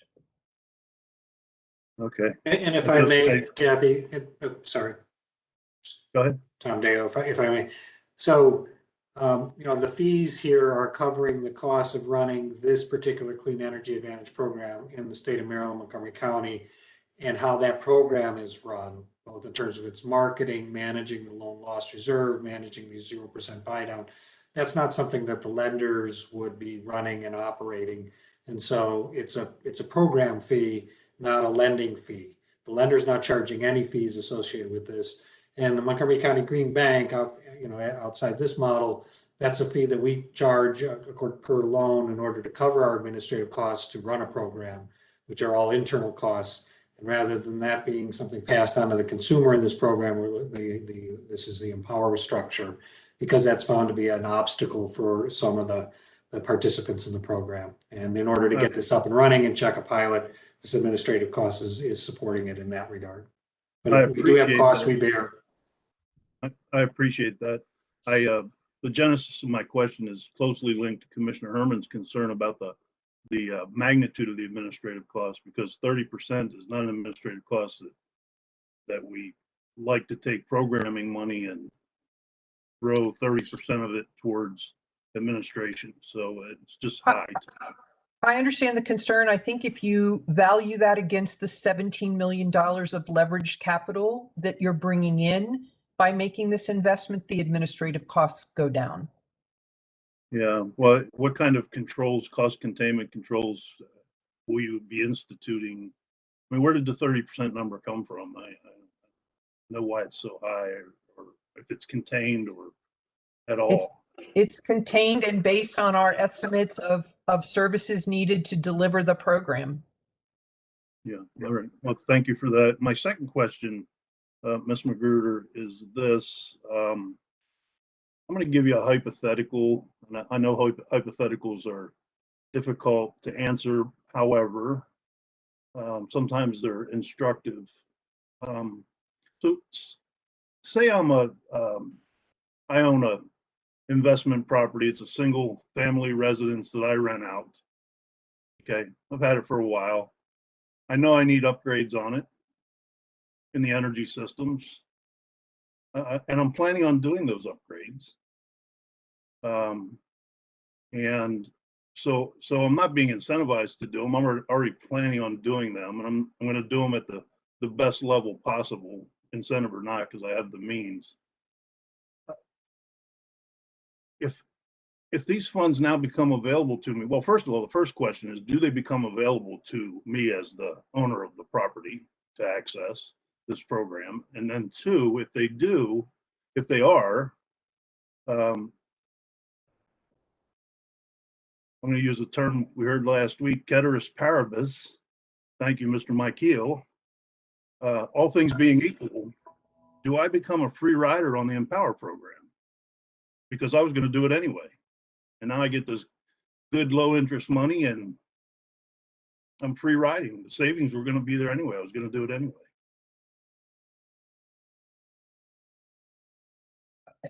I'm not clear on the question. Okay. The question you asked was, are the funds available to you? Yes, as a landlord. As a residential property owner in Maryland? Yes. I own the property and I rent it out. Yes, and it's assumed that that property pays a utility bill, which pays into the EmPOWER surcharge. That's correct. And the inhabitants of the property would benefit. I pay the utility bill as the landlord. Okay, so you pay into the EmPOWER system, into the EmPOWER surcharge. Yep. Right. But I was going to do these upgrades to my HVAC system, use that one little component as an example. Anyway, I was going to do it anyway. I was already planning on it. I'm not being incentivized to do it. I was going to do it because it needs upgraded and I was going to do it. Do I become a free rider on the calculated EmPOWER savings and the program? Free rider is a term of art used in these programs when doing EM and V that says a certain number of people will free ride on the savings because they were going to have that behavior, do that thing anyway, all things being equal. Or Can I answer that? Being as a contractor, I can tell you it never really happens where you said you were going to change out your HVAC system. If you're going to change out your HVAC system, you were going to change it out to the standard equipment.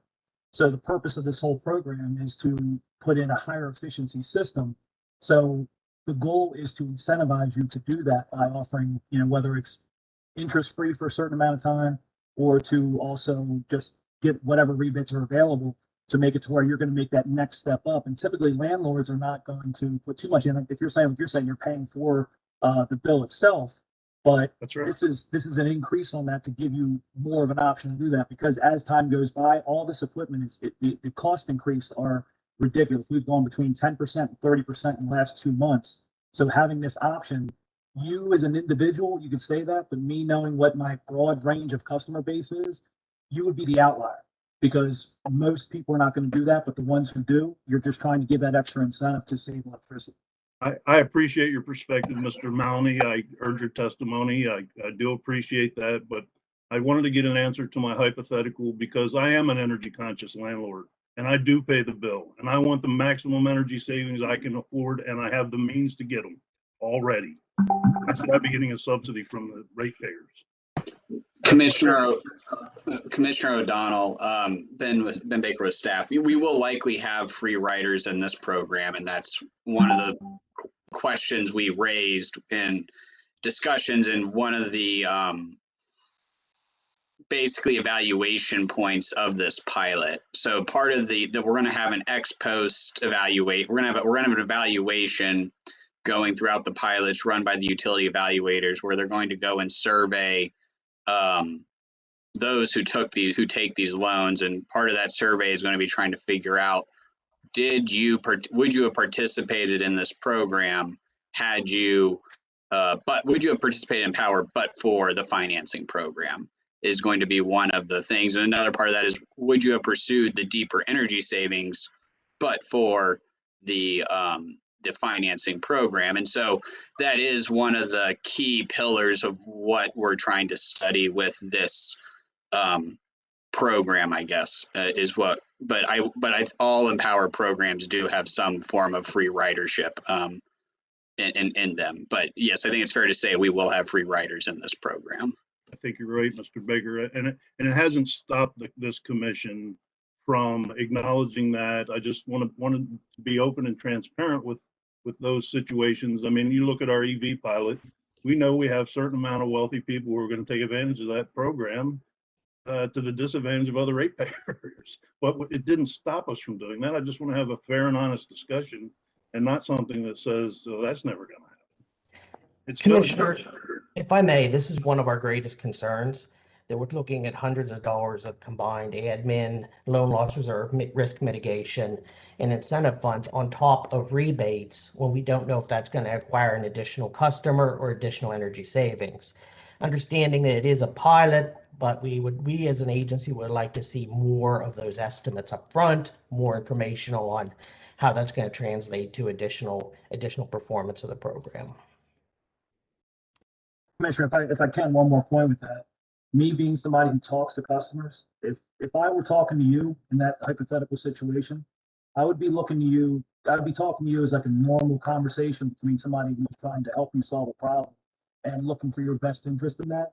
And honestly, I don't like to ask people about financing, especially if a customer makes it a little obvious that he's in a good position. There's certain questions that we do ask, because honestly, a lot of people get offended when you say to them, hey, if you need financing, you need financing. We try to avoid the financing question unless we kind of offer a couple questions and get a couple answers that we expect. And then that leads us to, if you need financing, we have an opportunity for it. So from my point of view, I probably would never even ask you about financing, because the questions that I would ask you as the contractor, if I'm doing my job properly, you're not going to make it known to me that you want financing, and then I'm never going to offer this to you, because you're going to go ahead and get the higher efficiency option anyway. So like I said, you would be the outlier if that were the case, but there's a good chance you wouldn't be offered it anyway if a contractor is doing what he should to not take advantage of this. Mr. Maloney, I appreciate your testimony. I appreciate your opinion. Part of your job in the free enterprise system is to make money. Part of my job is to protect the public interest, and that's what I'm trying to do, sir. So I appreciate you. I don't want to be argumentative about this. I'm just trying to make a fair decision on behalf of the citizens of the state of Maryland. Thank you. Absolutely, and I'm here to help you make that decision. I understand we have more questions from commissioners, but let us take a break at this point. We will reconvene at 3:20 this afternoon. So we'll take a 13 or 12-minute break and continue the questioning of the parties at 3:20. We're on recess.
We'll go back on the record in approximately 1 minute or less.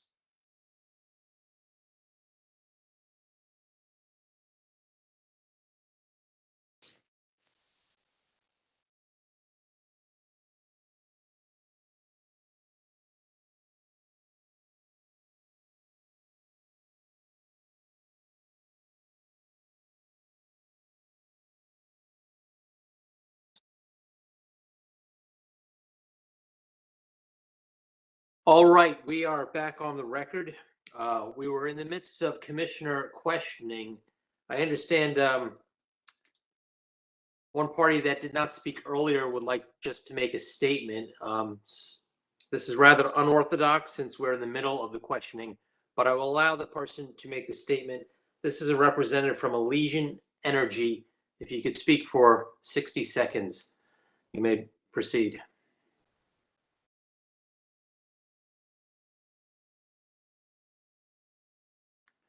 Do we have a representative from Elysian Energy with us? All right, we'll continue with commissioner questioning. Either Commissioner Richard or Commissioner Linton. Commissioner Linton, do you want to go first? Go ahead, Commissioner Richard. Okay. Well, thank you, Mr. Chairman. I think I have a question for Mr. Voorhees from OPC, if he's still with us. Hi. Yeah, I was interested very much in your discussion about equity and possibility of expanding opportunities in this program, and I noted that Ms. Magruder mentioned that with the 10% additional costs, they could lower the score to 600 from 640, which would I think achieve that goal. Since you were representing you're there here as a consumer advocate, I mean, is that something that you think would be valuable to consider? Thank you, Commissioner Richard. I'm happy to give an answer to that, and also certainly would encourage Mr. Sheehan from OPC to also speak to that. And we didn't have enough specificity about the costs of lowering the credit cutoff to really, I think, come to a specific position on that question. I don't think that's unreasonable to consider doing. We also felt that the size of the loan loss reserve in proportion to the interest rate benefits that the program were getting was not as attractive as some other programs that we're familiar with. I'm very familiar with the program in Vermont. We know, and I know that Ms. Magruder and Mr. Day are familiar with the program in Michigan and other places where a smaller loan loss reserve allows lending down to credit scores in the 600 range. So we already felt like the size of the loan loss reserve was relatively large for the value that we're getting out of it. And I think this gets back to the fact, and Ms. Magruder referred to it, there's one lender and they have a lot of leverage here on the terms that they're going to accept, the loan loss reserve that they think they need to protect their risk. The fact is these loans are not very risky. We know that, and as lenders gain experience, we hope that they will gain that understanding as well. I actually think over time that you should be able to shrink the loan loss reserve and cover folks down to a credit score of around 600. So I think we were a little bit reluctant to sort of endorse a big, more expensive loan loss reserve to achieve that function, when we really think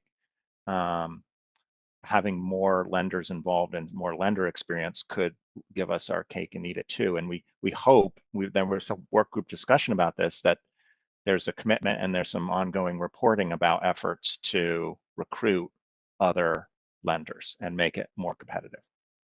Okay. Well, I just wanted to work with the information I had, and again, it seemed that there was some opportunity to extend the program to include some of the to take those considerations on equity. So anyway, I don't think we are here to redesign the program, but I did want to get your thoughts on that.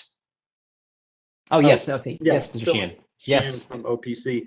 Our comments and recommendations were also informed by conversations that we've had over the last 2 years, including a face-to-face meeting with the people that run the Michigan Saves Green Bank program, and which is, I think, considered one of the, like the premier model of green bank programs in the country, and it's been rolled out to other states, and with the same insert state name here, Saves, and is doing really well. And what they have I think they call it a credit challenge program, and they said that it was going quite well, and there was very little defaults on the loans in general, but the default rate between the credit challenged people and the people in the other program was the same, very low. And also, you talked about equity, and we were talking about the administrative budget. The Michigan Saves, what surprised me most about them is that they use the concept of break fix. So at least with the HVAC jobs, they are, you don't really proactively replace your furnace because you want to be economically efficient, but when it goes, and you have to replace it. And they have a large part of their staff is just engaged in interacting with contractors, and they're doing that all over the state, getting them on board so that when they go into replace a furnace, they immediately know to promote the program, and there's an 800 number you can call and get a quick credit approval and whatnot. And so one of our concerns was that the proposal doesn't really have that kind of contractor engagement. It seems to rely mostly on the contractors that are on the approved contractors that are on the utilities list. So for geographic equity, and also with respect to socioeconomic equity, we would support additional expense, but we're not convinced that it will be that much more expensive to pursue that. Yeah. Thanks. Okay. Thank you. No, I think that's why we want, at least I'm very interested in seeing us go forward with this pilot so we can get the type of information and how we might be able to improve it. I just want to make sure I understood or I understand correctly that you would be okay as OPC if we were to even look to try to reduce the credit score requirement to 600, understanding there could be a 10% additional cost to the program. Commissioner, We if would I could also, ultimately, we would be concerned about what the additional cost would be, but we had promoted in the work group that the credit score be lowered to possibly include people who aren't currently able to get loans, to provide additionality. Commissioner, if I could just mention for your consideration, we're very familiar with Michigan Saves and the other programs throughout the country. We don't have a program in Maryland now. Michigan Saves has been in place for many years there. And so what they're able to negotiate with lenders is based on their success. So we would like to start to build toward that. And we agree with OPC that we could potentially reduce the amount of the loss reserve in the future and impact the bigger audience, but we have to start somewhere. Okay, thank you. I think One I'm last satisfied with those answers. I recommend- just was just curious if we could, maybe consider now with this pilot going forward. But it sounds like there's a lot of uncertainty with the OPC side about what that additional 10% cost would entail. Am I understanding correctly? That is correct. And also, if we do move forward with the pilot, we would like reporting on their efforts to add additional banks, to provide competition. So that might drive lower rates or longer terms that would be beneficial to participants. Okay, and that was going to be my next question.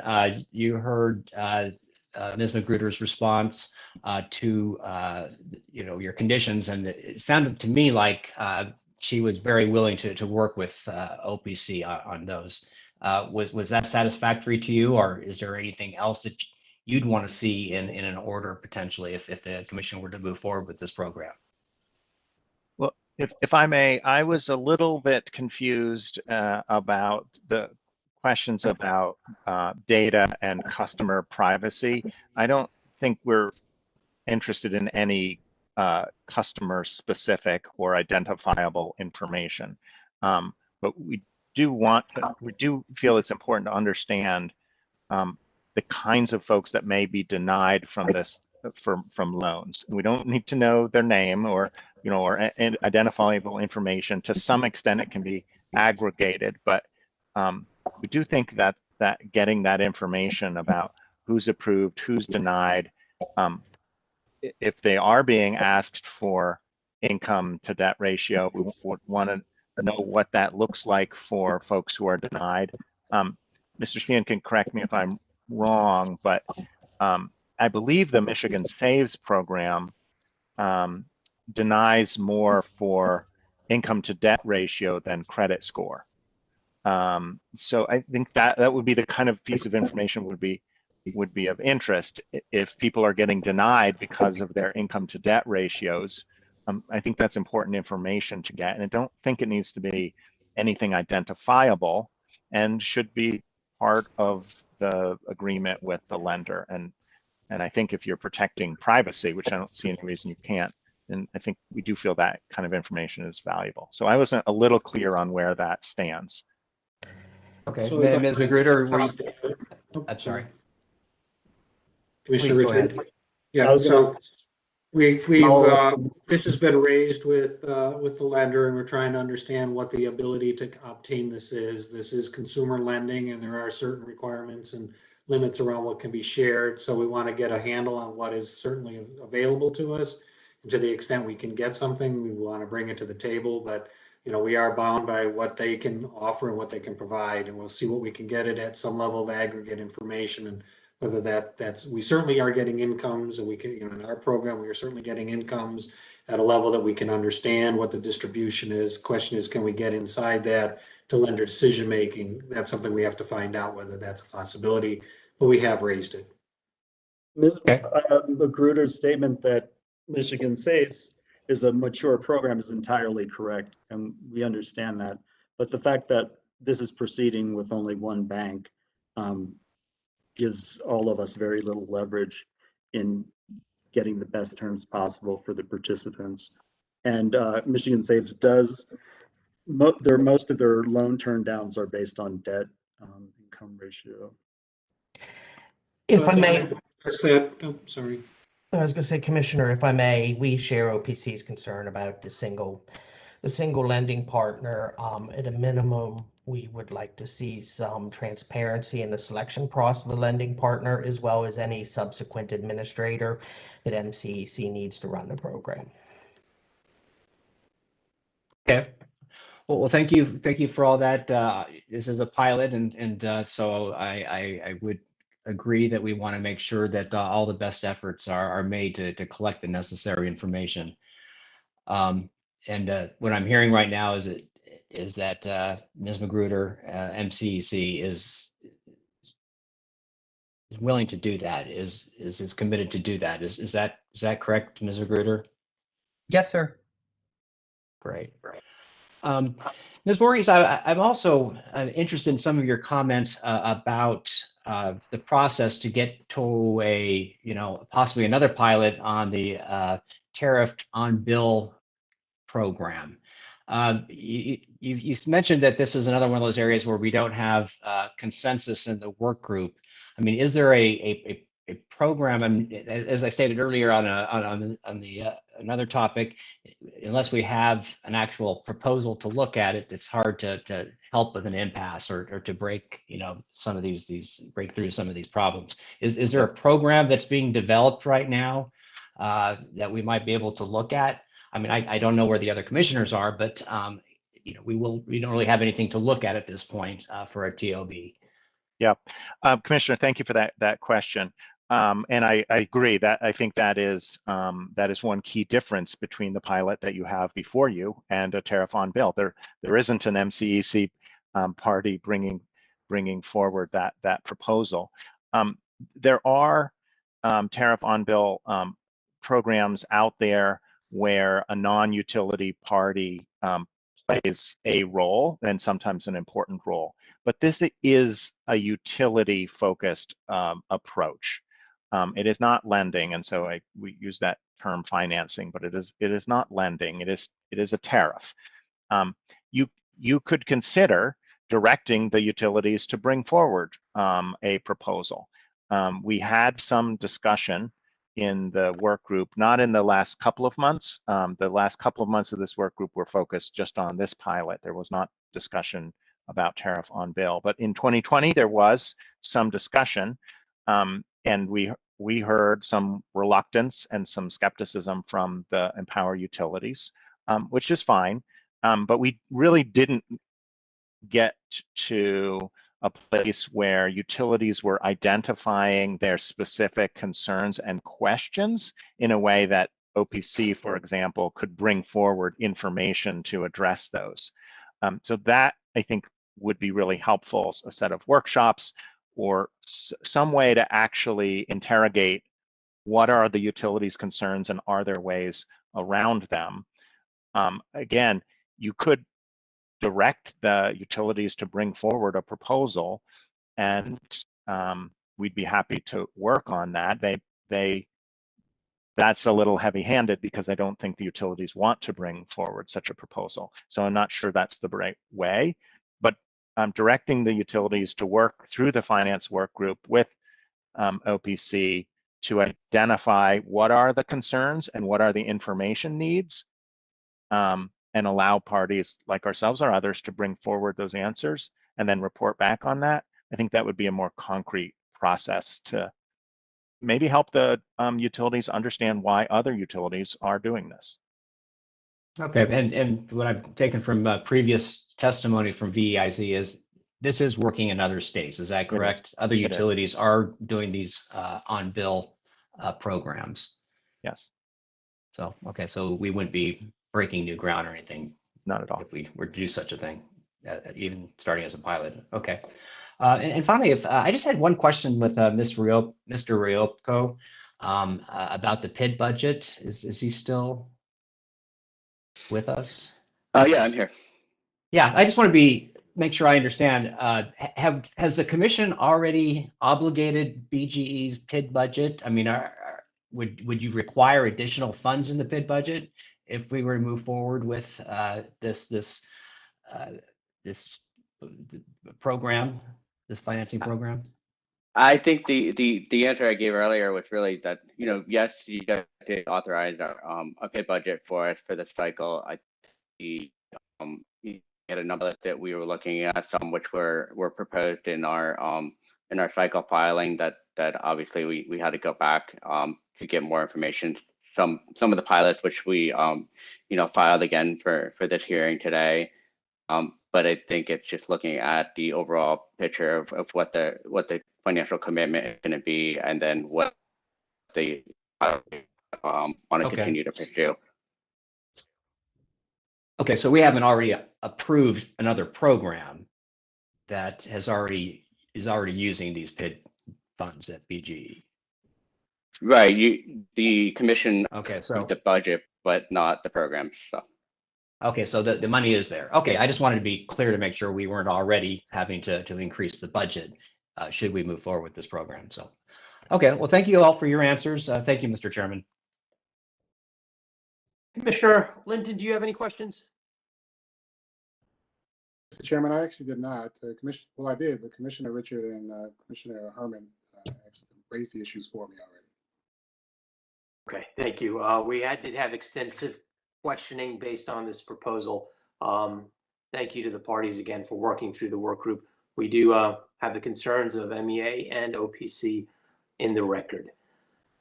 At this point, we will We do have 4 more work group reports to review, and we will move to the midstream status report. Mr. Baker. Thank you, Mr. Chairman. The midstream work group report. So the commission had previously directed that a status report be filed every 6 months about the implementation of the utilities midstream programs. And so this report is their latest status of those programs. We would note that the programs are fully implemented at this time, and that they have and that the programs were all approved to be midstream models in the 2021 to 2023 program plan cycles. So we are requesting that the utilities no longer be required, or that the work group no longer be required to file the semi-annual filings with these status reports. We believe the utilities can provide this information in their regular semi-annual reports, and that if there's additional information that we would like to have tracked, that can be determined through the EmPOWER reporting and process improvement work group, and through that process if there's certain information we want tracked, but we don't think it's necessary to have a separate reporting requirement anymore. Thank you. It did seem like, thank you. It seemed as if a number of the components in the individual reports were summarized in the midstream work group report. So I understand your request to discontinue it. Do any of the program administrators wish to speak to this report? Do the commissioners have questions on this report? Seeing none, we'll move to the EM&V EUL report. Thank you, Mr. Chairman. So the EM&V work group report focused on effective useful life, and I'm going to use the acronym EUL from here on for that, of lighting and and residential upstream lighting. And so at the previous evaluation, the independent evaluator, ITRON, recommended that the utility evaluators cap the upstream lighting EULs at 4 years or less than the 2020 program analysis going forward. The commission agreed to this cap, and then also requested that a work group study the appropriate EUL for specific light types. Over the last couple months, the work group met several times to discuss this topic to determine the appropriate EULs. And we came to that residential lights in the upstream program should have effective useful lives between 3 to 4 years, and for commercial lights, 2 years. These results were driven by a couple different factors. And I guess before I dive in, the EUL in our cost effectiveness analysis is used to determine what would a program participant who needed the incentive to participate do in the future. And that's what it's being used as a proxy for. And so this assumption was influenced by a couple different things. One is federal requirements for lighting standards and when they will become enforced. So there is some federal standards that have, I guess, been pending for a long time. They were supposed to be enforced and they weren't enforced. And so the work group has come to is forecasting, is projecting that these standards for various different lights will become enforced sometime between 2023 and 2025. And then it's assumed after these dates that customers will have no choice but to purchase the lamp types incentivized by EmPOWER. The other factor to consider is the transformation of customer behavior within the lighting markets. And so, as I was saying before, since the use of the EULs to determine what somebody who needed incentive in our programs to participate, what would they need that incentive again in the future? That's how it's used. We basically had to come up with a trend for how their behavior is going to change over time. And we used net to gross ratios for this assumption. And so those are the two biggest factors. There's a couple other underlying assumptions. I would say that one of the other big factors that was included is this idea of an uplift factor. So after we calculated the EULs, we uplifted them for uncertainty. And this uncertainty is the fact that we're dealing with forecasts, and that because we're lowering the EUL, this is going to have a material impact on the cost effectiveness of the lighting programs and the overall EmPOWER programs, because the lighting programs have been some of the one of the most cost-effective programs we have. And so basically the idea behind this uplift is that it would be more detrimental to stop these programs earlier because of bad EUL, or not because of bad EULs, but because of non-cost effectiveness due to maybe missed forecasting, than to let them run a couple of years longer than maybe they should have been. And so that was the idea behind this agreeing to uplift factors amongst the parties. And so in order to show the impact of these changes to cost effectiveness, we did run some sensitivities on the 2009 cost effectiveness, which is in the work group report that was provided to the commission, to show how the lighting programs change, their cost effectiveness changed in 2019, and also how the residential programs cost effectiveness would have changed. And as you can see from those tables, if you go through the report, those are material. The work group plans to reconvene in November of 2021 to consider the appropriate EULs in the 2021 program evaluations, and also to evaluate what EUL should be used for all the other lighting programs that are in EmPOWER. And so at this time, staff supports the EMAV work group. It's our understanding that this was a consensus at the end. Definitely a big shout out to our independent evaluator for working with all the parties to get us here. And we are available for any questions that the commission may have. Thank you, Mr. Baker, and the work group members for coming up with these new recommended assumptions. Do any of the work group members wish to make a statement? Do commissioners have questions of this work group report? Seeing none, we'll move to the small business report. Thank you, Mr. Chairman. The small business program work group report. Thank you. So back when the utilities proposed their 2021 to 2023 program plans, the electric utilities, with the exception of SMECO, proposed that the program eligibility be expanded from 60 megawatts to 100 megawatts. Staff at that time wanted additional analysis provided to support that expansion, and the commission directed that the work group formed to study the issue and determine if it was appropriate to expand that eligibility requirement. The utilities provided additional data and analysis that illustrates that customers that are between 60 to 100 megawatts are utilizing the EmPOWER programs less than customers with higher demands. Additionally, staff did a survey of other small business programs in the United States and found that the program incentives were similar to other utility programs who permit higher demand customers into their small business programs.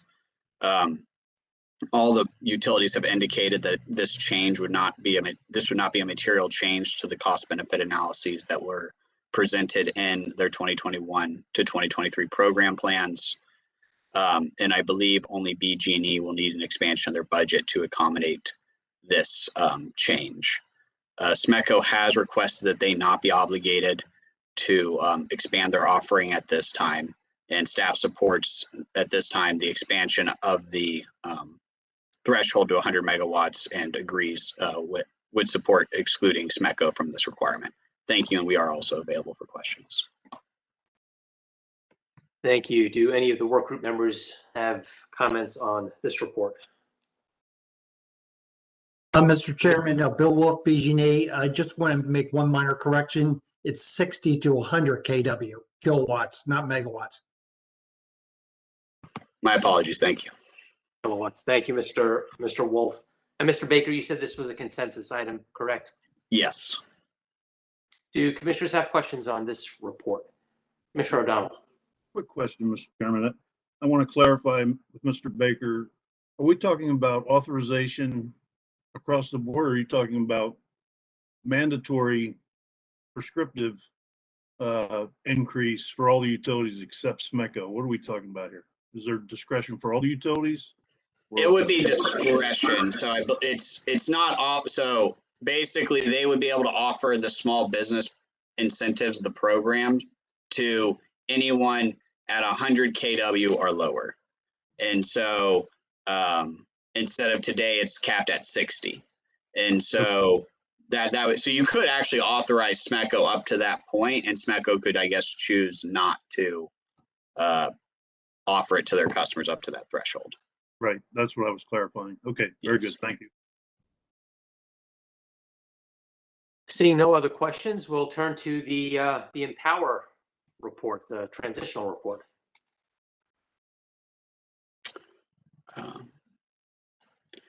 Mr. Chairman, do you mean the reporting work group, or was there were you expecting a presentation on the transition to the next program cycle? Sorry, the EmPOWER transition, the ERPI, EmPOWER Reporting and Process Improvement Reporting. Got it. Sorry Thank for the you. short. No worries. Going to be on the fly with that one. Thank you. So the commission directed in both case 9494 and 9648 certain reporting requirement changes for the utilities and DHCD, and also that certain work group requests be considered that have been made by OPC and MEEA. These resulting changes included gas reporting consistency amongst the utilities, and principle and agreement was reached regarding smart thermostat reporting.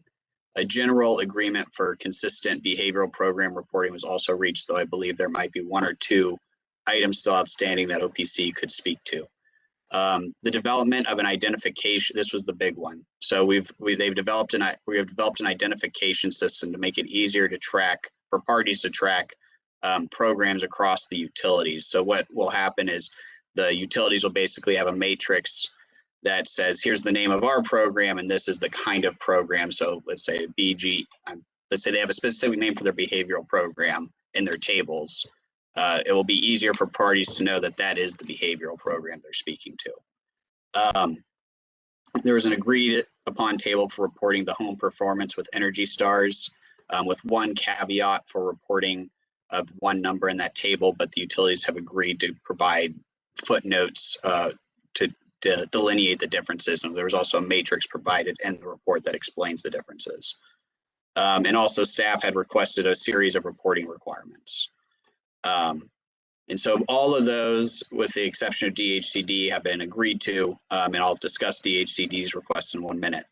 But before I do that, we also did discuss MEEA's request that avoided carbon be reported by the utilities in the semi-annual report. We only discussed it once and we did not follow up, but staff does think that this could be accomplished since the utilities, since avoided carbon is already part of our evaluations. And so to move that from the evaluations into the semi-annual reports, staff doesn't think would be a big lift. And then finally, the commission has determined, or sorry, there were requirements of DHCD that they needed to modify the reporting for WGL's gas savings, and also some of the requests that staff made. DHCD has requested the work group that they be excused from those requirements.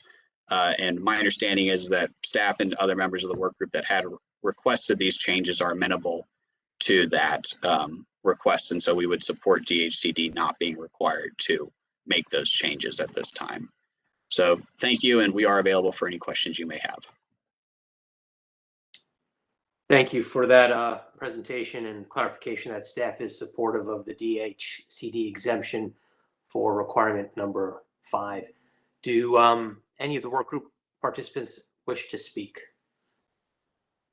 Mr. Chairman, this is Dylan Voorhees with VEIC and on behalf of OPC. And I just want to say that I really appreciate the work that this work group did, and that the utilities really engaged very proactively with us on solving the reporting challenges that we had raised and others. I think the results will improve consistency and significantly improve transparency. And of course, our whole purpose of looking at this data is to identify trends and relationships across utilities and between them and over time to help make the programs better. And I really think that the reporting changes are positive. I'm glad we were able to work together and reach consensus, and I think they're going to have a real benefit over this next cycle. So just wanted to state that on the record. Thank you. We are fortunate that this work group only needs to convene every 3 years. Mr. Baker, will this work group disband once the commission issues an order? I'll turn to Mr. Hurley on that. I think there were some commitments that the utilities said they would get to us by January, so maybe there could be one check-in, but I don't think that there's a need for this work group to have extensive meetings after that check-in. But Mr. Hurley. But we won't necessarily disband the work group, but we won't be having regular meetings with this group until we're actually finalized with all the reporting that's going to happen for this program cycle. Thank you. Do commissioners have questions of the members? Seeing none, thank you, Mr. Baker, Mr. Hurley, work group members. Mr. Baker, I believe that's all the reports. Is that correct? That is correct, Mr. Chairman. Okay. Does staff have anything additional to discuss today before we adjourn? Nothing additional, Mr. Chairman, other than to say thanks to Ben for the last year and a half of work. I know he's moving. This is his last official appearance with the EmPOWER, so he did a great job with us, and yeah, wish him the best of luck with his work with water, telecom, and gas. So thank you. Yes, yes. For those who are not aware, Mr. Baker has moved to become the director of the Telecommunications, Gas, and Water Division. So we'll see less of him in these EmPOWER hearings. So congratulations on that promotion. I just like on behalf of the commission to thank all the participants. We do appreciate these semi-annual check-ins. We know they're getting somewhat more abbreviated, but I think it reflects the confidence that we have in our program administrators, as evidenced by the fact that each of them have exceeded their 3-year targets as well as their Q3 and Q4 targets. We do have a number of proposals and asks by program administrators, as well as the proposal by MCEC and the Montgomery County Green Bank before us. The commission will endeavor to issue a written determination in the coming weeks with respect to all the pending proposals. Seeing no additional business on the commission's agenda for this EmPOWER hearing today, this hearing is now adjourned. Thank you.